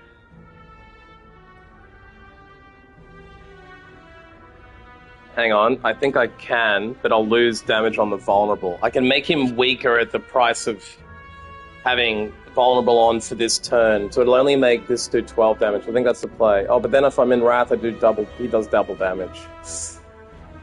That's not worth going into Wrath. Far out. I think I just need to Vigilance defend.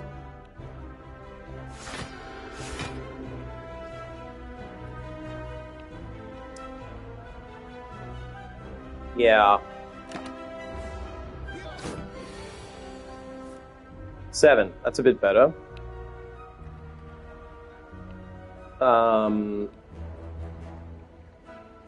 Okay.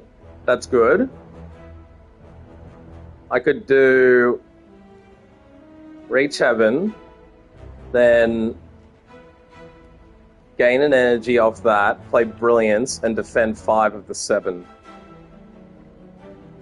Yeah, I think that's the play. I could also use my energy on this hand and make him weak to the damage. So maybe I wave the hand, apply the block, deal 10 damage. That will waste all my energy. I can't do it in that order. So if I Reach Heaven,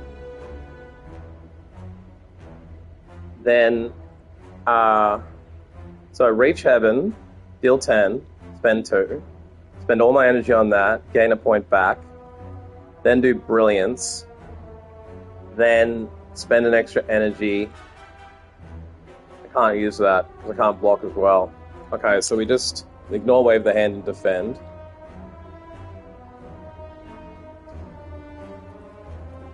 I think I could use the extra energy though.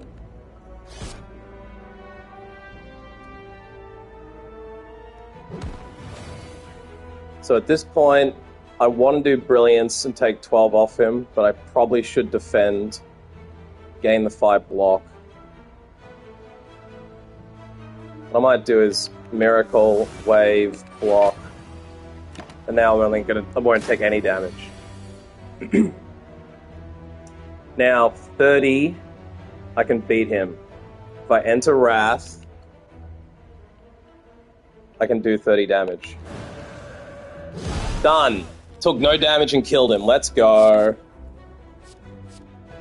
What do I got? Third Eye. The Scry card is good. I had that last time. Deal 5 damage to all enemies. Shit. This is a good card draw. I think Consecrate maybe. 5 to all for 0 cost. Good AoE for nothing. Doubled up on Wrath. That's 10 to everybody. Third Eye, Scry ability is good though.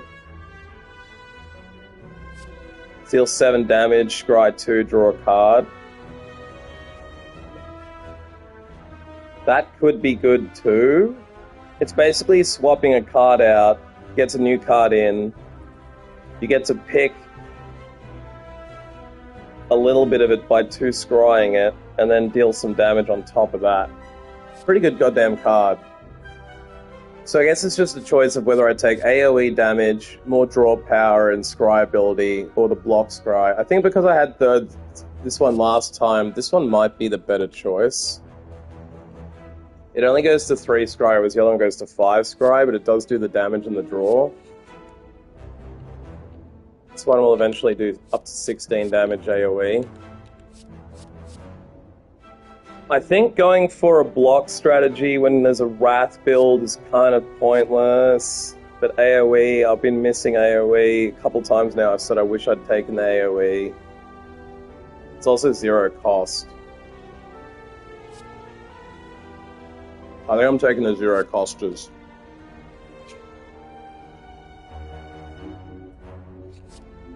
Yeah. Now, do I do double? Do I do battle, random battle? Or random battle? Fuck, I should probably take the battles, but I'm not going to. Oh my god, this was a good random. Before me lies an elaborate shrine to a forgotten spirit. I can just pray and remove a card. Do I want to remove a card? Probably do. Now, I've removed a lot of attacking from my deck already. Do I lose a 5 block? I think no. Then I just leave it so that... Because all my other attacks are better. I think we ditch another strike. Okay, this is actually not a bad double random. A thief is beatable. Bit of good luck there.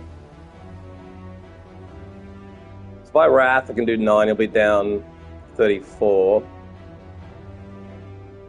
Or 36? 37. 37. Then I can be doing 24. Then he'll do 20 damage. But then I could enter Calm. Take it back down to 10. I think that's the play. Let's Wrath him. Brilliance it. Now, probably use the energy and go back into Calm. That was only 2 damage. It's not too bad. I think I can kill him here.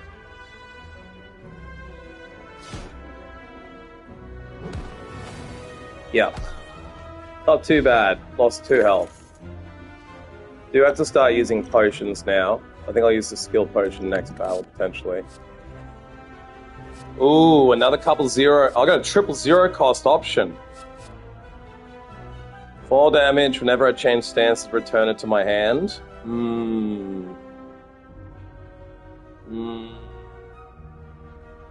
feel like that's for a real stance heavy... I don't have any exit stance things. I'm thinking taking another Consecrate. Yeah, I'm going to take Consecrate again. Double Consecrate is pretty good.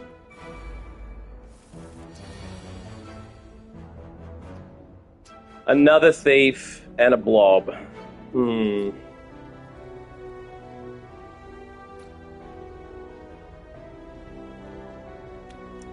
Damn it, damn it, damn it. What am I going to do? Let's see. I got 20 damage coming at me. That's hardcore.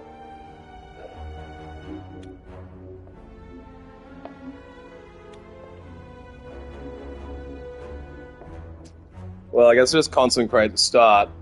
I don't have Wrath, so that's not going to get better.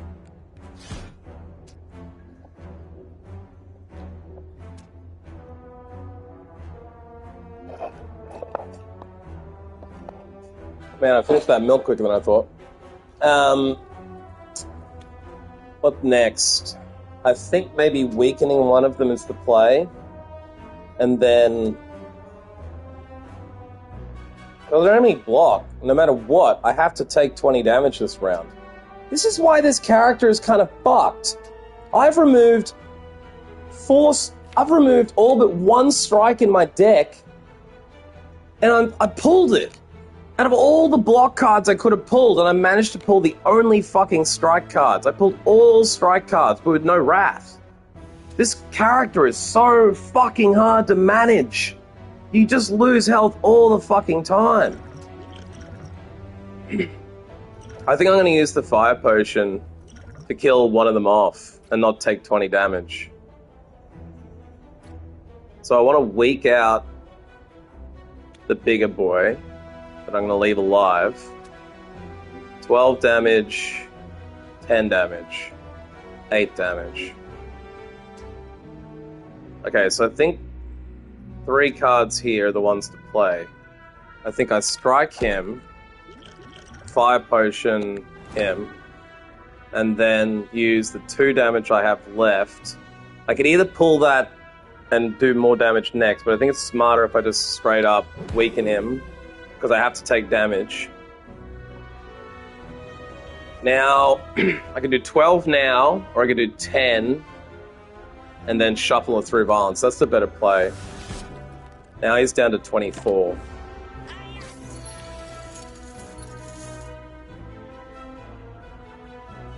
See, now I've got the Wrath card with 0 attacks.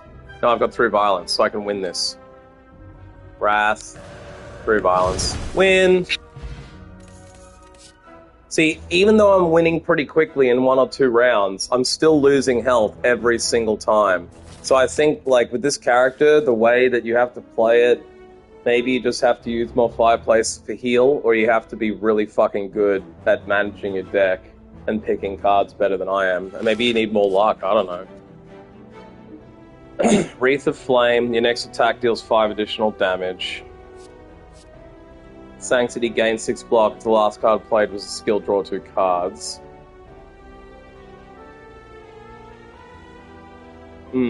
What's better? How many skills do I have? Skills basically are 7 out of my 15 cards, so 50% of my deck is a skill. That's a good draw. Deal 8 damage. The last card played was an attack, apply weak.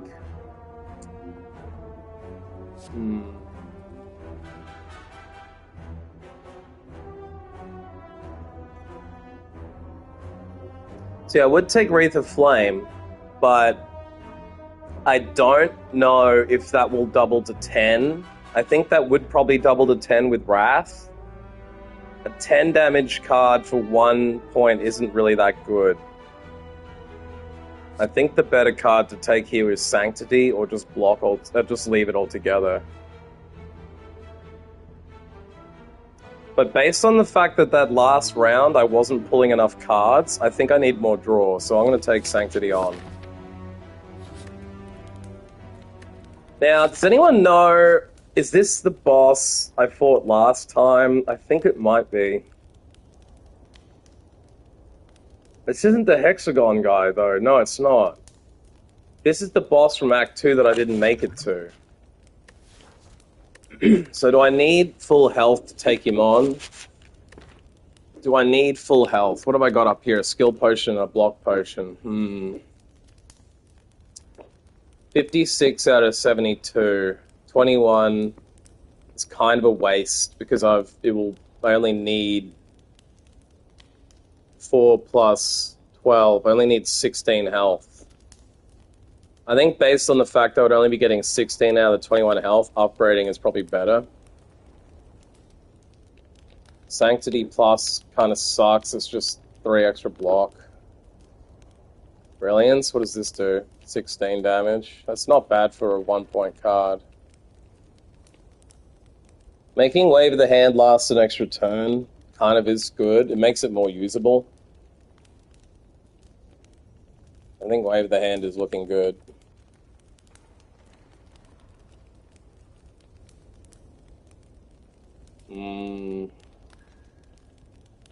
Yeah, I think maybe Wave of the Hand is the card to upgrade.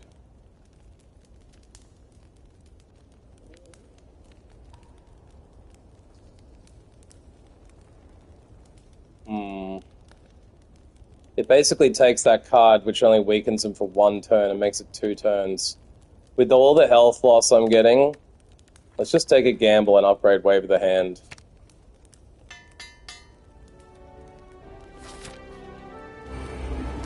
Alright, scoop of potato salad for the boss.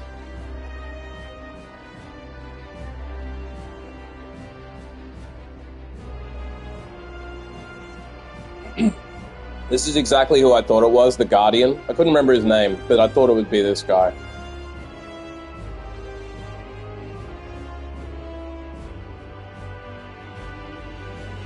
So I've got free attacking. I think what I do is just play my 2, consecrate him, sash whip him for the 8 damage. Then maybe, if the last card was a skill, draw 2 cards.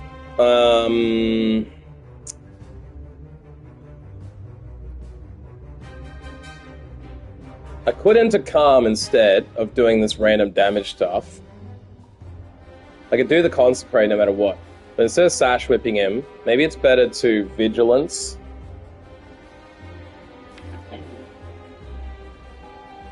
And then Sanctity. And hope that one of the 2 cards I draw is worth playing with the last point I have.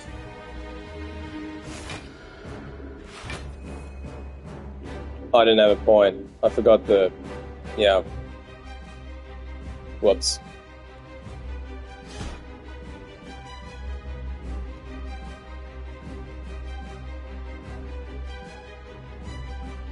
Although now I might want to use my miracle, follow up, deal 7 more damage, and gain a thing.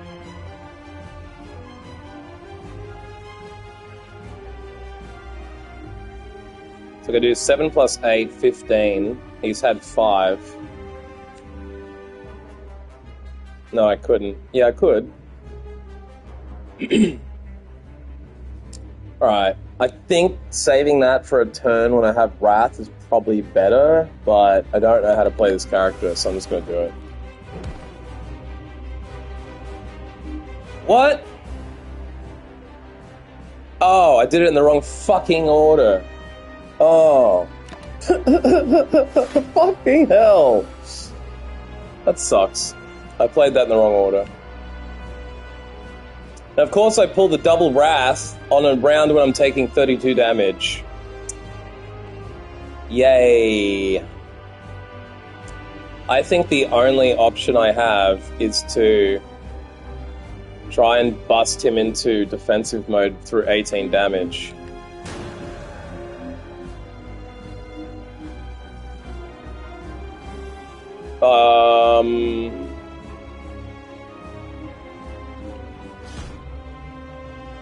How did that not get him down? He's 3 damage off, for fuck's sake.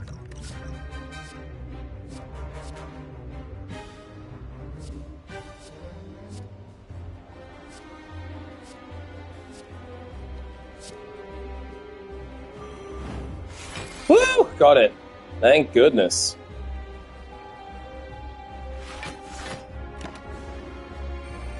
That skill potion came in handy. Okay, so now I've got Thorns on. So I take damage every time I attack. He's going to hit me for 18. I'm in Wrath mode too. Fuck. I can't leave that.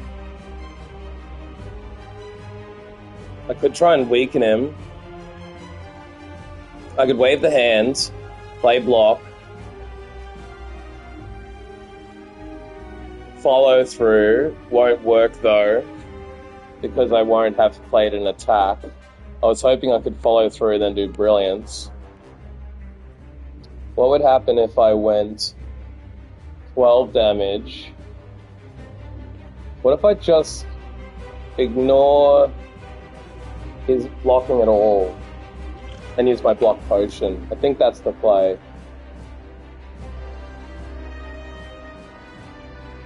Maybe I try this and then try the block potion. Now he's weakened. That's good. Then I deal brilliance and follow through.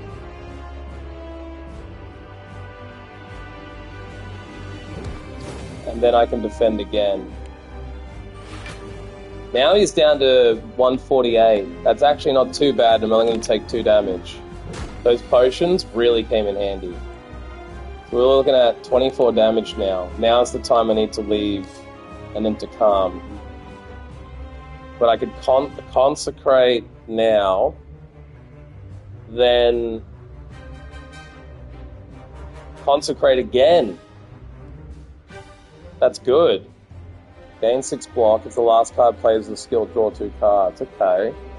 So maybe the way I play this is defend first. That'll burn 1 energy. Then I play Sanctity. Or I could just do that right now. I could just Sanctity right now. Gain the 6 block. Then I consecrate. I'll have 2 extra cards to play. And then I can use the 2 points I have left to enter calm. Gain more block as well. Let's try that out.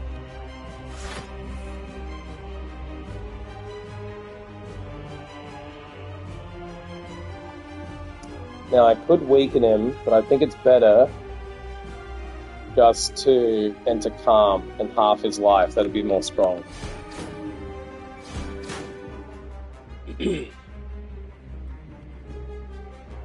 Now I have vigilance to gain the block back and into calm. Now I'll only take 4 damage, I think.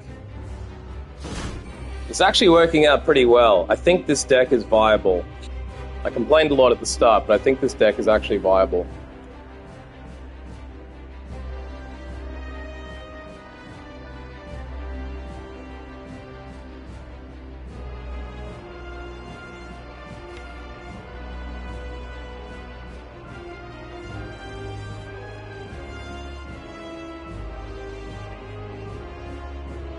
It's interesting that potion has left this mark in my hand. I didn't realize that would come back. I thought it was a one-off use and it goes away. So now I can mark him again. That's another 8 HP, plus the 8 he's got, so that's 16 damage. That's starting to stack pretty quick. Building a mark deck would actually be really good. I almost want to do this character and build towards Mark. It seems pretty fucking powerful, especially if it doubles up in Wrath. I don't know if Wrath counts as... Maybe Mark is an alternate to Wrath? I'm thinking that Wrath might not double up Mark, but if it does, that's even more powerful. I don't think it does, though. I think Wrath affects double damage, but does Mark not count as damage? It's a good question for the internet.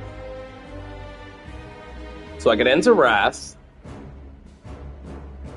but I need to do 40 damage. I don't think I can do 40 damage. I can't. I can only do 20. Even if I mark, it would give me... I don't have enough points to mark as well anyway. So I think the play here is to stay in... Oh, but I would gain 2 energy by leaving, so I would have 4.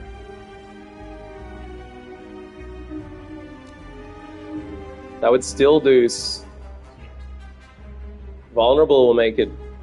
It's not weak, it's vulnerable. So I don't want to be screwing with this times 4. If I enter Wrath, this is going to hurt way too much, so I don't want to do that. Okay, so for the 3 points I have, maybe I just reach Heaven and block once. I think if I reach Heaven and block once, apply 8 mark, we'll do 16 damage. But that will give me 10 plus 10, 20 later for a 0 cost. Okay, so I think I'm going to defend once and then reach Heaven.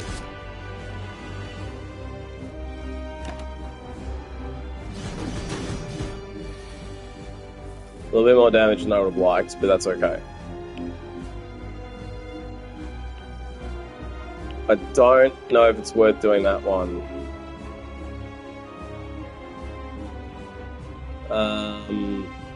Maybe I block first to get rid of the thorns. No, he doesn't have thorns on right now. So let's just throw violence in. 10 damage. I can just get him into the next mode right now. 6 block. Yeah, let's just do this. And then I can just gain block. So he only got 6 damage coming at us, that's nice. So I could enter Wrath, deal 10 damage, and then do 20 damage. 10 plus 20 would be 30. And then that would take 12 damage though. I might just do that and take the damage.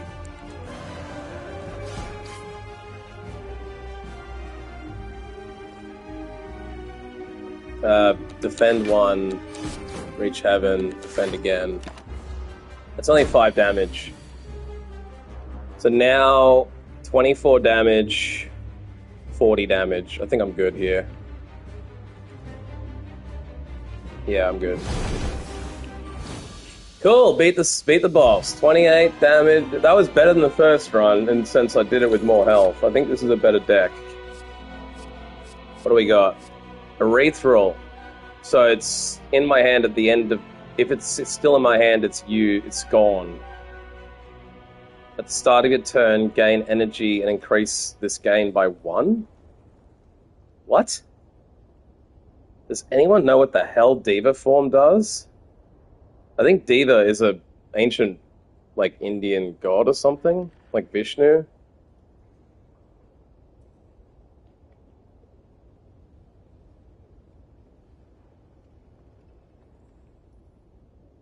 So when you get this card, you have to play it immediately, or it's gone. If you do play it at the start of your turn, forever the rest of the battle, you gain an energy and increase the game by 1. So the first time you get an energy, the next turn you get 2 energy, the next turn after that you get 3 energy. That would be very good with a drawing deck. Whenever a card is retained, reduce its cost by 1. That would be really good if you have a retained deck. But I don't think anything I have does retain, apart from through damage on this one. So that is a good card for the last deck that I got. Whenever a card is retained, reduce the cost by 1. That would have been really, really, really good with my last deck, but not this deck. Take an extra turn after this one. End your turn. Exhaust. Shit. So I've got 2 cards here that are 3 energies. So it's kind of like an instant burn. To be able to use Vault, I would need to have Diva form. Because you cannot... What is the point of spending 3 energy? Like, even if I had 4 energy of Wrath, like, say if I use my Miracle card, I could have 4 energy, enter Wrath, and then use Vault, and have a whole extra turn with 3 energy. But that's no different to just using the Miracle and burning Wrath. It's pointless. So I'm going to take Diva form, because you don't have to play it. But if I get the opportunity to play it early, it could make me just stack energy for the entire battle, which would be crazy. Calling Bell, gain a unique curse and 3 relics. Ooh, I'm considering that. I am considering that. Snecko Eye, at the start of your turn, draw 2 additional cards. Start each combat confused.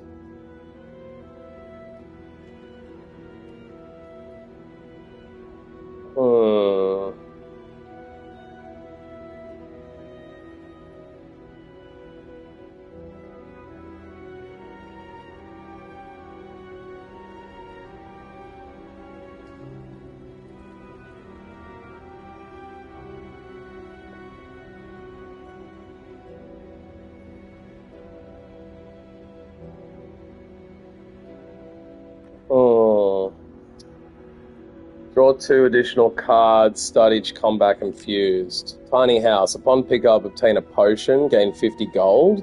Raise your max HP by 5, obtain 1 card, upgrade a random card.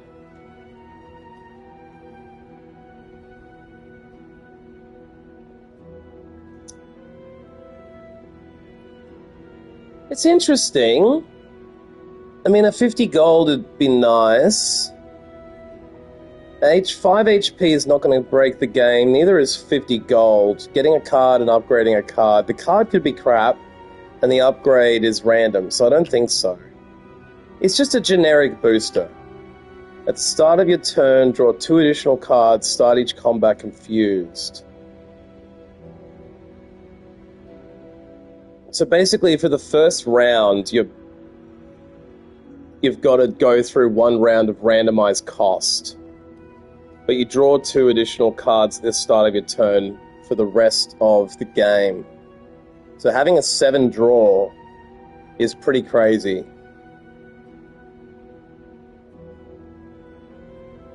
So is having 3 relics, but if I pull a bad curse, like Regret, I need to get rid of it straight away, because I will end up taking damage based on the number of cards left in my deck. And if the relics are like this mummy hand, it's kind of useless. What does the mummy hand do again?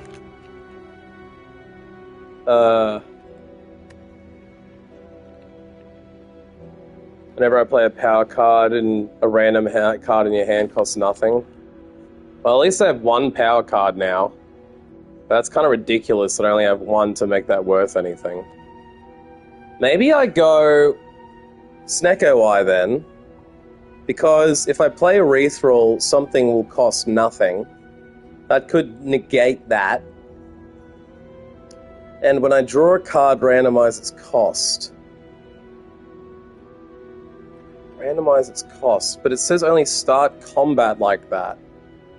So I think that just means the first 7 cards I draw will be random cost. In theory, that could be beneficial. I get 0 cost cards. It could also mean Diva gets down from 3 to 2, 1, or 0.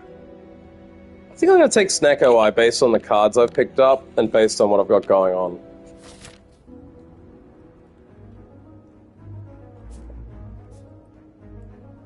Alright, what are we looking at here? Don't want to go left, Hectic Elite. I think I'll probably go one of the middle 2 roads because I can get to a shop.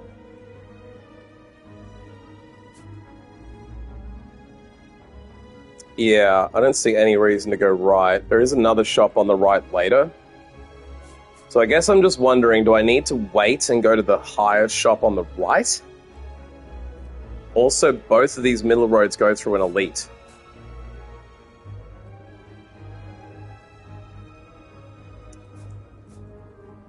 I know killing elites is good, but I don't have that much gold. I'll only have like 200 gold at the point I get up there. So I may as well just go right, ride it all the way to the top, and have no elites on this game. Actually, I could divert to an elite, so right's the best road. If I need to, I can divert to an elite down the road. Okay, so because of what I've picked up, I'm drawing extra cards, but I'm confused. Why have I got 8? Draw an extra 2 cards, but why did I draw... Oh, because I got the miracle card. 1, 2, 3, 4, 5, 6, 7. Man, I might actually hit the card limit at some point in this game.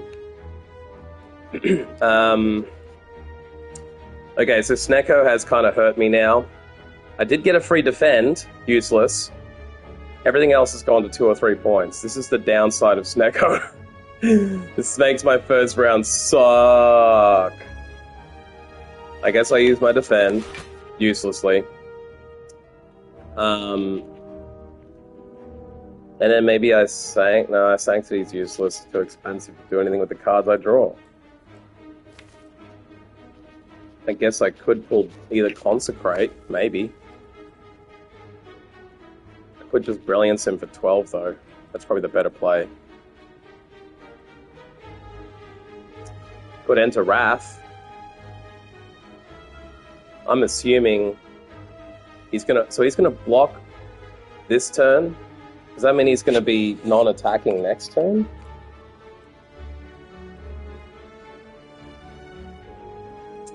I still got my Calm card coming, potentially next turn. Do I just do 12 damage now?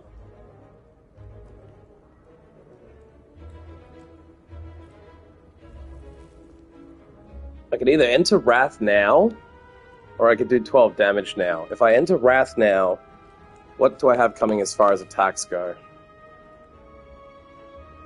Almost everything coming up is a damage card. So let's try gambling on higher damage later. Alright, fuck.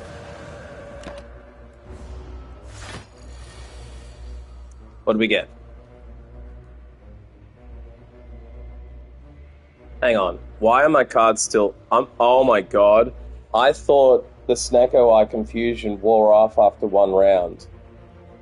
Oh my fucking god. I've taken a relic that forces me to have randomized cards for the entire time. However, it did the perfect thing, and it made my Diva form go to 0. So this run is either going to go really well, and I will continue to have good luck, or I'm playing with crazy dice, because I don't think I have anything that removes negative debuffs. Unless this wears off. Okay, so what have I got to do? A Urethral. At the start of your turn, gain energy, and okay, so just play that. That's a good, just random get. Now, that also is a power card, so it would have removed a random card of my cost has turned to 0. What was it? It was this defend.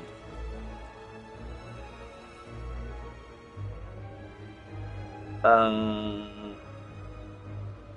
didn't get my calm, so I can't leave wrath.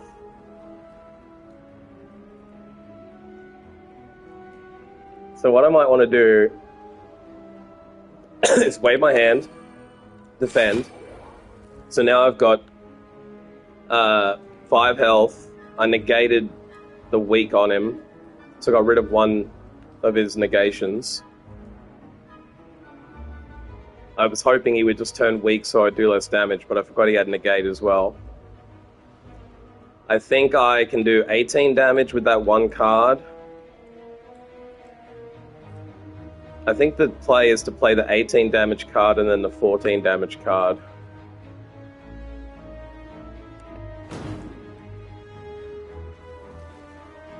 Why did his block go up so much? So whenever he has that defense turn, he adds like fuckloads of block. This guy is horrible. So now I guess the only option I have here is to deal more damage to him.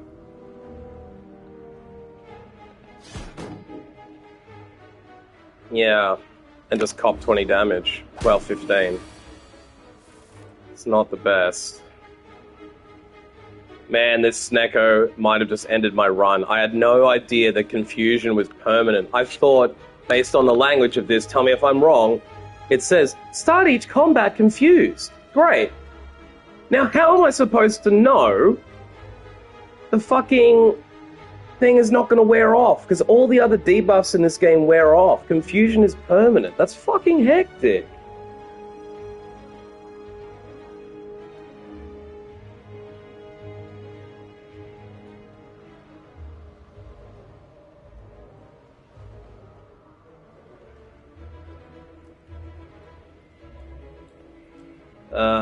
Probably better if I was playing a game, you know.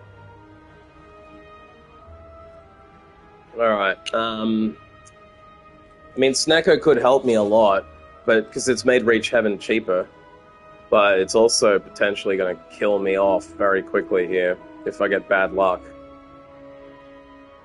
What am I going to do? What am I going to do? So I've got 40 damage coming at me. I think I have to enter Calm because I've been made frail, so my blocks aren't helping that much. I think I go into Calm at the end of the turn. Okay, so here's what we do. We whip him to make him weaker. Oh, and he negated it? For fuck's sake, if I had only remembered that, I could have played the 20 damage Reach Heaven. Well, screw you, I'm going to play it anyway. Now I think I need to enter Calm. So at least now I'm only going to take 14 damage, and I hate to say it like that, because this is not an elite. This is not anything but a standard enemy. Kill? Yeah, that's the goal, Ruffle Waffle. I'm trying to kill. The problem is I'm playing this character for the first time and I'm taking a lot of damage, and I've just been saying I picked up Snecko Eye Relic at the last boss kill where I didn't realize it, but now I'm confused at the start of every combat for the entirety of the combat. I thought confusion wore off. So that means every one of my cards gets randomized value every time. So on a turn like this, I have received a lot of high expense cards. This should be 1, this should be 1, that should be 1, that should be 1. No, you can backseat me. Backseat the shit out of me, man. If you don't want to, that's fine. But if you got tips, throw them in. I've had a lot of people drop into the chat and tell me good advice. Like, for example, if you were in the chat before, you might have said, hey, by the way, confusion doesn't wear off. So unless you have something that removes debuffs, don't take Snecko Eye. I was just thinking, hey, this is okay. I'll draw 2 cards at the start of the turn. I'll get start confusion, and then it'll wear off on round 2, and I'll just draw cards forever. Unfortunately, I didn't realize once you're confused, you stay confused. So I'm now facing rounds like this where I've got all these 1-value cards which are now costing me 2 values. But I do have 5 energy because I have a card called Diva Form. Diva Form is actually allowing me to gain an energy every turn and increase the gain by 1. Because of Snecko Eye, I randomized that into a 0 cost. So, yeah, but I've had terrible luck because I picked up a Mummy Hand. The Mummy Hand helps when you play power cards. It takes another random card, turns it to 0 cost. I thought that would help with the Snecko Eye, but I literally have 1 power card. So I'm like, for fuck's sake, I've literally got a cursed run going on here. Although I think I can kill him. Yeah, look, I've beat the game 3 times. I've beat the game 3 times, once with Watcher, no, once with the Defect, once with the Ironclad, and once with the Silent. I got this game for free off PS Club a couple of years ago, played it maybe 5 hours. Back in May this year, I played it maybe 20 hours and got really into it and beat it with the Defect. Then, this last 2 days, 3 days now, I played it with the Silent 2 days ago, beat it, thanks to help from chat and just knowing the game better. Then I played it with Ironclad yesterday and beat it on my first run, but it took me like 5 hours. Because I got the Snecko, I'm now thinking taking high-value cards means nothing. I'm thinking Protect too. That's what I mean. I've got the odds in my favor of taking all... Like, this last game I took Meditate, thinking that was wicked. Because I could retain cards, enter Calm, end my turn, all for a point. Now that I got Snecko in the game, it's changed everything. And none of these are power cards. So I'm sort of trying to prioritize getting power cards. But because I don't... yeah. Let's just... you know what I'm trying to say. Oh, this randomized turned into a shop. I have got a shop coming up later on, but I wasn't expecting this shop. Can I buy any 3-value cards? I could get Wallop. It's not really that good. Although, if I've got cards that do high damage, Wallop does seem alright. Gain 4 block, out of safety to my hand. I think Wallop could be the play here. Because I've got Brilliance, which does 12, so, and if I get any Mantra... That's the thing, the very first card I pulled from the start of the game, it's like, do you want to get a random rare card instead of any of the other benefits? It's like, sure, and it gives me Brilliance, which would be great if I had a Mantra build, which I did last run. I started playing like 5 hours ago, and I started with a Mantra build. I was doing all these Mantra cards, so this would have been fucking amazing if I had that last hand. But look, I'm pretty excited about Diva Form. I think Diva Form could be a game changer with all the energy I gain, and the odds are that Snecko is going to turn Diva Form into a lower energy card. That's another reason I picked up Snecko. But I had no idea what I was signing up for when I went on to Snecko. I was thinking this pass-through one, Reach Heaven, this might also make that Wallop good, because if I have 20 damage off that, I could get 20 block, and if I'm in Wrath, I could have 40. So let's pick up Wallop. Wallop and Gromp.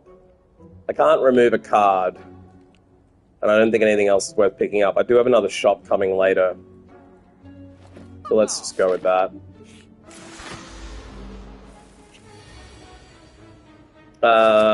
Yeah. So that was a random. This is a boss, and I've got a random boss fireplace. Not boss, minion, random fireplace, whatever. Campfire. Avocado. Yeah, these all have funny names. I've fought Spaghetti Monster. I've fought lots of avocados so far. I even fought the donut hole thing yesterday and killed him.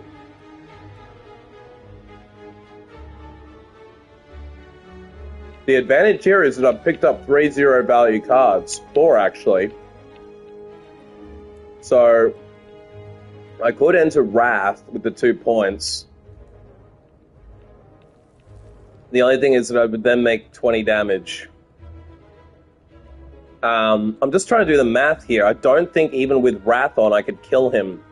9. And then I could use this for free. Make him vulnerable. That would then make this do 18.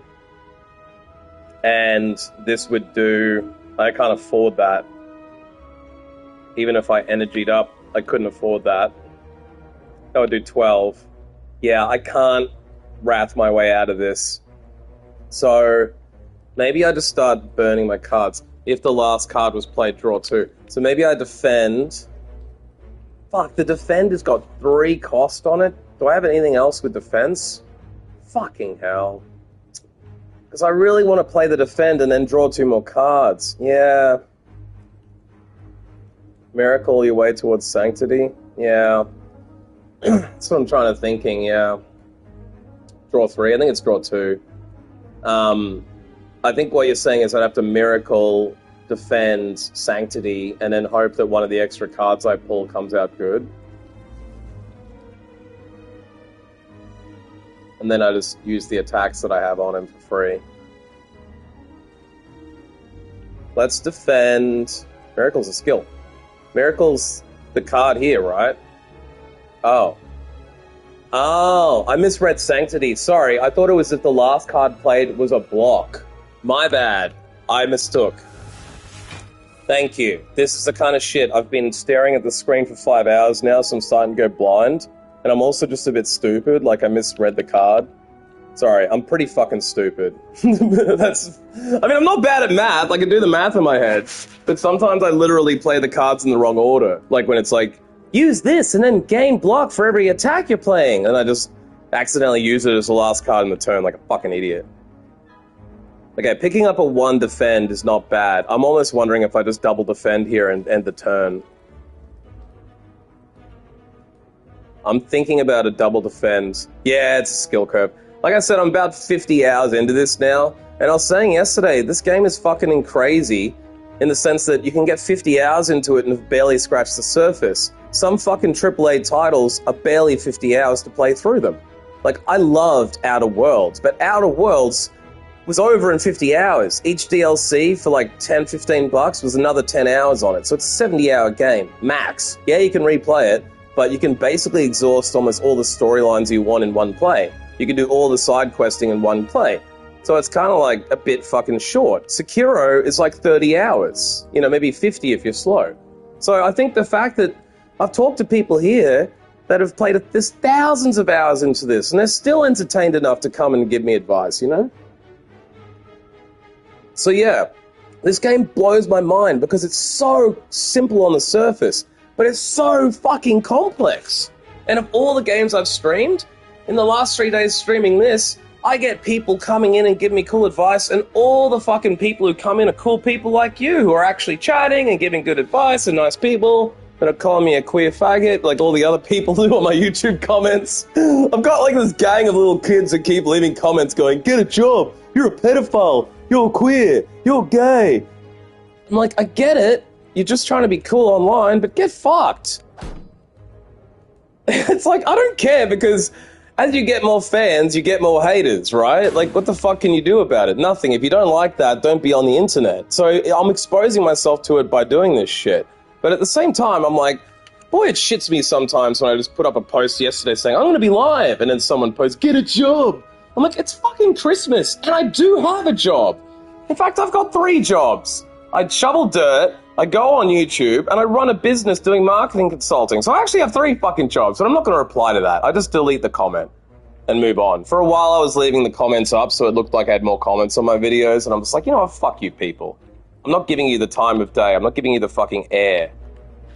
So anyway, I don't care. It's totally not a problem. But I'm thinking that what I was trying to get at is Slay the Spire has a fucking amazing community, apparently, that I've just tapped into. And I also like Hades. I think I've played at least 60, 75 hours of Hades. And I still want to play it, but I'm sort of at that point where I've milked it and beaten it like 15 times, so I'm in that later stage of the game. I don't know if you know the game, but once you've beaten it, yeah, you know it. That's a funny thing, is every fucking person I've talked to about Slay the Spire has played Hades. I think these roguelike people all hang out. And I also played Binding of Isaac. I liked Binding of Isaac, but I felt Binding of Isaac had a shorter shelf life than Hades and this. I think it's probably only because I wasn't, like, big brain enough to play all of the different relatives. Yeah, the roguelike bug is pretty fucking cool. But of all the roguelikes I've played, this one, holy shit.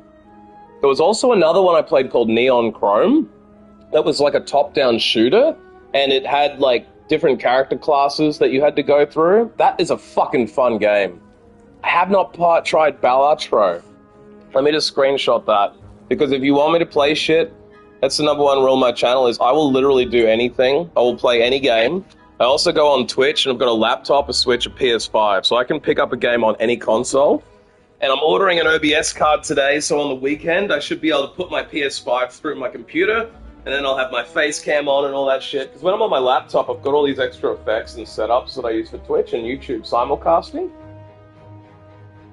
But I haven't tried Balatro. Is that anything like the Hades thing, or is it more like a top-down shooter like Neon Chrome was Binding of Isaac, or is it more like this with cards? It's only second. So it's like the second best game you've played. I've also heard of Monster Train. I don't know if you played that, but apparently Monster Train... Oh, Justin's chipping in. I guess Justin's probably played it as well. Justin in the chat is a big Slay the Spire guy. Apparently he's been helping me out a lot. I don't know if Vato is still here, but Vato was giving me some solid tips yesterday. He's got thousands of hours in this. Maybe I Diva form, wallop, sash whip him to apply the weak. Poker Slay the Spire? Holy shit, I fucking love poker. Sorry to speak too loud.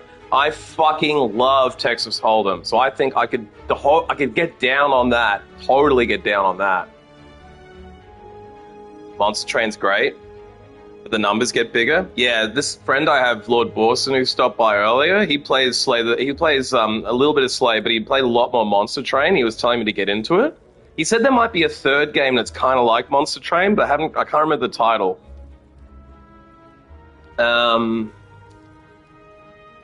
Okay, so I think the play here is probably to try and enter calm rather than trying to wave the hand and weaken him down so I can get the energy gain for next turn. But I'm thinking I Diva form, I wallop to get 9 block, and then I sash whip him, which will at least weaken him for this turn. That will then cover me. Wild Frost could be the name of it. I'm taking a screenshot of that too. Yeah, because this other guy, Borson, does play these kind of games. He also plays those crazy strategy games like Frostpunk and those like space games where you have to like manage it really carefully. And he has like this crazy brain for it. It's, yeah. Monster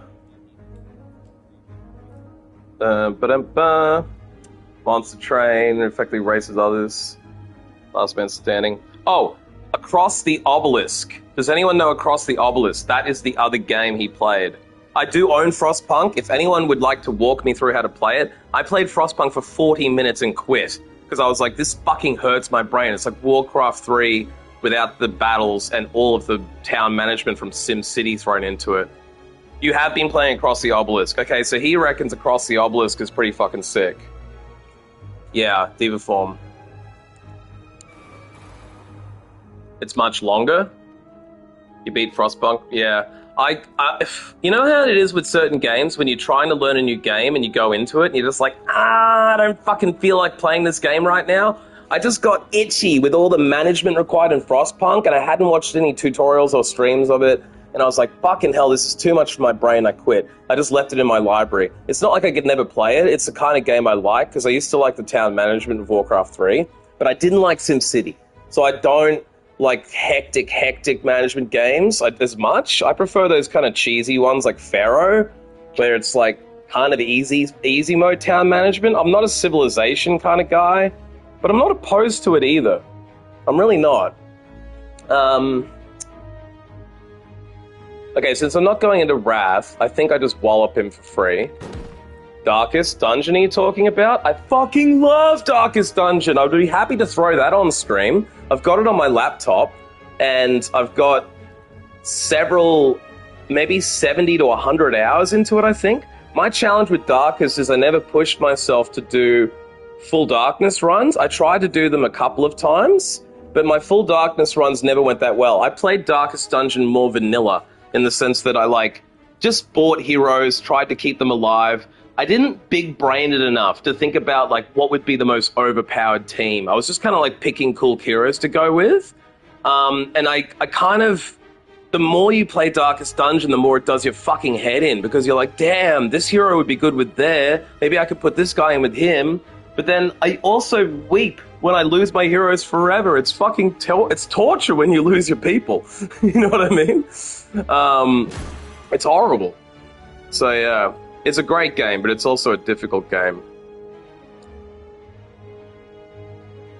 Yeah, it hurts. I love the stakes of Darkest Dungeon, though. The fact that you actually have to care about your enemies, and you have to care about your heroes if you don't get them in to reduce their stress, if you don't try and say... You know what I mean? You have to manage it. If you take a guy who's half sick and half stressed into battle, you're, like, basically sending him to his death. The other thing that started doing my head in with Darkest is I think I played it 30 or 40 hours because I hadn't looked at anything online. I was just playing it. I didn't realize that, like, pigmen in the pig dungeons, you would spawn those enemies more often in that dungeon. I was kind of just going into it and being like, oh no, more poison pigmen or whatever. Or, oh no, this is the one with all the fish in it. I didn't think about the fact that the sewers would have those kind of enemies. So if I started it again fresh and really paid attention to what enemies were spawning where... I think that would be a lot better. But yeah, I think I'm just going to Vigilance here and end the turn.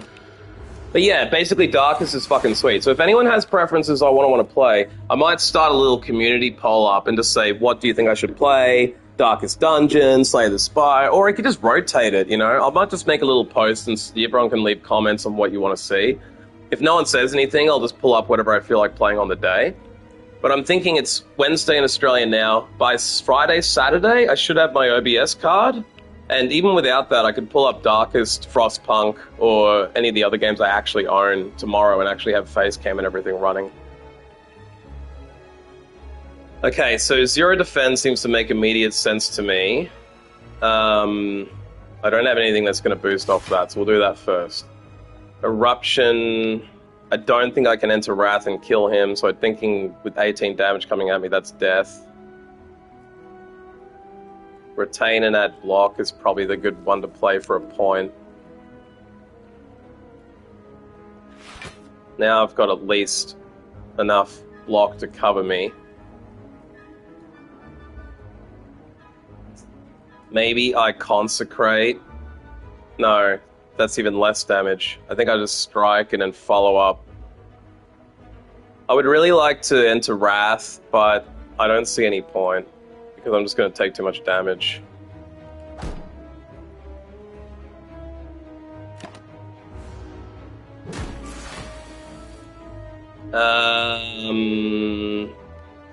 Defend?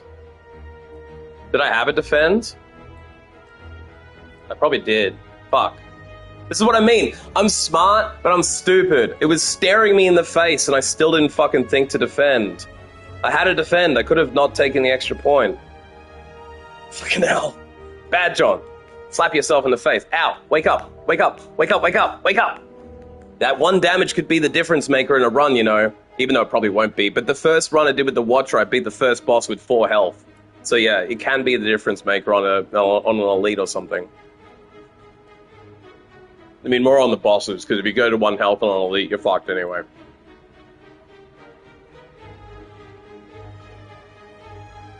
So we've got 12 damage coming at us. Reach Heaven did get cheaper, that's good. I can get a little bit of block out of Wallop, that's good. I can enter Calm for the fun of it, but I'm already in Calm, so there's no point. Do I have any skills that I could play off Sanctity? I mean, I could enter Wrath. The problem is that will make it 12 times 2, right? So that would be 24 damage. The thing is, if I enter Wrath, that's going to take me down to... That will basically wipe out the 2 energy I get from Calm and bring me down to 4. Then I could theoretically do 20 damage there. What would Wallop give me? That would give me 18 block. 18 block would cover off 12 times 2. 18 block would cover off a lot of that. So how much would that be? That would then bring me down from 4 to 3, and then I could use Vigilance to get back into Calm. Yeah, I think you're on the right track. That's sort of what I'm getting to. Let's Reach Heaven, Wallop, and then Vigilance it out. But yeah, Indignation it out, so I'm Wrathed out. Yeah. Wallop this bitch. Walloped, bitch! Yeah, Wallop it out. And then Vigilante. So at least not taking any damage there. Wallop's only on unblocked damage. Oh, that's a really good tip. Thank you for that. I didn't pick up on that straight away. That's another little mechanic in this game. You got to be careful of those little things. Like, I had Wrath on, and I used a Fire Potion, hoping it would do 20, and it only did 10. So I was like, you motherfucker. I was Explosive Potion. I'm like, how come potions don't count for Wrath? Oh, now that I've got people here, I was a bit alone before. Do you know if Mark counts for Wrath? Because I was going to do a deck based around Mark, because I thought if you started stacking Mark up really quickly, it would just build on itself. You know, you get 8, and then the next time you get another 8, the next time you get another 8. If you had 2 or 3 Mark cards, you could get up to like 26, then, or 24, then 32. Yeah, that's what I was thinking. I thought Mark would be an alternate to doing the Stances road. So you kind of either build for Stances or you build for Mark. And I also noticed there's like a retain build, where the more cards you retain, the more block you get, or the more damage you get, or whatever. So I've got 45 health to get through. Wrath is only on attacks and pressure points. Mark card is a skill, right. So Divinity, it's the same for Divinity, where it's only for attacks.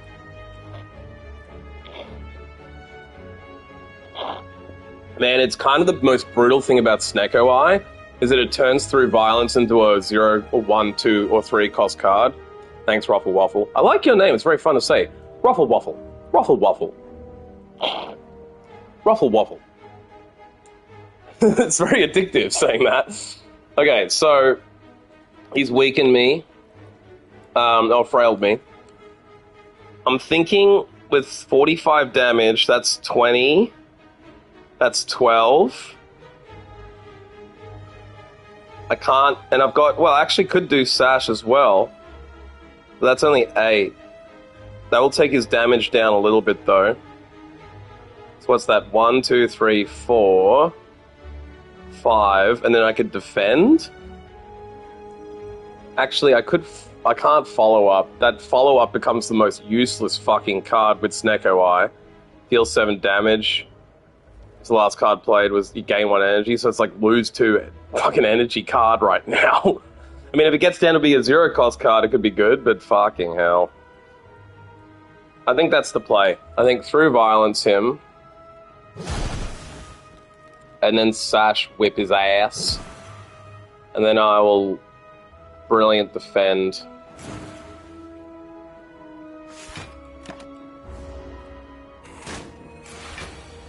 Are you from America, Waffle Waffle? Got a few Americans that pop through. Kia from Japan pops through here. Had Borson in Florida before. Almost lethal. Yeah, nearly got him. He's still only on 16 life right now. And I've got 9 plus 6 in my hand right here. I can afford to kill him right now.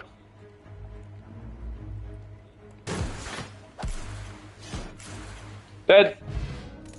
North America. Yeah, my dad's dual citizen, so I lived in America for 4 years, from like 94 to 98, and then I moved back here and Dad stayed over there. So since then I've traveled back over there like 25, 30 times. It's in like 15, 20 states, so I'm like half American really. But I'm an Aussie living in Melbourne, Australia. So if you want me to speak Australian, I'll just go right through me fucking nose and be real fucking Australian on you. Or I can also speak like a proper American. Really proper and American, so you can feel much more at home. I can't do the South that well. I don't live in the goddamn South. See, I just sound like an Australian when I try and do a Southern accent. I'm thinking of taking Worship, only because Reach Heaven gives me another Through Violence card, which can only get more expensive, really. So I'm starting to feel bad about Reach Heaven. Given I have Brilliance, I was thinking about taking Mantra. Kind of sound like Obama.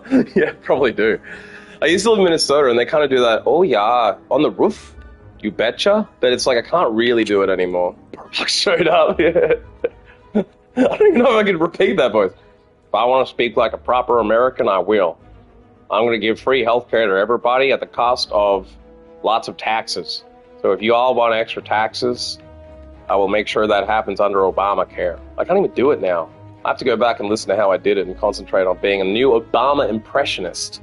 I could do Obama too. I could be Obama Plays. I could make an Obama Plays channel. But my fellow Americans, I'm here to tell you today that my health care is going to cost you every cent in your wallet. But god damn it, it won't even apply to you. It's going to be for the poor people, which you will be soon under Obamacare. Change. Alright, I'm thinking of taking Worship only because it's a high value card and I've got a Brilliance card. No one's saying anything but making fun of my Obama, so let's go. Let's fucking go, everybody. Now, as you continue your ascent, thick black smoke begins to billow out of the ground and walls around you. Coalescing into three mass forms, you start to speak. Another puppet of Meow, I think. Agreed, she always makes the funniest toys. You notice an oversized grin as the third addresses you. Ignore the others. Would you like a taste of our power? What the fuck are apparitions? Gain an intangible. Is that a negative debuff remover? Does that get rid of confusion? Does anyone know if these get rid of confusion? I think an intangible just protects you from a negative debuff. It won't get rid of an existing debuff, right?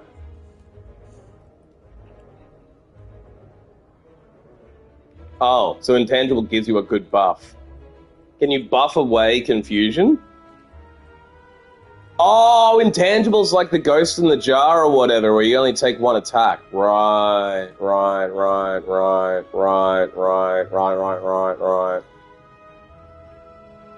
Well, look, given I have 38 health, it's not realistic to take this, is it? Although, it does give me intangibles. So I could take the 36 health drop, gain the 5 intangibles, and then hope that I pull them at the exact right times. But in my end, this is a refuse because it's a run ender. I'm on 38 fucking health. I mean, I could heal at the fire, but then I've got all this other shit to do before I get to another fire. How disappointing. You will join us sooner or later in the Democratic Party. Ha, ha, ha, ha, ha, ha, ha.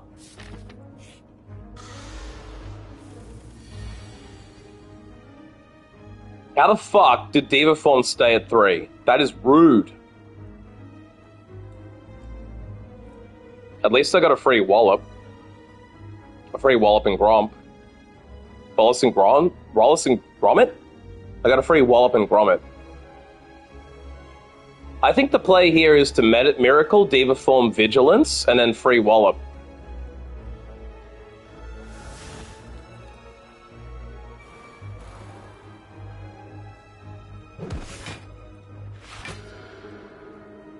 Oh, I played that in the wrong order. I didn't realize I'd follow up. But anyway, it wouldn't have mattered, because I have nothing to follow up with. Actually, I might not have had to Miracle if I followed up properly. Whoops. No, I would have had to, because otherwise I couldn't have Diva formed. Okay, I think it's okay. What do I get now? A 0 strike? And everything else is expensive as fuck. I've got 12 damage to block and 4 energy. I think Diva form could potentially... Hey, no worries, Ruffle Waffle. Thanks for dropping by. Merry Christmas to you and your family. Hope you have a good day. It's already Christmas in Australia. It's nearly over. It's about 5... It's like 4:30 in Australia. On the next day. But yeah, thanks, brother. If you ever want to stop by again, you're welcome to subscribe or just chum back to my channel link, whatever you want to do. It'd be great to see you again. And it would be awesome to play some of those other games we were talking about. Have a Merry Christmas, goddammit. I order you to have a Merry Christmas. Alright, I think I might reach Heaven and Strike. And then... I could actually draw 2 new cards, but I don't have any skills to play at that price. I could gain 9 block, but it's going to be too expensive. Nothing is the right price apart from defend. And then I'll have 0 energy left. So I think the only other option here is to strike, reach heaven, and then maybe I retain for 9 block. Yeah. I think 9 block is the best thing I can do. Let's retain. Protect, whatever. It's only 3 damage now, but I'm bleeding a lot of damage out here. Ooh, I got a 0 brilliance. I haven't applied the mantra, but at least that's something. Mantra was too expensive to apply, otherwise I would have done that last turn. And I needed the block. 3 violence went to 20. Thanks a lot. At least I retain it, so I get a chance of randomizing a good cost on that. Centurion, Eruption. So if I enter Wrath for free, I will get up to 7 energy. Then I could potentially through Violence for 40. And then I could do Brilliance. I think that's the play. Yeah. I think that's the play. Let's enter Wrath. Now let me count this up. 1, 2, 3, 4, 5, 6, 7, 8. So I can't actually apply all 3. But he's gone into defense mode. Oh, maybe he always was. I thought he was attacking me. Weird. I must not have paid attention. Oh, I got him anyway. Cool. The last 4... I might have played those in the wrong order anyway. Damn it. I could just sash and leave it.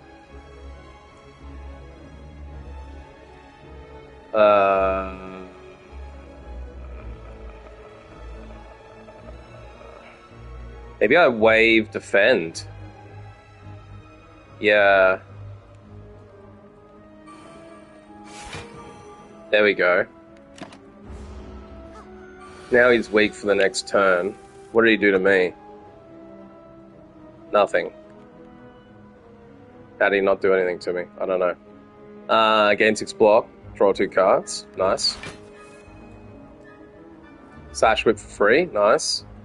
Eruption into Wrath.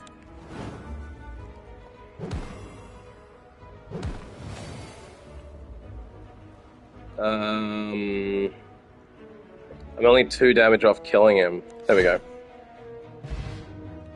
Cool. 2 skill pots. Draw 2 cards. Exit your stance. Retain. Nothing. Got a heal. I mean, I feel like I'm going to lose this run, but I'm also nearly getting all the way up there.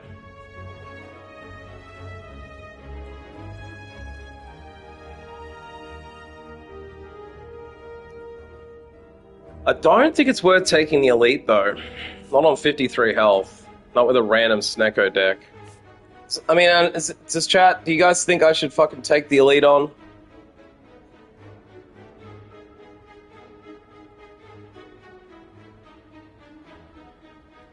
I don't think it's really worth it, to be honest. Like, I don't think there's any scenario here where taking on an elite is smart, given I've only got 3... Oh, that's probably I only have 3 relics. I could take on the elite and get really good randomized cards in terms of cost. No balls? Are you telling me I've got no balls? Or are you saying I don't have balls in the game? Is there a game? Balls? I'm confused. I think you're trying to get me to take the elite on, and I'm thinking about doing it, because I'm like, maybe I could Snecko my way into a nice, easy elite battle and pick up a relic. I kind of feel like with the Snecko, this is a curse run anyway, so why not just fucking try and see if my luck plays out?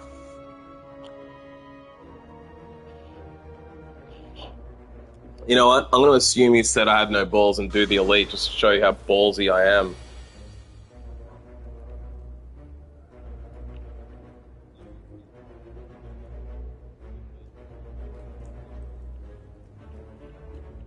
I've got a couple of 0 damages here, but I don't think I can enter Wrath. Two for Calm, 2 for Diva. Let's Diva.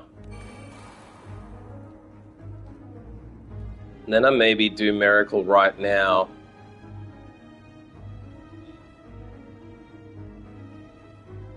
I can retain the block. I can get that block going pretty hard, actually. So if I have 12 block, I don't think I'll have anywhere near enough. So I'll have 9 and 10 damage. So that'll be 9 and then 20. I could take him down to 27, 18 life. But I don't have any other attacks that'll do it. Not enough. So I think the play here is to enter Calm. I think I Erupt. And then Reach Heaven. And then Miracle Vigilance.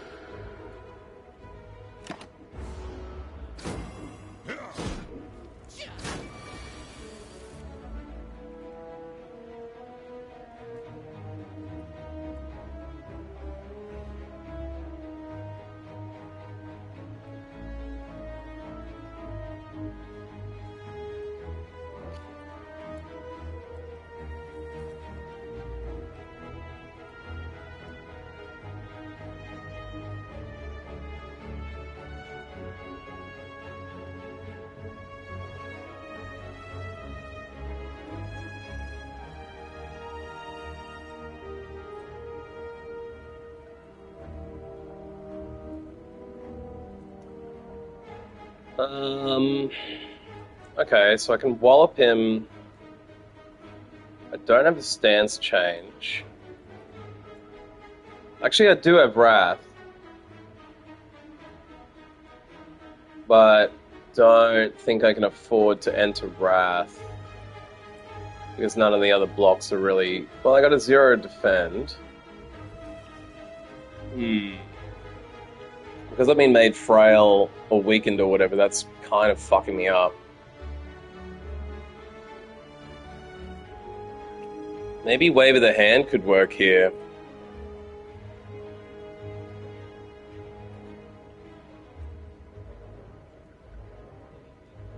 If I wave and then wallop, that would, and then defend, they would have 4 weak on them.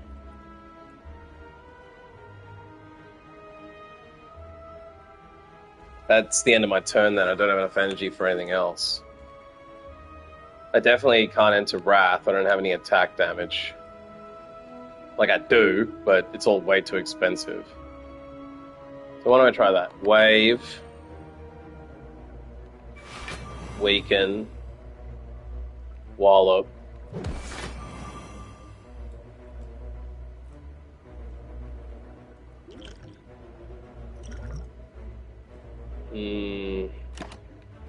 Save the potion for next turn.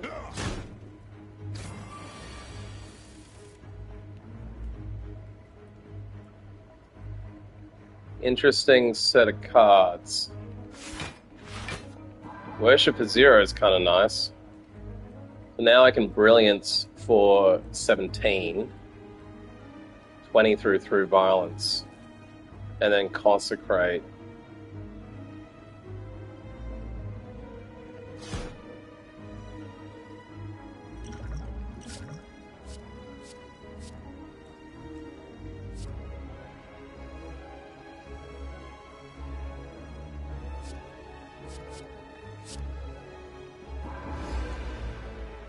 Whoa, this does 66 damage now? How is that possible? Oh, because I entered Divinity. I forgot that by doubling the mantra I'd enter Divinity. I just did it to get extra Brilliance. So at least now I can really do some damage. That's cool. Okay, well let's kill both of them. Oh yeah! That was the best use of a skill pot ever! That skill pot got me Real good. So where's my balls now, Justin? Did you literally say I have no balls and then leave the stream? Or did you get ads or something? Because I'm like, God damn, this guy went from being really nice to saying I have no balls and leaving the stream. I was like, fucking hell, what did I say? It's all good. Tessie's intact? Yeah. I told you I got big nuts. Thank you for making me do it by trolling me / telling me I'm a bitch. Because it made me do it. I did lose maybe 6 health, but that's not a big deal. Upon pickup, choose a power card. Start each combat with this card in your hand. Well, I've only got 1 power card, so I guess I'm starting every turn with the Diva form. That's actually pretty fucking good, right? Because you want to have Diva form first no matter what, usually, right? Forcing Diva form into the first hand is the best possible outcome. Now, if it didn't have Snecko, it would be even better.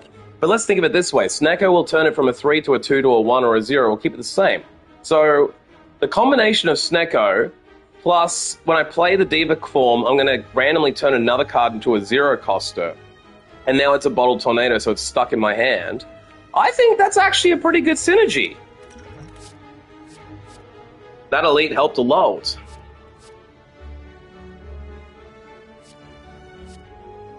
I don't think this is anything worth taking. They're all 1-point cards, and at this point, none of them are power cards, so they won't help with Mummy Hand, and then none of them are actually worth taking.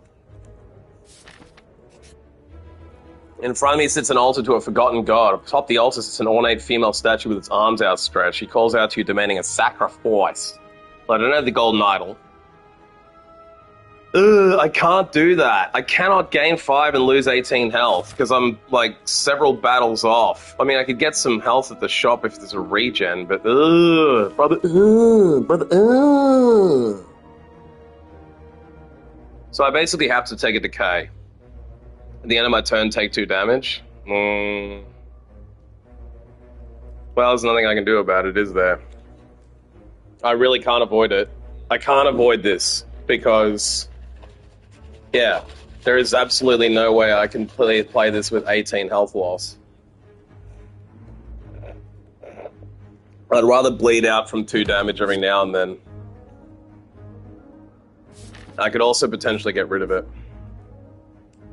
So do we want to hit the shop? I think we probably do.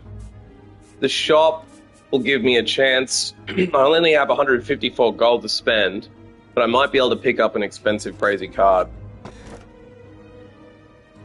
Ooh, I got another preserved insect. Remember we got this on a silent run, I'm pretty sure, that we did on 2 days ago?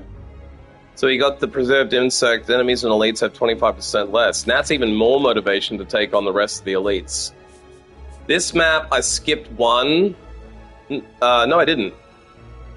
By the way, Justin, I don't know if you know, have you seen these elites with fire going around them? Now, because I'm playing on the Watcher, I'm assuming that that's like what would happen if I was to play on Ascension.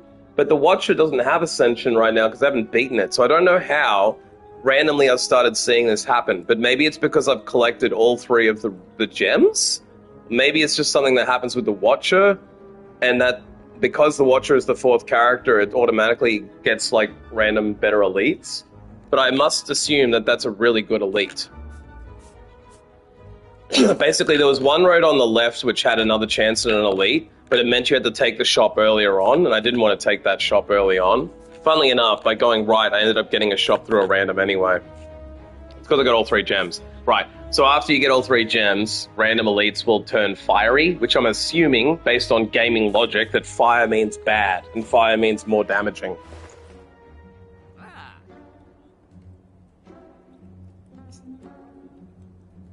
They're empowered. I'm assuming empowered means they just do more damage and have more health or whatever. Sounds scary.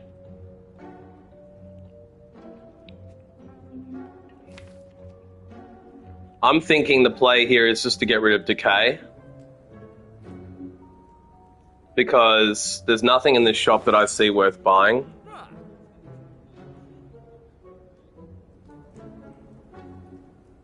You don't know if the rewards are better or not. They might be. I have to assume in these games, if you take on the higher enemy, you get a better chance at a good reward. Look, this card, if you choose it, you add 5 to your deck. I don't think that's going to help me choose and add 5 cards to your deck. So I guess it's just like picking up 5 cards all at once. I don't see that being really helpful, because, like, I mean, I could use it to add more power cards into my deck, but with the randomization shit going on, I don't know. I don't see any point. Whenever I rest, I add a card to my deck. Once again, pretty fucking weak. I think removing Decay is a good move, and none of these cards are really looking that good.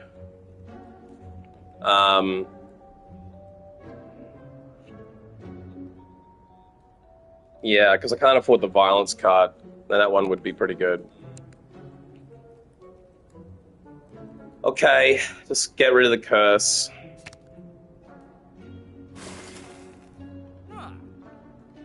Do I need a potion? Gain 2 strength, deal 10 to everybody, apply 3 weak. I'm wondering if I take the weak potion because I don't have... I actually have a vulnerable potion, so I could actually boost up my Wrath mode with that, and I could probably save my life a little bit with a weakness potion. Also considering 10 to all if I have AoE, do you know... I can't remember which enemy this is, but I think that might be Time Lord? Is that Time Lord? And if it is Time Lord, this could be a problem if I start playing a lot of zero energy cards, but I don't think it's going to be too much of a challenge either way. Basically, I don't think an explosive potion of 10 damage to all is going to matter too much unless I happen to get a couple of big AoE battles that I need. So let's apply the weak on the basis we're going to make it to the boss. Robot. Okay. I don't know if I've fought him. I probably have. I cannot remember the bosses yet. Boy, this is an expensive first hand. I guess I have no choice but to just Diva.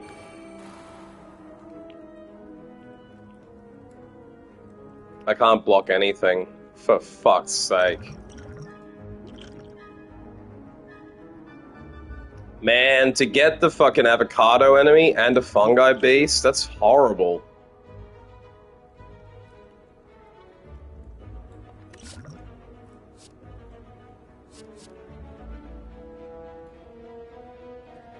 Oh, this could be worth playing. Deceive reality. The only issue is, will safety then get a randomized cost? I might not be able to afford the safety. But I think that's the play. Okay, I can still afford it with Miracle. Oh shit, I should have sashed with... Damn it! I didn't see that there.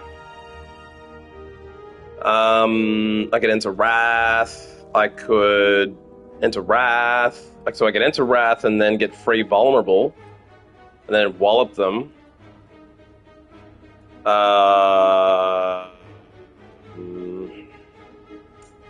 Maybe I draw a card and see if I can randomly get some new cards and then use that as my basis.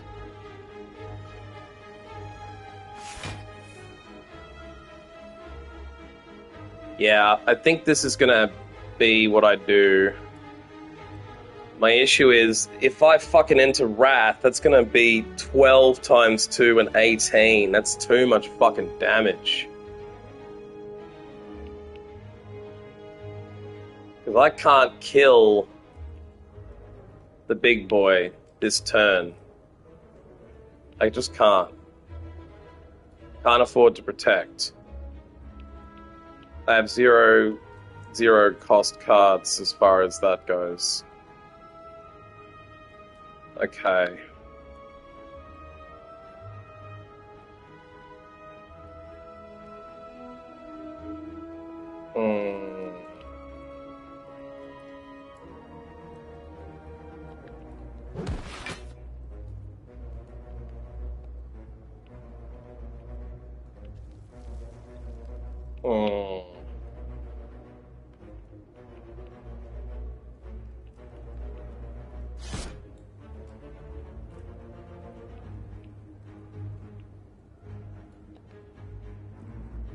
12 plus 9 is 21, so I do need more.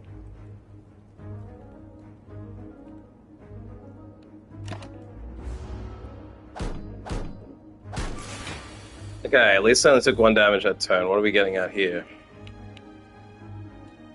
Consecrate is expensive, defense expensive. I can enter Calm for free. Through violence, retained freeness. Okay, well I'm getting some good block out of this turn. So that's block covered. Through violence is bitch ass. Follow that up. See, the Diva really negates the Snecko to an extent, because in a couple more turns I'll have enough energy to even play 2 3 energy cards. I could get some Mantra going. Instead of 5 damage to all, I'm thinking Mantra. I could reduce his plate shield with this Consecrate, though. The only thing is, if I then play any more Consecrates, it's going to stuff me, whereas this will help Brilliance. Because I don't want to kill the Spore off till the end. Okay, I can defend for free. Okay, I can wallop and gain some block. That's cool. But I can't because it's not unblocked, so I need to first of all Brilliance him off that, and then wallop him. Now I'm covered for 14. I still need more block. I could defend and reach heaven. That might be the play. If I defend, that'll get me up to 19 block, and I'm facing 24, so I'm still going to take 5 damage. But I could just protect instead of pulling a reach heaven. I desperately want that extra card through violence, but I do have Wrath coming next turn. But I only have 1 attack card next turn. So next turn is going to be a bit fucked. I might just have to block, added safety, use a safety.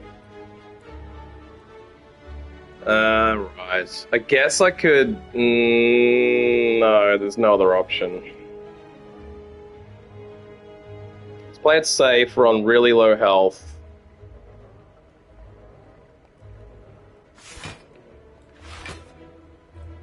Gotta play it safe.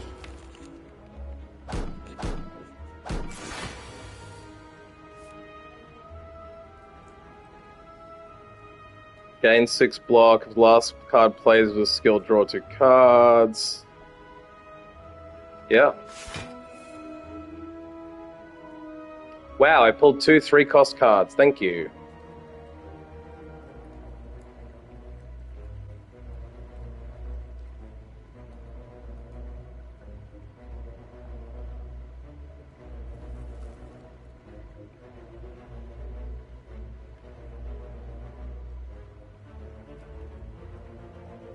Okay, so I think I Wrath now.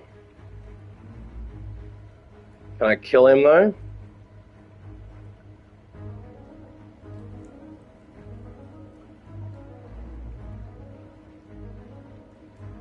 No. Well, that'll be 20, that'll be 10, that's 30. He's got 55. 39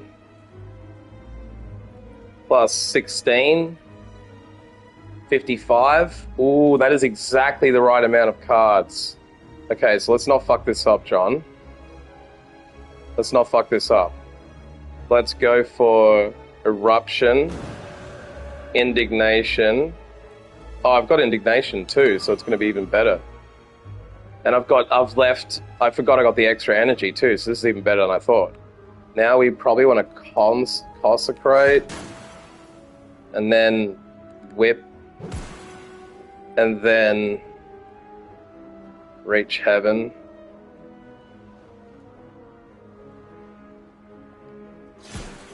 Yeah. Nice, and I got a regen potion. That will help with my desperately bad health.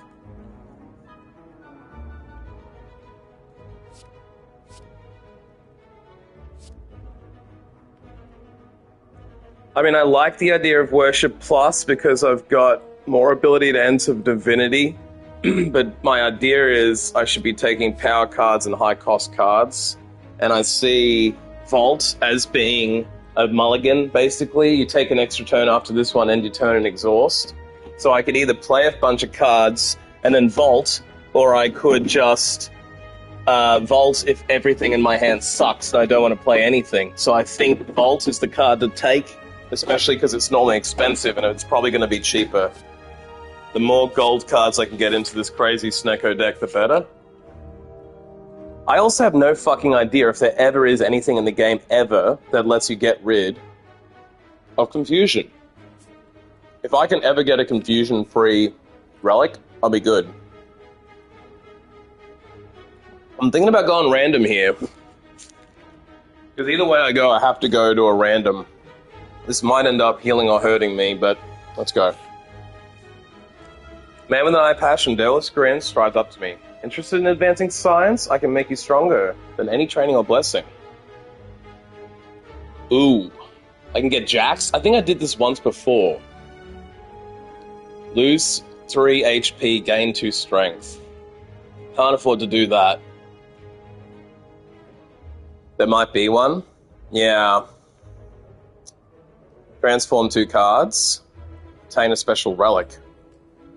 Why the hell wouldn't I just ingest the mutagens? Is there something about the mutagens I'm not understanding? That doesn't tell me the negative effect. Become a test subject, transform 2 cards? I just think I'd gamble it for the fucking special relic. I have no idea what the mutagens are going to do to me. I also have no idea what there's no point in transforming cards at this point. It'll probably lose my better cards off me.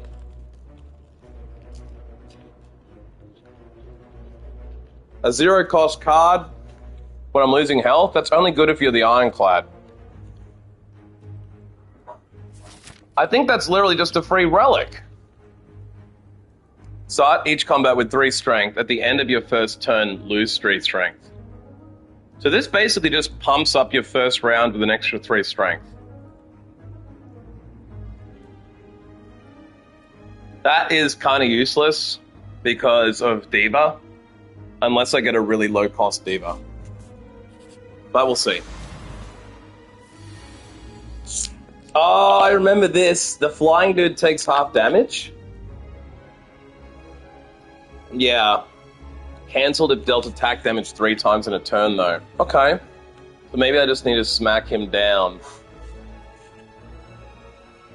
Smack him down early if I can do a triple attack, otherwise beat on the big boy. Okay, a 2-point Diva is not terrible. Wallop is an amazing card to get on 0 cost. Especially on first turn with this mutagenic strength thing going on. Consecrate for 0 is nice. Defend for 0 is nice. Reach Heaven for 0 is really nice. Okay. Okay. Now, do I want to weaken him with the wave of the hand? I can't afford it, though. Alright, let's Diva. We'll Wallop. Now, how many attacks do I have? 1, 2, 3. Oh! Diva made my follow-up 0. That's hella good. Nice. Now I'm really cooking with gas here. So let's wallop the bird and follow up on the bird. And then consecrate. And now I can reach Heaven and kill him.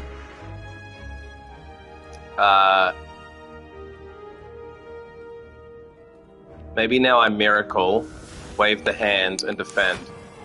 Yes, that is a hella good turn. I used every single fucking one of my cards, gained 11 block, and killed one of the enemies. Oh, thank you. I'll take all my round of applauses now. Alright, let's Vigilance.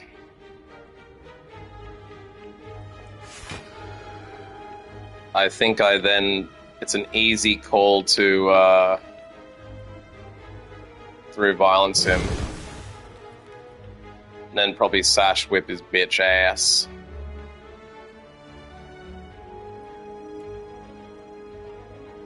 Although instead of sash whipping for 2, the weak won't help me because he's not even attacking. Let's vault over him. Yeah, boy. The vault card is coming in the clutch. This might be a game-winning run now. I'm not going to say it out loud too many times, but, you know. So, oh my god, I think I can win this right now. If I erupt and then I indignation him... No, I don't have enough. But he's not going to attack me, so let's just fucking do it. So now he's been, vulnerable. Now I can brilliance him. Now I probably should protect or mantra. Don't have any mantra anyway, so let's protect sanctity. Now I can consecrate. Cool. This is going good. Although I probably should have used regen at the start of this battle. I didn't think about that. I forgot to regen.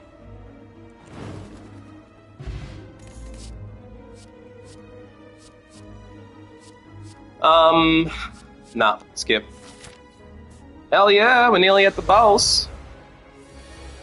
So I just have to get through this and I can fireplace. So why don't I regen pot now? Do I regen now or do I regen on the boss? Do I regen now or on the boss? Do I regen now or on the boss?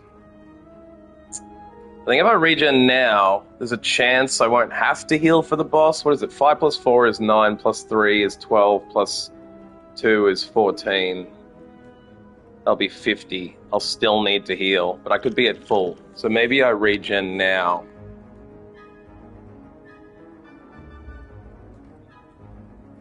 Yeah, I think I'll regen now based on the look of these cards.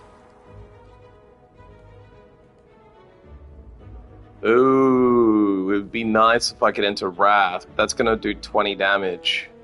And what do I got? 10 block?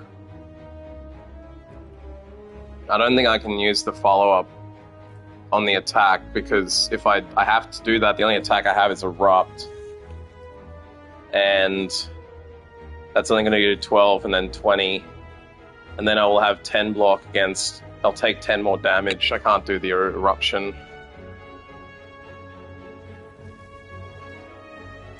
Let's just damage him.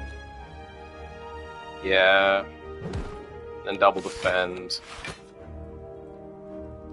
And then call it a day there. Bum. 40 out of 50, 98.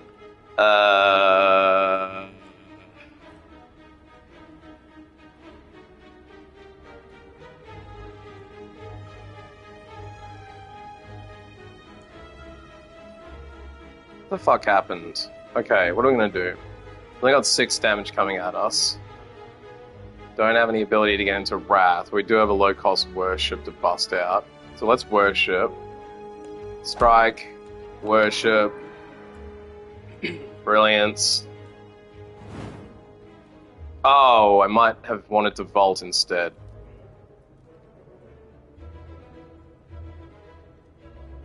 Yeah, I probably played the wrong cards there. I could have calmed and then vaulted. Oops.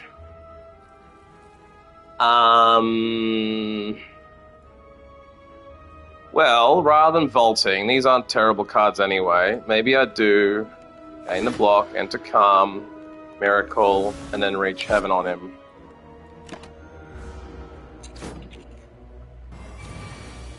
What have I got negatively now? I got Hexed. Whenever I play a non-attack card, shuffle a Daze in. Ooh. Okay.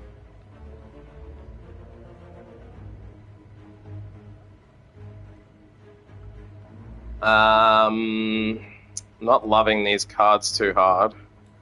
Skipping Vault was a definite mistake.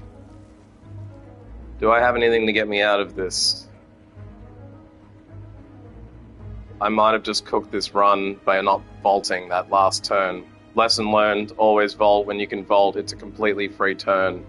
The fuck was I thinking not vaulting? Oh dear. Well, I can kill the dude attacking me. For sure. And I can block the wallop. Have we got any other damagings? Maybe I should... Oh, something became 0? Or was that always 0? It was. So maybe I'd do the wave, and then I use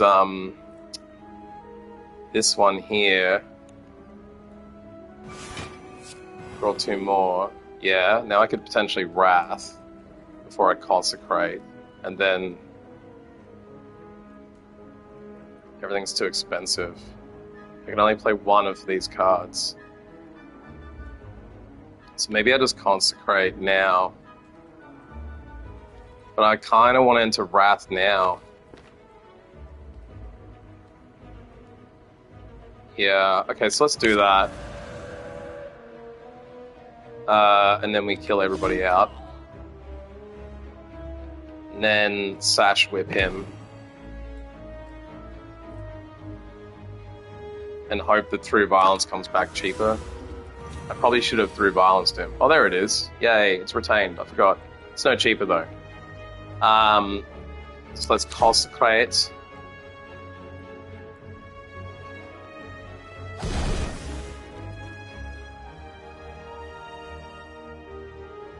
Oh, I didn't even see that card, for fuck's sake.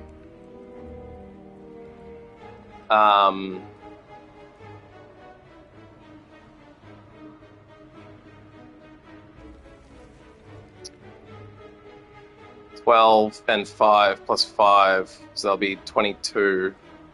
12 times 2, I think I have to double block.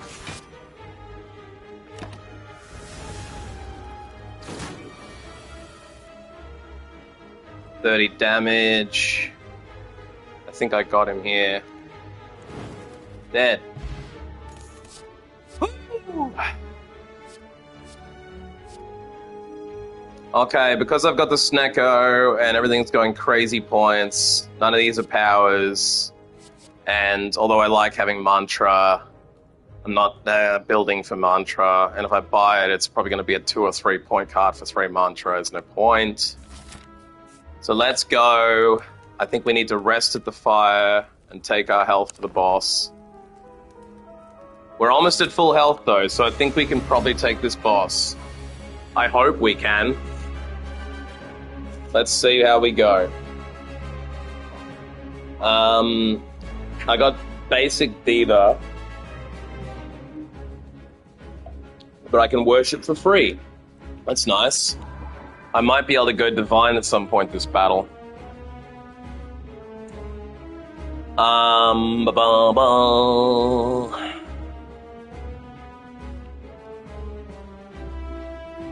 Why is Brilliance doing 20? It should be doing 12, right? Oh, it's the first round strength boost, right. So do I want to... I don't think I need to do anything other than just do the Consecrate. Consecrate, I think, is all that's required there.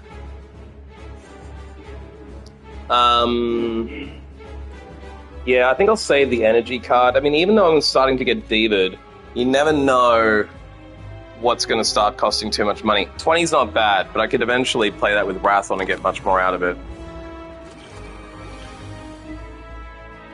Oh, I forgot the robot builds minions.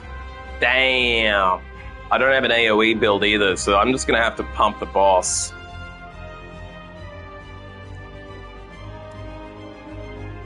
I might have to just block. At least I'm covered on damage now. I could enter Wrath and play out, but then I've only got 2 attacks and I'm taking double damage. That's kind of stupid. So I don't play the Wrath yet. I might be able to reach Heaven so I can get the extra card. And then wallop him. Oh, I pressed the wrong character. I hope that doesn't come back to bite me. Come on, John, you gotta stop making these mistakes.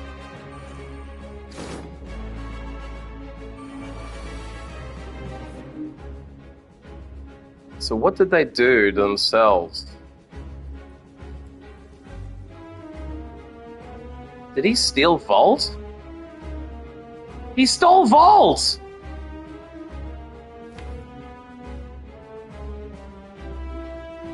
Yeah, Vato, you've come in at a horrible fucking time. This is actually only AO2, by the way.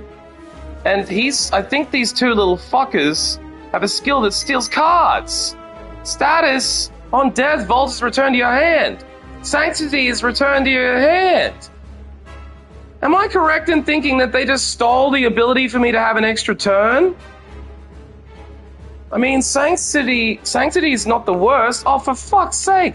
Of all the cards he could have stolen, he stole Vault.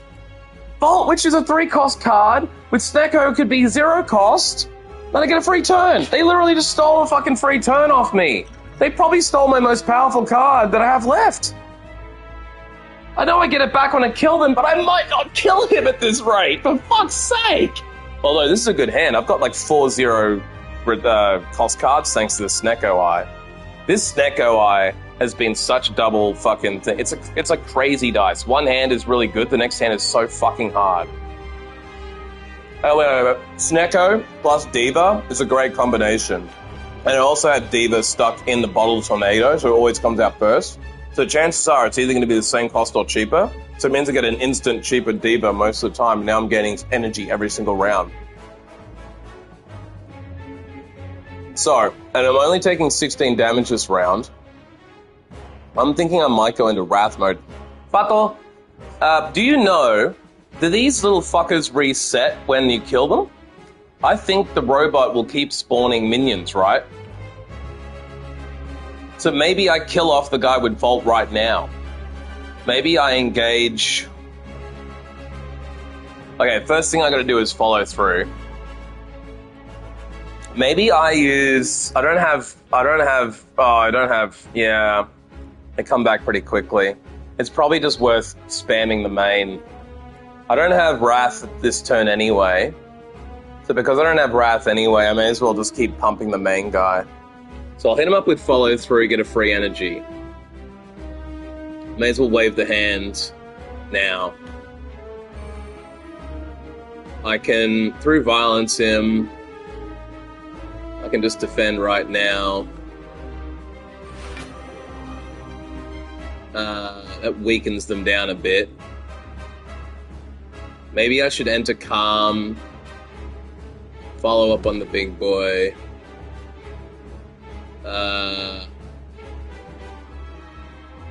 Weaken. They're already weak, right? So I want to weaken big boy. Through violence, vigilance, defend. Hope you've been having a good day, Vato. Use Venerable on minion with Vaulty. Did I already play Venerable? Oh, Vulnerable. Did I already play Vulnerable by the time you typed that? No, I didn't. Are you talking about my Vulnerable Potion? I do have a Vulnerable Potion. Do you think I should make him vulnerable and then kill him? That might be a good idea. But I don't think it's enough, because I used my attacks in the wrong places now. Yeah, so I think you were probably saying that before I wasted all my attacks on the big boy. Because now, what, there'll be 35 damage? Or 30 damage? It'll be 30 damage on the little boy, even if I vulnerable him. In fact, I probably should have vulnerable this guy before I started doing all this damage. I just wanted to save it for a Wrath round. You know, I think I'm just going to go without Vault. I'm so committed at this point. Let's get into Calm. Let's defend out.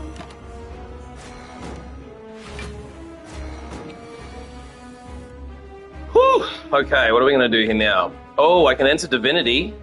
I've already got 5 divinity, so I can get divinity right now. Let's do that. Oh yeah, 11 energy. Holy shit balls. Now I can probably enter Wrath free. Oh no, I'm in triple, so I don't need to enter Wrath. That actually makes that card useless, yeah. Maybe I just start stacking all the damage onto this motherfucker. I've got so many zero-cost attacks this round, it's crazy. I don't even need my fucking 11 energy. I'm just doing it for the triple damage, I guess. May as well use the defense. I got nothing that will gain with block, will I? No. Yeah, so do you reckon... What attack do you think vulnerable with, though? Reach Heaven and vulnerable the minion? Or vulnerable and then Consecrate? I'm just assuming that maybe I just play Consecrate anyway now. But let's vulnerable him now.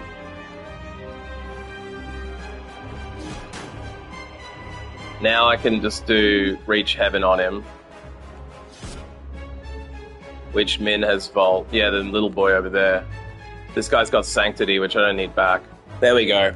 Now I can Vault at the end of this turn. It would be nice if I could retain my energy to next turn, but I don't want to be too greedy with this shit. And then I want to Brilliance him. Strike wouldn't have killed. Strike would have only been 18. I needed to go higher than the strike's 18. Even with vulnerability, it would have been like, what? 27? I think he had 28 to 32 health from memory. Defend through violence, consecrate, protect, indignation, and wallop. So I've only got 2 attacks coming up. And I'll get 1 more than this because I'm drawing 7. Oh, I will get through violence though. So maybe the play here is to erupt and then vault, because divinity will end after this turn even if I vault, right? Like divinity is a 1-turn situation. So I think the play here is to erupt and then vault.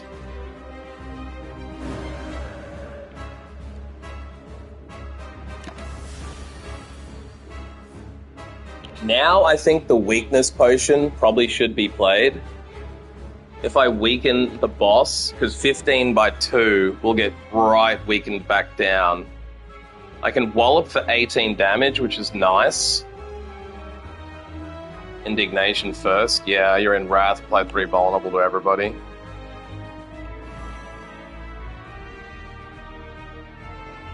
It's turned out to be a quite expensive hand, but I do have... Yeah, good point. Good point. So Wave of the Hand might be worth playing for 2 and then walloping for free so that I get more weak on the enemies anyway? Yeah, that's what I was thinking too. Then wallop the big fucker. Extra weeks. Weeks on weeks, baby! But 4 left. I'm thinking through violence is the only real play here. I could Miracle and do Consecrate while I've got the Wrath on. But I wonder if saving Miracle is going to be better. I could also just retain. I'm actually wondering if I retain and protect and get the 12 block. Because right now I'm looking at what, 30 damage plus 12, that's 42. 42. I think 42 will be... I'll be 39 out of 42, so I'll take 3 damage. Vile, then Death.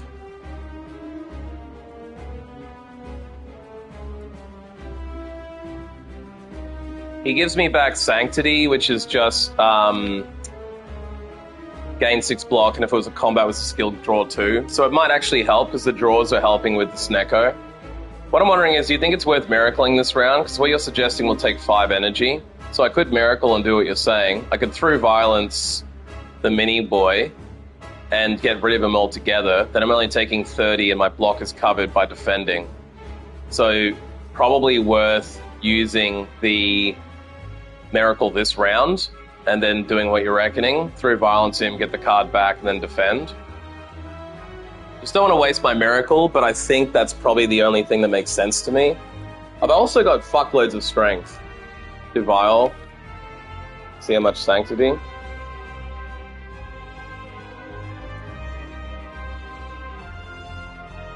It might drop at 0 cost.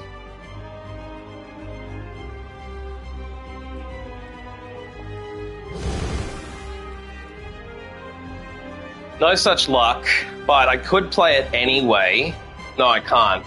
I won't, because the last card played wasn't a block.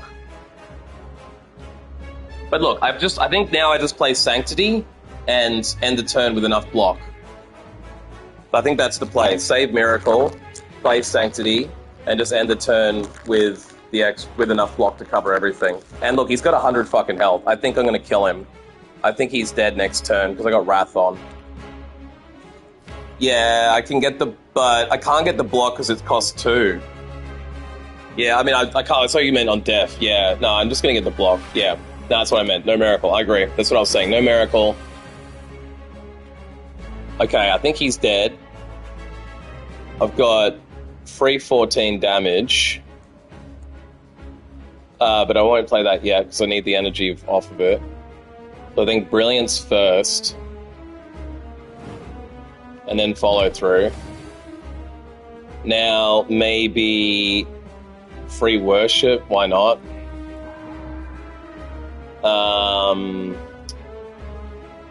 Consecrate will get me close.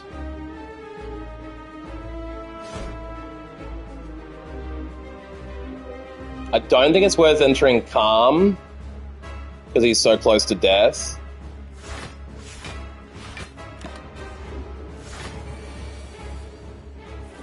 Yeah, we got it. He's dead as fuck. Ba-na-na-na. I can't believe I beat the second boss with 69 health. I don't think I took damage on that battle.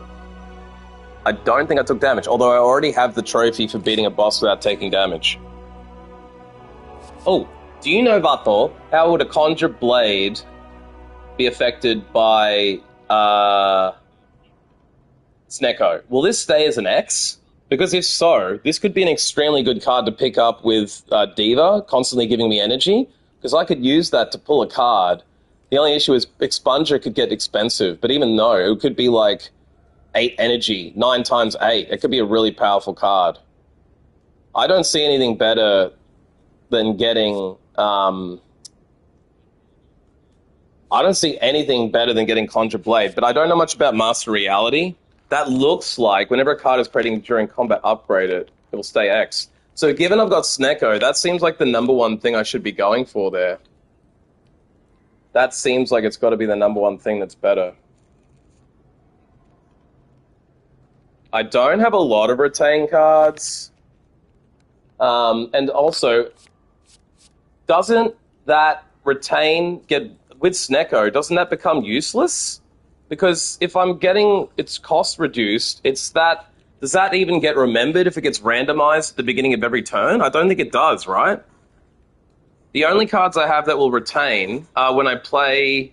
like the last round you missed, I had lots of retain cards. Now I've only got Protect, and Reach Heaven will bring me a retained through Violence. But last round I had probably 5 to 6 different cards that would retain. It keeps going down. It's randomized when you draw. But then what's the point? If it's randomized when I'm drawing, it's fucking useless. Snecko will make sure that no matter what cost it gets down to, say it's a 0 cost card, it will then randomize out to be 3 or 1 or 2 or whatever, right? So I don't think that's going to work, especially because I only have 2 retains. I think Conjure Blade is the way to play. Because Snecko is just going to make those retained cards, like, doesn't matter how cheap they get, almost 0 cost or 1 cost cards can become 3 cost cards at the drop of a hat. So I think it's Conjure Blade all day. What does the middle one do, though? Whenever a card is created, or if you have the card that allows you to retain cards from the discard pile? No, I don't. I did have that last game. Like I said, the last run I did that I lost on Act 2 Elite, I think it was, or I made it to the boss and died. Like, Last one I died right before the boss on Act 2. So this is the second and furthest I've made it. This is my second Watcher run. It's the furthest I've made it. The last game I was going on Divinity, and I had shitloads of Mantra, and I had shitloads of Retain. It was a much, better deck for that kind of card. The card yesterday that gives you a random attack, it would be upgraded. Right. So that would be a good card for another run, but not this one. What do we got? Curse Key. Gain an energy at the start of your turn. Whenever you open a non-boss chest, obtain a curse. Given I'm at the third run, this could be achievable. This could be very achievable. Replaces Pure Water. At the start of each combat, add 3 miracles into your hand. I think with Snecko, that means I will be on a 10 draw every time, because I will have 7 cards plus 3 miracles, which means I'll be on a 10 draw, which means I can't draw until I spend. So that might actually choke me. The combination of drawing 2 more plus Snecko means the Holy Waters might choke me, but having 3 energies would be nice. Get the Pure Water. But I can Diva every time anyway, because Diva's only going to be 3, 2, 1, or 0. So at the worst case scenario, I have 3 energy, I Diva, and then I can Miracle for the 4 energy. Holy Waters might be expensive when they drop. Well, that's another reason not to do it. No, the Miracles are staying at 0 cost, aren't they? I'm not sure that... I don't think the Miracle's been raising in cost every time. I don't know why. I don't think it has, though. I don't think the Astrolabe is worth taking by any means. I'm actually thinking the Curse Key could be better here, because rather than getting Pure Waters, which just lets me get 3 extra energy, this is going to stack on with Diva. So when I play Diva at the start, I get this. And I'll have a 2 energy gain for the... Because I've got Diva in the Tornado in a Bottle. The Relic is procced first. Right. So look, here's the theory I have. I'm going to get Diva because every single round, the first card I get is Diva. It's randomized cost, so it's either going to be 3, 2, 1, or 0. Curses can bang you, but am I even going to get more than 1 non-boss chest in the next battle? Like, in the next map on A3, I might only get 1 treasure chest out of the entire fucking thing. Unless I get unlucky and get 2 through a random mystery event, am I even going to get more than 1 chest? Will there be 2 chests?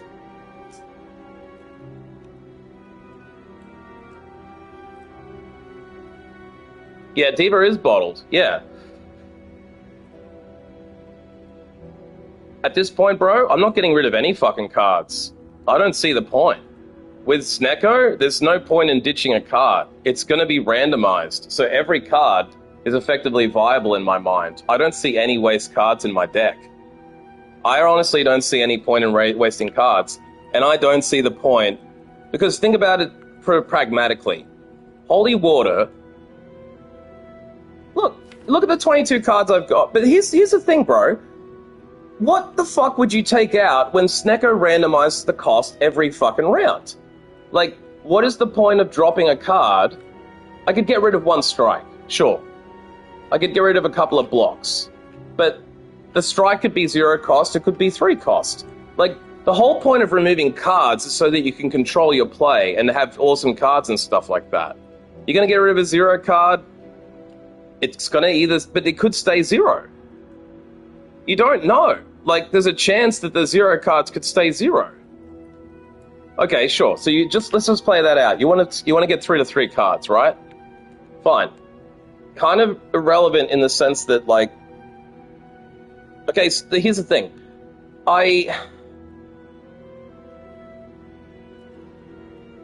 Yeah, I guess so. I guess you're right. I could get rid of the 0 cost cards. But look, putting that aside, that's just something I'll do at a merchant. Here's the thing about the Holy Water versus the Curse Key. If I take Holy Water, that's giving me an extra 3 energy. No, it's only giving me 2 energy more per combat. Per combat. Okay? I've got 1 Holy Water already. So the miracle is coming in. the whole, like, I've got at the moment, I've got a miracle guaranteed every combat.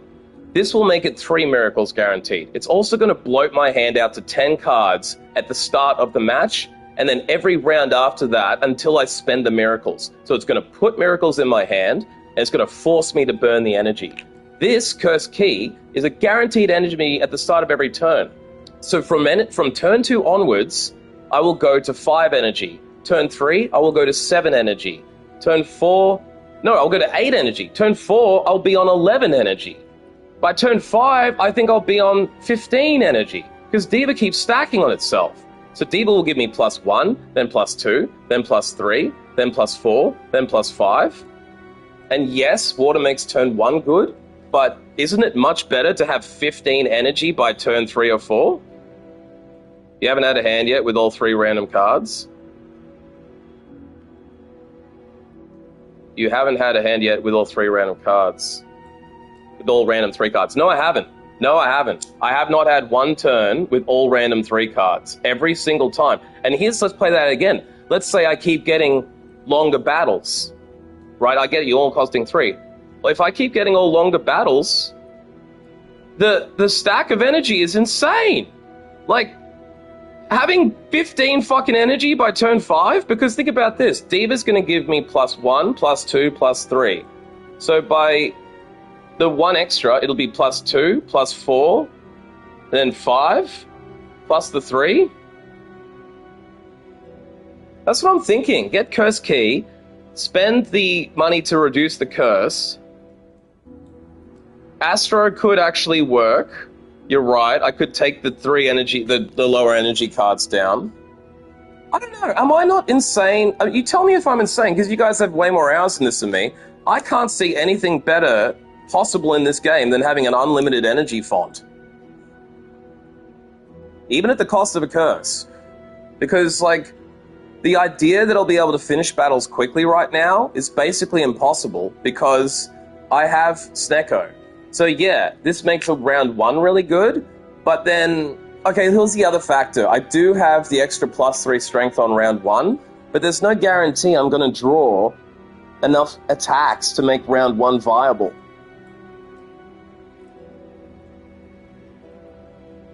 Yeah, but I can't see any more than 2 curses.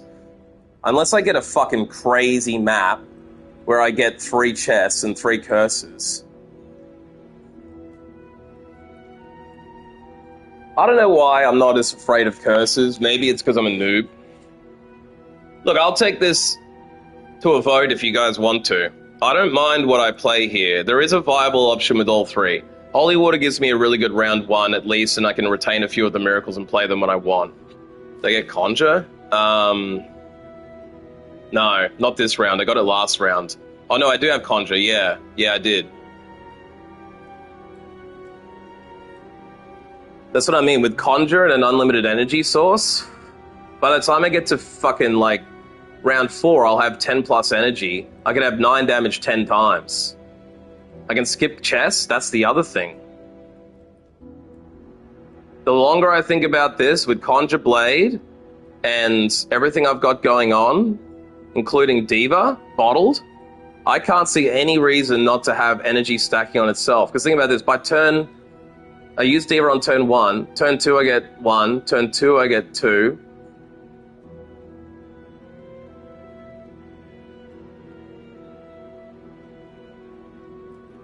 Shouldn't add cards to get Conjure, takes 2 turns to use. Yeah, it does. But think about it, when I get Conjure, game fucking over. Conjure and Wrath, 9 damage 10 times, plus a fucking Wrath is 180, plus Divinity is 270. So if I have the potential to do 270 damage or more, if this goes to turn 6 or 7, I'll have like close to 13, 15 energy. Right? So then I could be doing 15 times 9, times 2, or times 3. That is like boss ending in 1 hit. I can't see anything better than Cursed Key.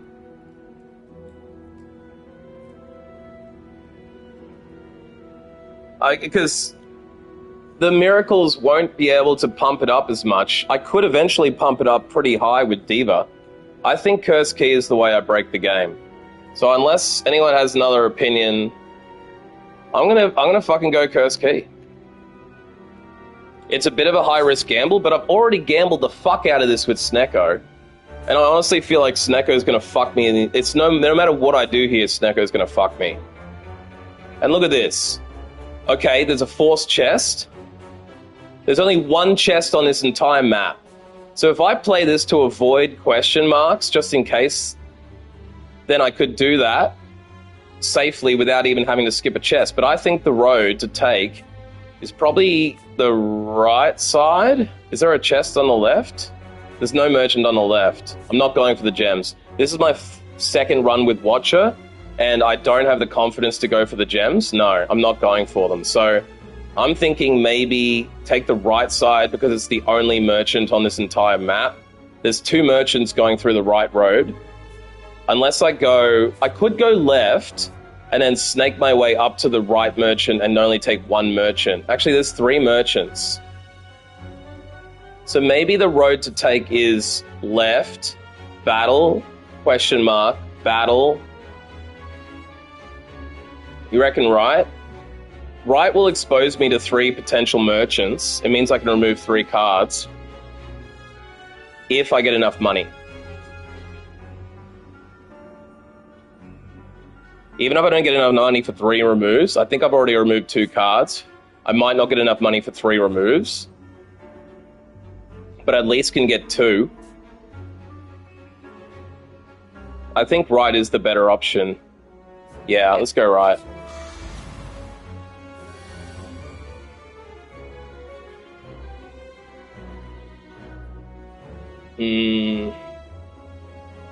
This Orb Walker, does he get strength up every turn? Or is it just 3 times? Look, at least I've got a Diva for 1. I don't have Worship.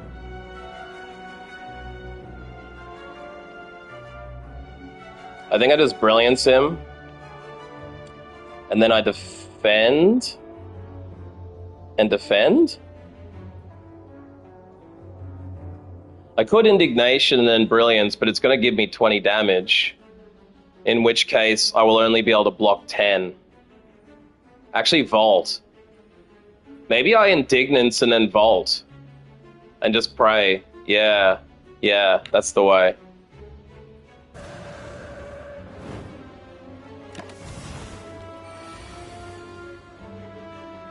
This is a bad luck hand, but I did get Conjure Blade. The problem is, if I Conjure Blade, what I could do is defend. I could Protect for 2, and then Miracle, and make a 4 times Conjure Blade for 4 times 9 damage. That might be enough to beat him. And I get a free Defend. I think I Protect, Defend, Conjure. You reckon Wave? I guess that will give me Weak. You don't reckon Conjure this round with Miracle, then? I guess that's the option. I could Wave, Defend, Protect. Wave first. Probably better. Yeah. Because it's going to give me 4. Now he's got 4 Weak on him. That's actually not too bad. But the burns are fucked. Fuck. This is a fucked up 3-coster right here. I guess I Consecrate. Maybe enter Calm. Maybe Consecrate, then Reach Heaven, and then Calm. Wallop, Con, Vigil.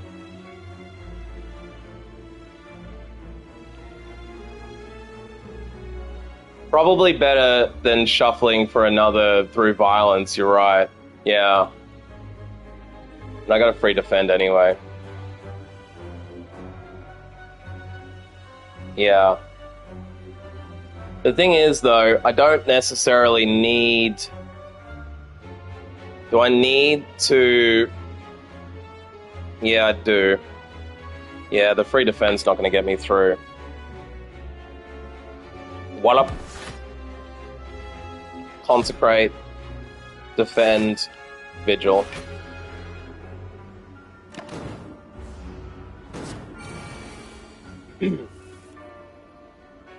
What do we got? What do we got? What do we got? Lots of threes. This is a horrible luck round. I'm getting... I think you cursed me, Vato. Since you said, have you not had a round below 3 costas? I'm getting so many fucking rounds with 3 costas. Fuck! I'm getting 7 energy now. The energy stack is getting good. Yeah,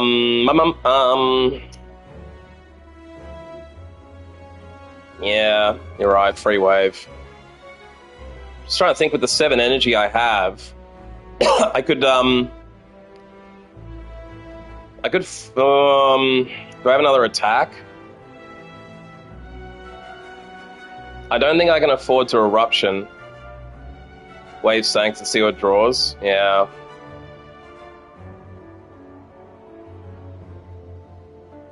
I think you're right, I got a Sanct. Another fucking curse of 3 and 2s, but at least I can wallop out some block here.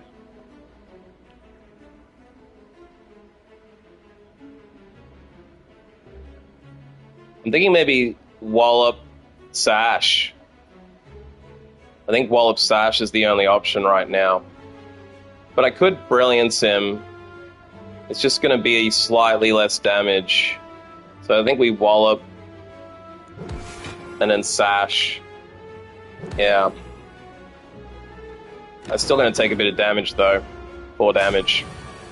4 damage is not too bad. It's only got 19 health. 5 mantra. That might be worth pulling up. I don't have any at the moment though.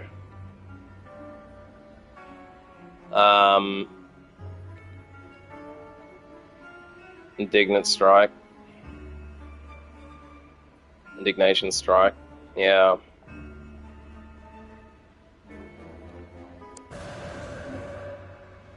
It's not going to kill him though.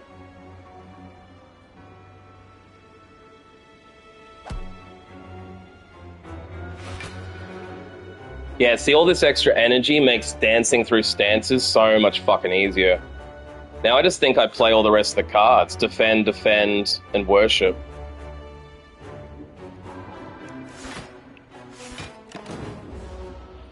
This is so good having all this energy. Now I'm up to 9.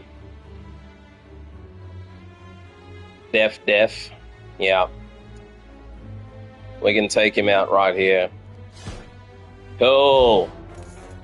Dex pot. What other pots do I got? Dex and weak. Okay. I think this is a skip. Although maybe empty body to exit stance might be not bad. I just don't know how much it's going to end up costing me. But I'm thinking maybe of empty body here. Skip it? Yeah. Alright, let's go through the shop. The only thing is, do you guys think I'm strong enough to take on the Burning Elite? Because if I go to the shop now, with 157 I can remove a card, but if I don't, I can go all the way up the right side and go through an Elite. It's just that I'll then skip one of the fireplaces. I don't think I'm strong enough to risk that. Although there is a fireplace after the second Elite. I can do a Burning Elite, you reckon? Or maybe I skip this shop, go up the right, kill the elite, Burning Elite, kill the next 2 enemies, go through the forced chest, go through the other Elite, go through the fireplace, go up through the fireplace, through the shop, and then I'm done.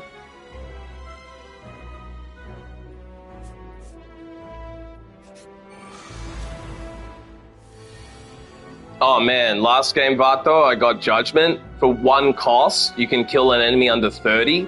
It is so broken to me that you got a 30 damage card, basically, that costs 1 point.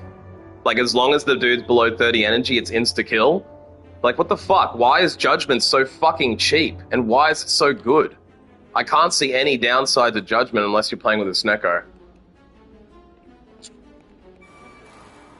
Holy shit, bro. Judgment is fucking overpowered.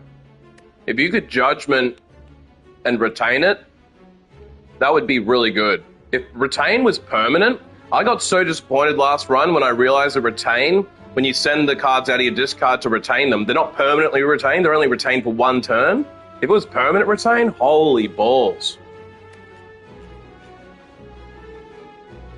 So these guys do 30 damage to me in 2 turns. That's pretty fucking awful. I think the play is to consecrate here. I think the play is probably consecrate and then maybe protect.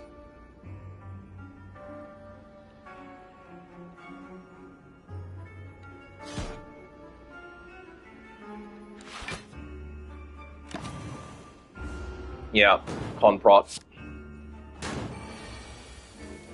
What do we got here now? A lot of 2 costers, but I do have a 0 Sasha. I can go into Wrath. How many attacks do I have? If I Miracle and Indignation, that will bring me down to 5 again. Then I could do a 2-cost Brilliance to kill one of them. I could then do Sash to the stronger one to weaken him potentially, and then vault my way out. I think I could do it that way. I think that's the best way to do it. Indignation, Brilliance, one of them dead, and then maybe then Sash one of them, weaken them, and vault my way out. So let's go Indignation, attack, vault. Yeah. Brilliance, one of them dead. And then maybe Sash the guy attacking, so he's weakened. And then Vault out. I fucking love Vault, by the way. Vault's another broken card. If you have Vault, Diva, and Judgment all in the one hand, I think you win. I don't have Wave. I do have Wave, so I could Wave, Defend to weaken everybody. Wave, Defend. I could Erupt one of them dead. I could Consecrate now. Unwallop. I think I can kill him with all the points I've got here. Yeah, I got it. Yeah, you're right. Maybe I just do the damage. Yeah.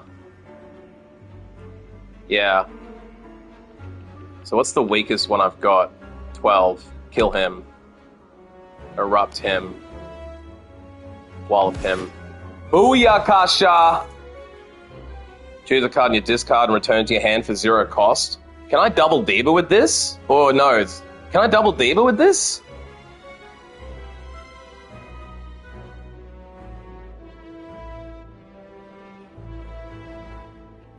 I want to know if I can double Diva that.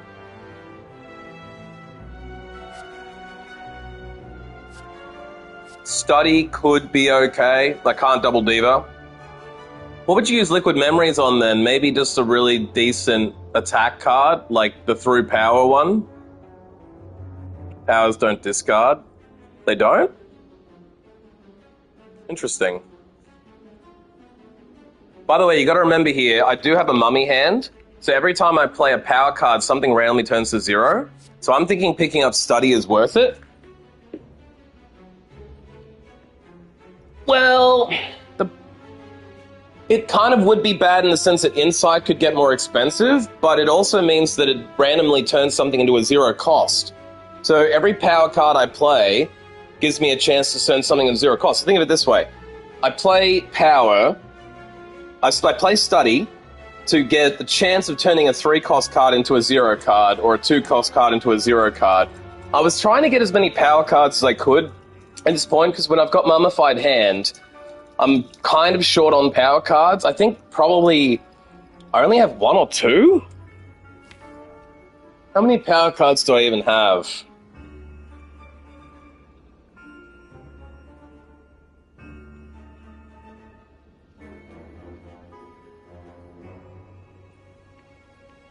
Three-cost Insights will be stuck. I think it's a... I mean, it might not be 3 costs. But you're right. Then you know what else? I'm pretty sure Snecko randomizes it every time, doesn't it? Or does it once it gets the cost, it stays? I haven't had any I haven't had any retains. That's the thing. I've only got one power card. Does Snecko randomize it on draw? Draw. Whenever you draw it, it randomizes it. So you're right. Retained cards will keep their cost. And I could just sit on them. I don't think I'm going to hit the 10 card limit. I don't have a lot of draw in my hand. I think I'm going to take Study for the pure power of turning another thing in. I know you don't like bloat, but I'm doing it. And if I've got a lot of energy late game, those insights at 3 cost will be playable and could actually pull me another card. Yeah. Okay, now this is where I like having Snecko with Diva. A 1-cost Diva is powerful to me.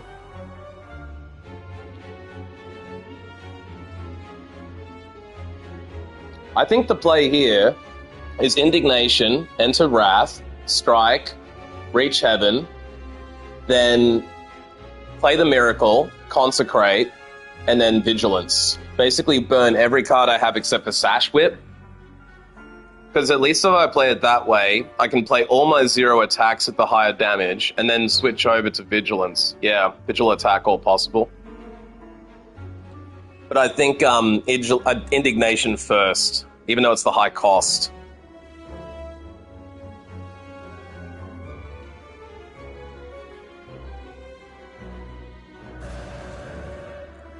So now we strike out.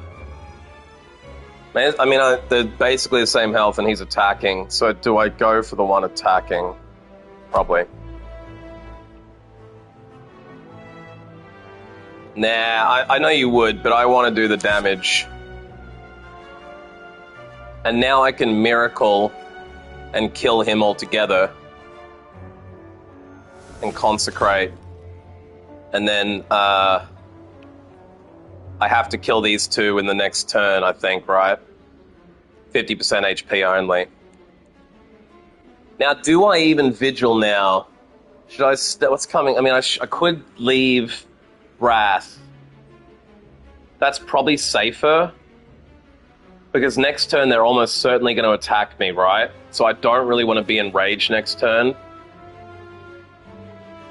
Yeah, I know he'll come back. I just feel like I can probably kill them off.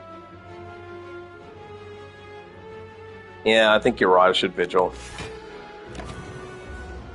I might have fucked it playing it this way, but I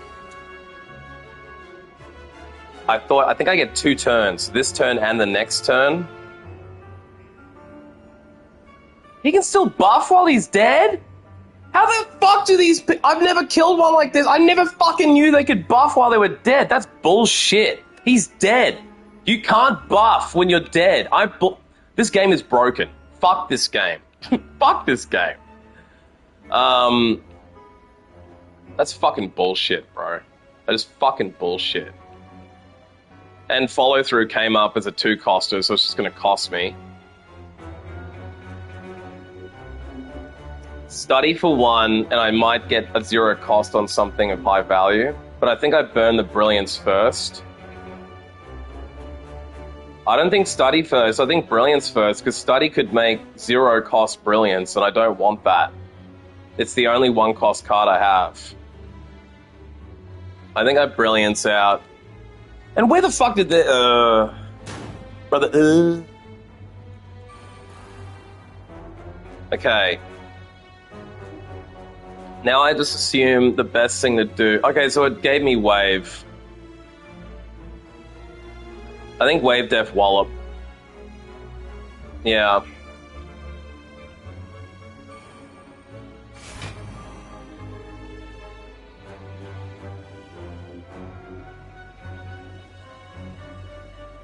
Yeah, I'm just thinking Wallop or Follow Through, but it doesn't make a difference on Follow Through.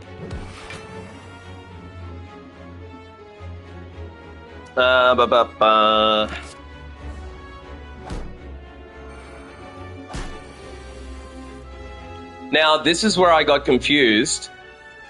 This says if other enemies are alive, revives in 2 turns. I once again call fucking bullshit on this broken-ass game. Why is that not 2 turns after he dies? Right? So I killed him in round 1. Round 2, he's dead, but he buffs himself. Round 3, he's alive again. I'm sorry.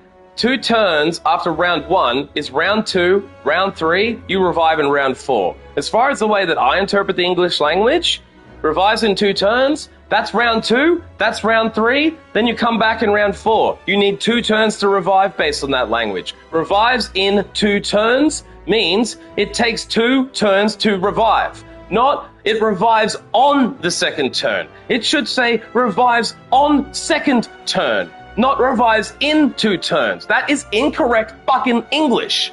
And that fucked me. Because if I had known that it was only 1 turn, I would have attacked differently. So I call fucking bullshit on the language they use in this fucked up game. Fuck your shit.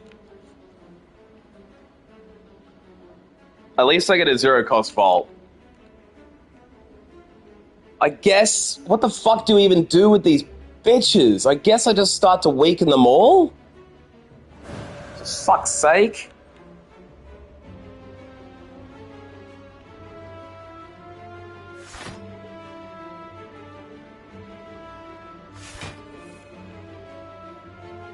Well, I got a 0 cost insight. And a 0 cost mantra. I wonder if I just pull the insight right now before I vault. It might be better not to pull the insight and vault so I get more energy. Because on the next vault, will vault give me more energy? Do you think if I vault first though, I'll retain the insight and then I can potentially play it next turn? But why would I pull insight now if I could play it all next turn, right? I guess I could play the cards that I pull on insight this turn and then do vault, yeah.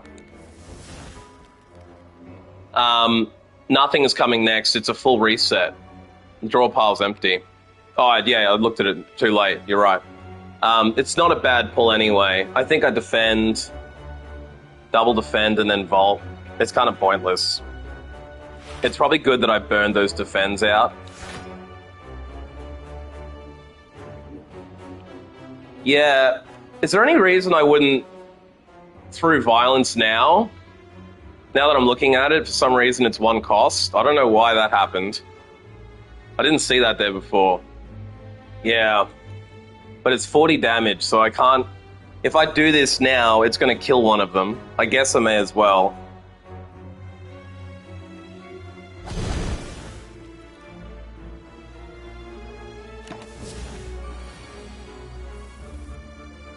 Yeah.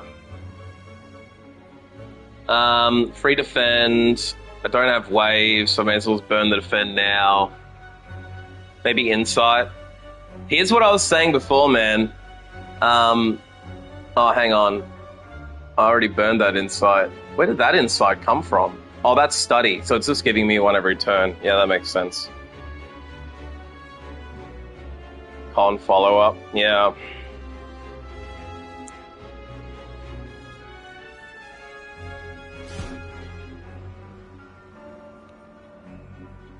I'll take out the 14. 15 damage. Do I have 15 damage? I can disrupt him. Whew! Oh shit, I didn't burn a potion. Fuck. Okay, so should I drop Dex? I think I dropped Dex. 2 Dex for an energy potion. I'd rather have 2 energy. I mean, I do have a lot of energy already, but with all these 3 card costers, I think that's got to be the play. I've got liquid memories. That's good because... You reckon weak? Yeah, I do have a few weak cards on me, actually. That's a good call. Yeah, I do have a ton of weak cards, you're right. I didn't think about that. I think there's a skip too. I don't need to exit stances. I don't need to shuffle an insight in. Skippity-dippity-doo-dah. And because I want the Burning Elite, we'll go the Questioning Road. As I head upwards, hopping from one floating shape to another, I begin to fall. I've fucking done this before. This is a triple loss. I could actually lose a defend, though. That's probably not a bad thing to do. Losing a defend is almost like a freebie. Free card removal. Actually wondering, should I drop study and stop gambling on these fucking insight cards being cheap? I sort of forgot that I'm going to pull one every single round. So it's sort of like, it gets easier as the rounds go on because of the high energy that I've got, and it does give me more draws. But I'm sort of wondering, I think losing a defend is probably the best, right? Because even though it's a base card, it's a block card, it's a base block card. I think I've got better block cards. It's just that it could be a zero coster.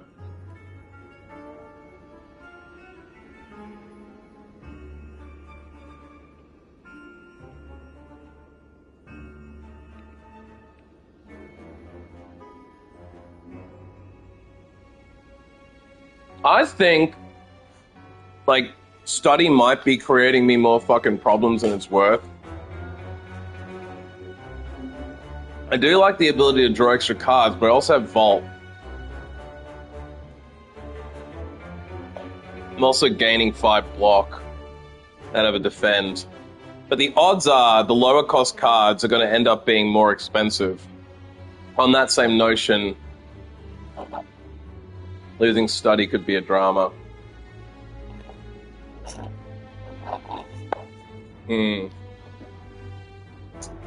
It's a tricky dicky situation here.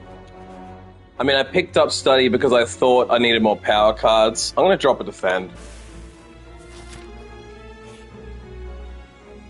Navigating through the beyond, you discover a glowing tesseract spinning and shifting gently in the air. I've had this one before.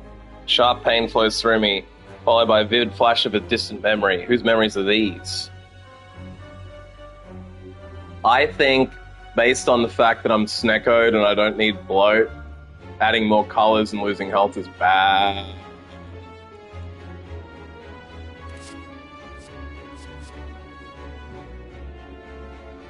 Oh, Panache could be worth taking.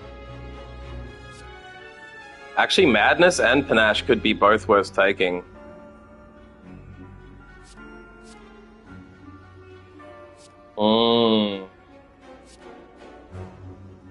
Even if they both end up higher cost, I'm almost always going to be playing 5 cards in a turn with the 0 energies. The problem is that Panache might end up becoming too expensive to play until later on. Reduce the cost of a random card to 0. This is kind of like an anti-Snecko. I feel like that's probably worth pulling. Especially if I time the use of it. Say it comes out at a 2 cost, that could still be better to take a 2 cost card and then pull a 3 cost down to 0 or whatever. But if I have a lot of 3 cost cards, I won't be able to plan Madness. So, do I take Panache?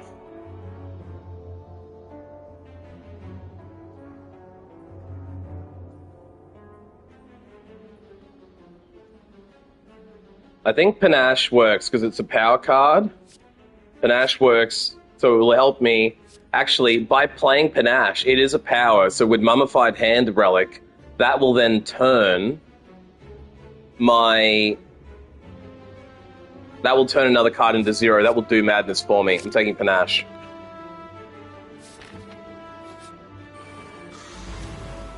Ooh, I've never seen this enemy before. Oh, maybe I have once. Damn. This doesn't look super easy. Ooh, I got a 0 cost Diva. Let's go. And I got a Vault. Okay. I think we got a Vault.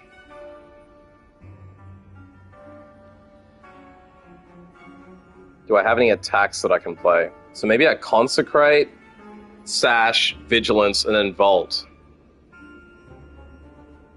I think that's the play.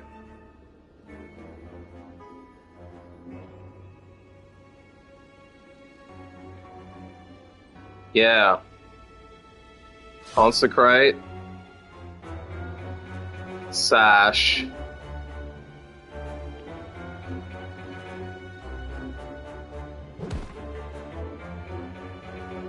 Vigilance. Vault. Oh, so I have Dex, Memories, Energy.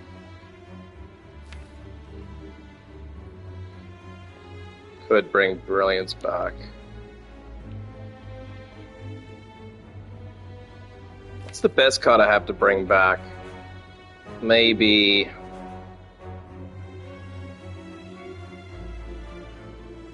Um...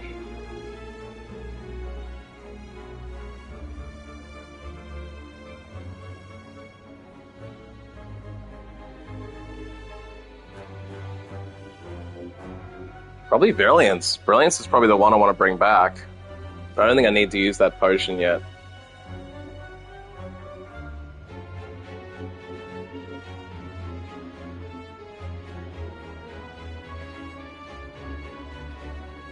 Okay, so Panache now. Defend.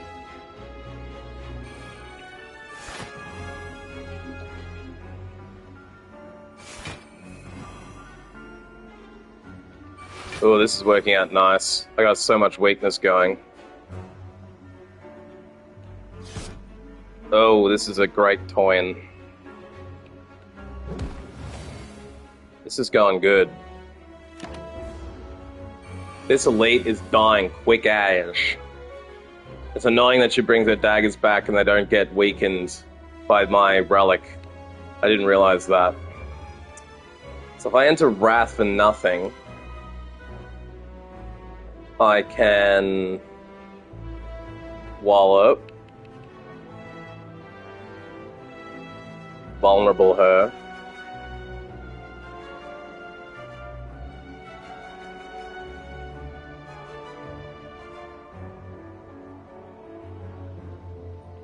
Okay, I think I have to enter Wrath and then wallop her. And then maybe I will... I don't have any divinity to take advantage of that yet. Oh, I didn't vulnerable in time, damn it.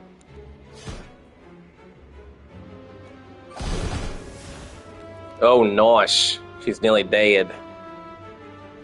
As well worship and study. Now I could potion Brilliance back into my hand and kill her right now. That might be the play.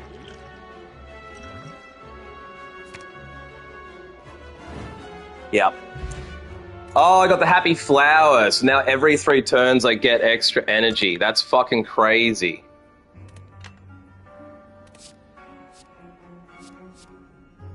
Now I've got energy every 3 turns on top of Diva, on top of the crazy curse key.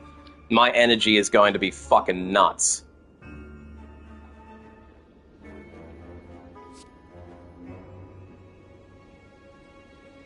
Holy shit. Do I take Collect? I think I do. Put a miracle into my hand at the start of your next X+1 turns? That's even more fucking energy. Oh, I got Spaghetti Monster. But I got a 1-cost vault. That's very nice. A 3-cost wave, a 0, a 0, a 0. And then I miracle to vault.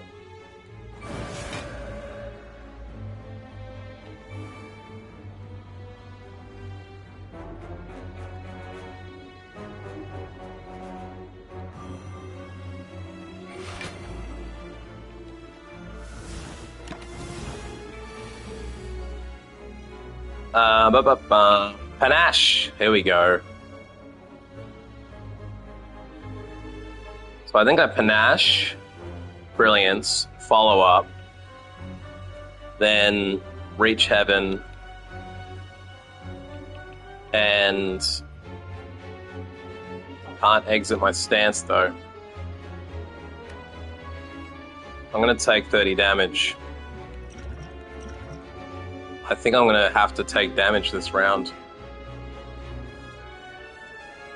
My defend is expensive. I might need to use the energy potion to defend. Got it to Panache. Gotta Brilliance him. Then I Reach Heaven. No follow through. Reach Heaven. Oh, I made my zeros, my defense 0. Brilliant. Reach Heaven. So he's only doing 22 now. If I use my potion, I can do both. But if I don't, I can just defend now. I just think it's worth taking advantage of the Reach Heaven. Now, do I conjure, defend? I have to potion.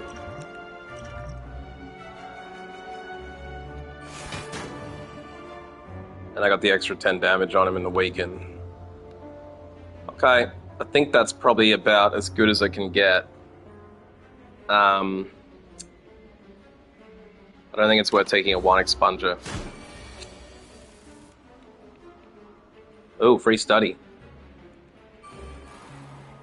Through violence for 40, let's go.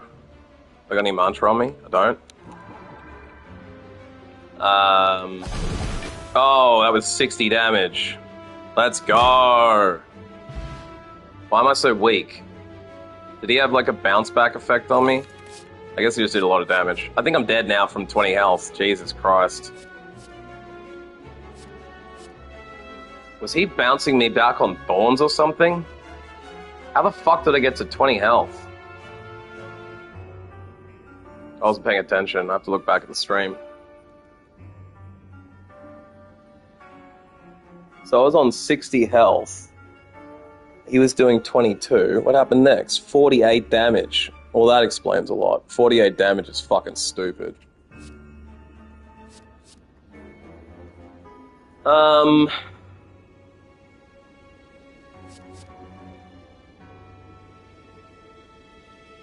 Do I want the ability to enter calm? Do I want the ability to enter calm? Probably not. I mean, if I hadn't been in Wrath mode, then I could have been a lot less damaged.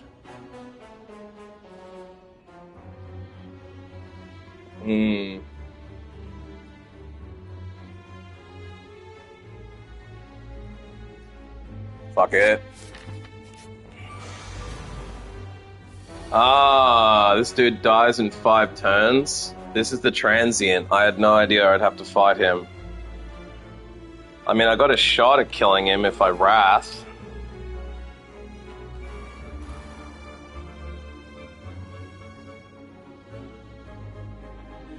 Motherfucker. This guy's probably gonna kill me.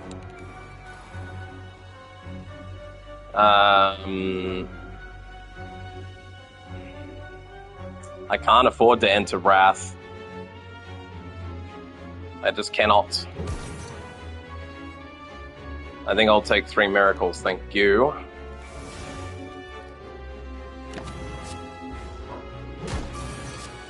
I think I'm dead as hell.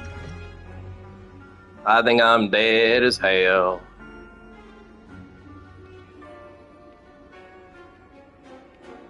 I think I'm dead as hell. I think this is end run.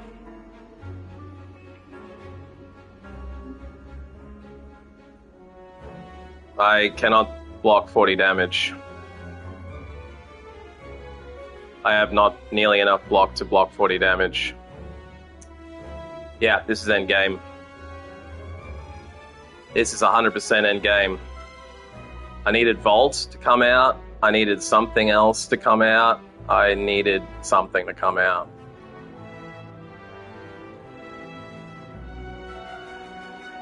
Yeah, I can't do it.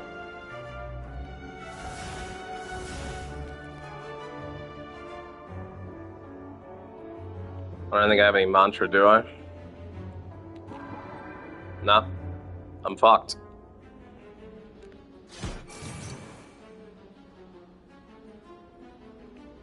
Oh well, that was a good run. Nothing I can do about it. Just the way she blows. Running into the transient as a random ass enemy on that map is fucked. Like, this guy, you have to kill him in 5 turns or he runs away, and he does ridiculous fucking damage. I wasn't even in Wrath and he did 30 than 40 damage, so even if I'd done better on the last battle not being in Wrath, couldn't do it. And I honestly knew as soon as I got that Sneko Eye, I was fucked. But I got some points on that run. That was a 519 run, so even without beating it, that was really good point gain. Defeated a boss without getting damage. Defeated an elite without taking damage. 75 points for that alone. 2 bosses slayed. 2 elites slayed. An extra 50 there. Killed 17 enemies, and I climbed 42 floors. So I made it almost all the way. I was only about to get a curse. Then I'd have to fight another elite. a random room. I'd have to fight another elite then a fire, so I was dead. This was dead. This was kind of a cursed run from the start, but glad I stuck it through. Got some unlocks now. What do we unlock? Blasphemy. Enter divinity. Die next turn. Exhaust. That's cool.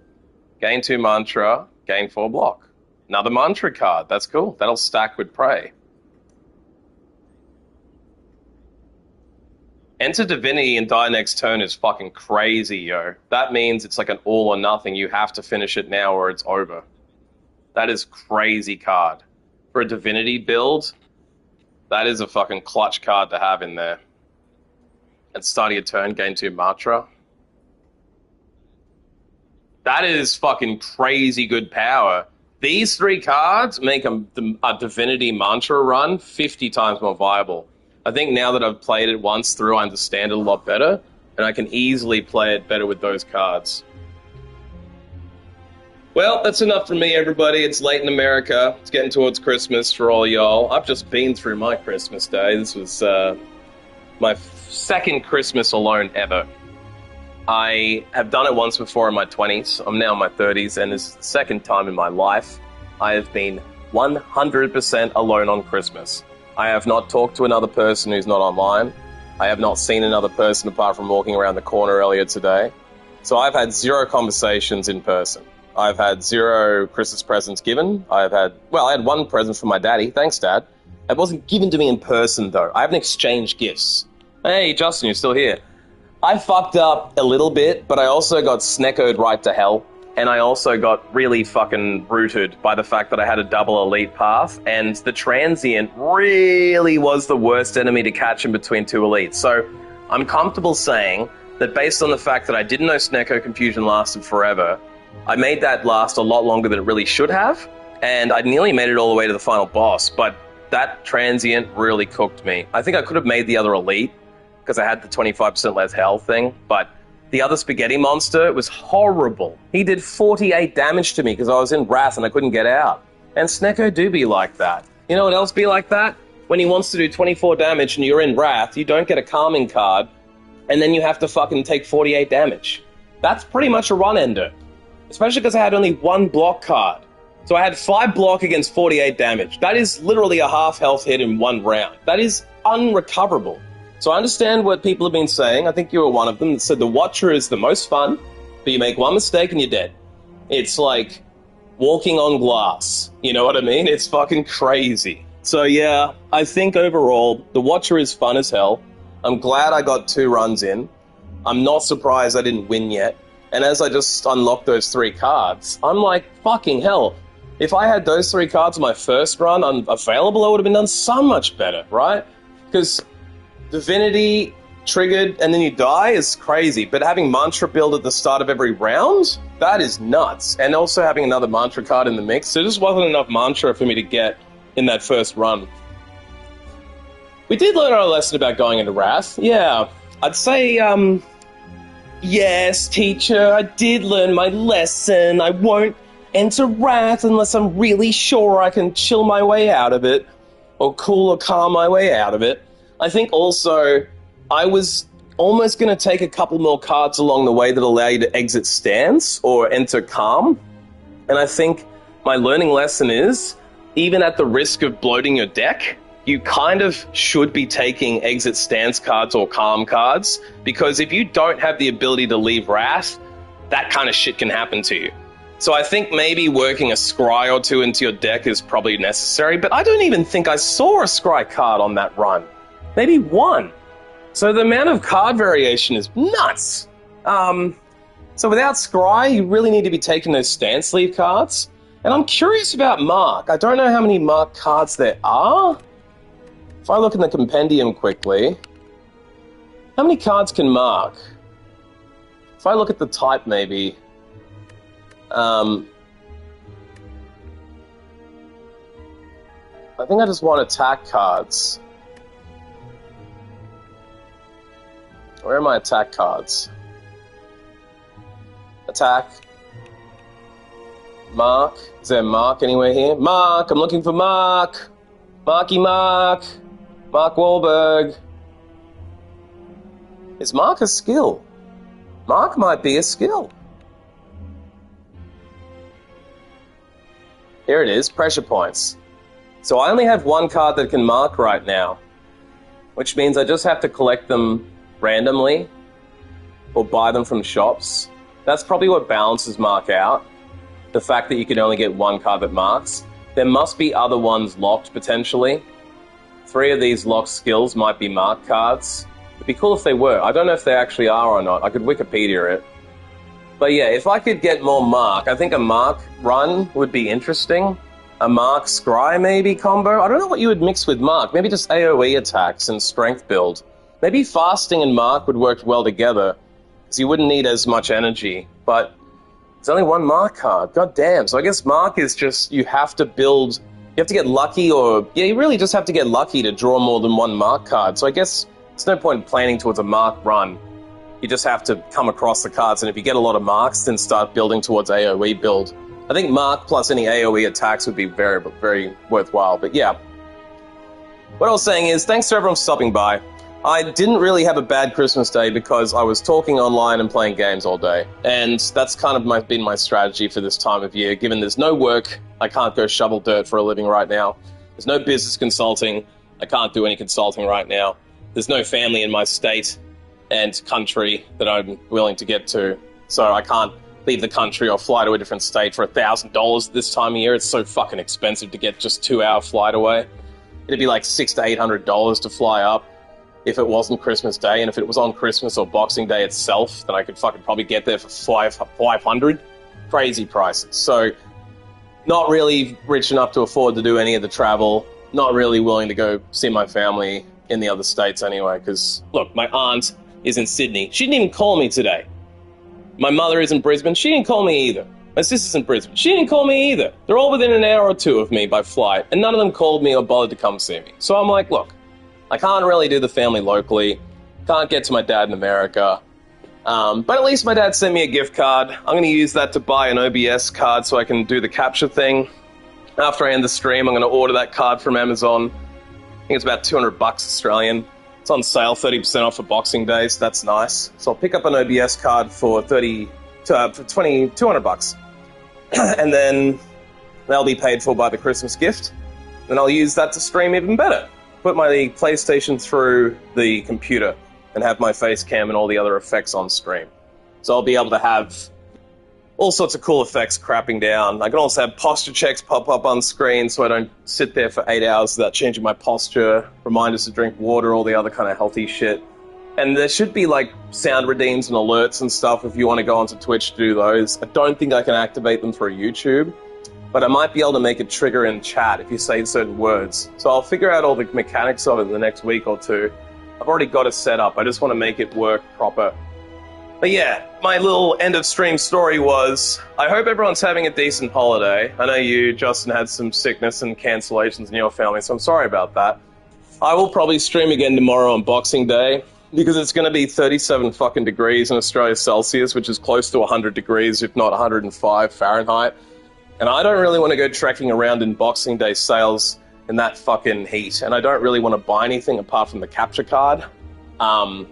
So I'm just going to order it from Amazon and sit at home and probably do what I did today and just stream a bit more. I don't know if I need a day off Slay the Spire. I'm thinking I might randomly pull up one of those other games we were talking about, either Darkness or Frostpunk or one of the other ones that was mentioned, Batala, maybe? I'll maybe just put up a little community poll, see if anyone has suggestions. If they don't, I'll just see what I feel like on the day. I might do one run in Spire on an Ascension or something. I feel like taking a break from the Watcher after today, just so I can think about it a bit in the back of my head. I could just wake up and want to do the Watcher again.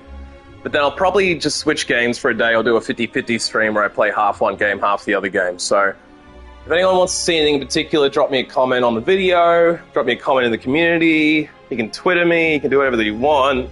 Just leave a comment anywhere in my channel and I'll see it in the next day or so. And I'll jump on around the same time tomorrow, probably 11 or 12, between 10 and 12. I'll leave a little post before I'm going live, but it'll be about the same time tomorrow. So thanks everybody for keeping me company on Christmas Day. Like I was saying, I want to sound depressing about it. I'm saying I had actually a really good Christmas. I didn't have to sit around someone else's house I don't like. I didn't have to fucking listen to people bitch and complain all day. I didn't have to eat till I felt disgustingly full and then wait to go home and fall asleep. I just got to eat potato salad, chips, have some whiskey, which I forgot all about. So let's have another whiskey before we go. See how much healthier I am when I stream? I didn't even drink more than one shot of whiskey all fucking day because I was streaming for 6 hours or 7 hours. So I actually smoke less cigarettes, drink less beer, and have way less whiskey when I'm gaming because I just forget all about the other problems in life and get totally soaked into doing something. So I think I maybe smoked 3 cigarettes all day in 7 hours. That's like pretty good for me. And I think I only powered through a beer every 2 hours. Once again, pretty fucking good for this time of year. Normally I go to someone else's house, I'd be smashing down 2 or 3 beers an hour just to put up with their conversation and company. And then you gotta fucking, you know, like the food is good, but I always regret the after food coma. The goddamn Christmas food coma. It hits you every goddamn year. It's so crazy. You just get stuffed full of booze and everything and tired, and it's like, it's good, but it's also a huge like day full of social shit, and it's often not as fun as it's really cracked up to be. A lot of the times in past years, I had to ship myself between my girlfriend's 2 fucking families because her mother had a stepfather and her father had a stepmother. So I had to do Christmas Eve, Christmas Day, and fucking Boxing Day often with, well, normally we'd have each other on Christmas Eve. That was the best one. Christmas Day, we'd go to one set of parents all fucking day and most of the night. The next Christmas, Boxing Day, we'd end up at the other fucking family's house. So if I had the girlfriend right now, I'd be going out tomorrow in the 37 fucking degree heat, across town 12 kilometers in the traffic and all the bullshit, to go spend all fucking day in someone's poorly air-conditioned apartment. Now, I can just sit in my own house where it's perfectly cool, play all the games I want, eat and drink if I want, if I don't want to, I won't, and that's it. So, like, you can be sad about something changing all you want, and then for a week before this, I was thinking, oh, I'm going to be alone on Christmas. What am I going to do? What am I going to do? It's going to be horrible. And I was stressing out about being depressed and stressed and shit. And then I said, fuck it. I'm just going to do what I do every day and create content and game and try and talk to people. Whether they're not in person, I'll do it online. I'm just going to try and help myself, and if I help anyone else in the process, that's great. So I hope anyone who dropped by had a good time. And thanks, Justin, for hanging out, giving me lots of tips and everything. Thanks, Vato, for popping in and out. I think he probably got busy with family and stuff. There's a few other people who dropped through, so I'll, you know, shout them out in due course. I think Ruffle Waffle was here. Waffle Waffle was pretty sweet as. Many nice. I mean, 3 days to meet 3 awesome people and the rest. What a fucking game. Slay the Spire is literally the best community game in the world because the people who play it, the roguelikes out there. You roguelikes really know how to take care of each other. So I'll kill the stream. I'm going to bail out now. Probably go for a little mini walk around the neighborhood. Watch something on TV. I might watch a movie tonight. Does anyone have any suggestions before I go on what kind of movie I should watch? Because I don't typically watch Christmas movies this time of year because I've seen them all. Like, I've seen Elf like 7 fucking times because it always gets played at Christmas. I've seen Home Alone like 16 fucking times in my life now. I know Die Hard is a Christmas movie to some people. I haven't seen that in a while. I could probably watch Die Hard. Because at least it's not in your face about ho-ho-hoing and shit. But I'm not... I mean, Jingle All the Way is funny. I could watch Jingle All the Way. That's the thing. I would watch a Christmas movie that's stupid. But I don't want to watch one that's like... You know, I know the whole movie of Jingle All the Way as well. But I've been looking at a few movies. I think I might watch Morgan Freeman in Kiss the Girls. Kiss the Girls is like a movie from the 90s or early 2000s, at the latest, where it's a book by James Patterson turned into a movie about a detective who's trying to hunt down a killer. And I just think Morgan Freeman is fucking awesome. And I love watching him in anything he does. And I was watching him in the Batman movie, The Dark Knight, with Heath Ledger, and he was good in it. But I also saw him in something else recently, and he's just so good. So I was thinking maybe I'd watch that. I don't even know if I ever saw it. If I did, it was like 20 years ago. I don't remember it. Maybe 25 years ago. So it's like probably worth watching again. If I don't watch Kiss the Girls, I might end up watching one of the other random things I've watched listed. But yeah, Hope everyone takes care of themselves. I'm going to bail out now. Thanks for coming by the stream. And things to look forward to. I will be here tomorrow if you need me. If you don't, you don't. I'm thinking the world's going to be pretty quiet tomorrow because Australia will be doing Boxing Day. America will be in the middle of Christmas Day. But I'm also wondering if other people who don't have Christmas going on might need something to do.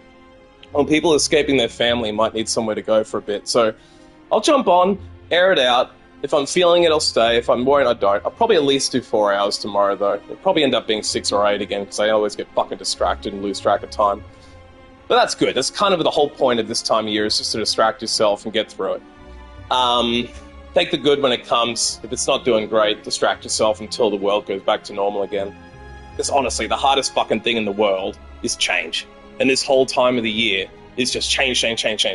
Your work schedule changes. Your home schedule changes. Your family's fucking situation changes. The fucking presents change what you do with your life. Everything is change. And then you start the new year and it's like, new year, new products, new shit, new TV shows, new.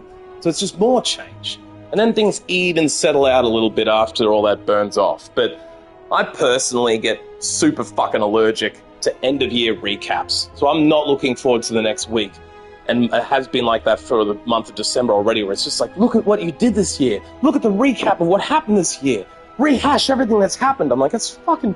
I know what happened. I don't need to see it again.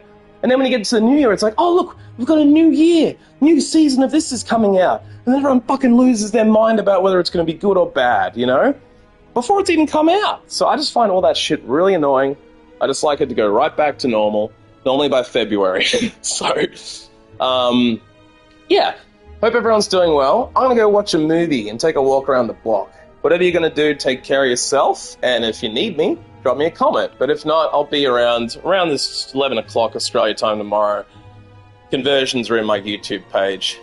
But yeah, that's about it. Thanks, everybody. Hope you're all good. And thanks for stopping by. At the sound of... I think I'm repeating myself at this point. So I'm going to go. Fare thee well. Have a good day.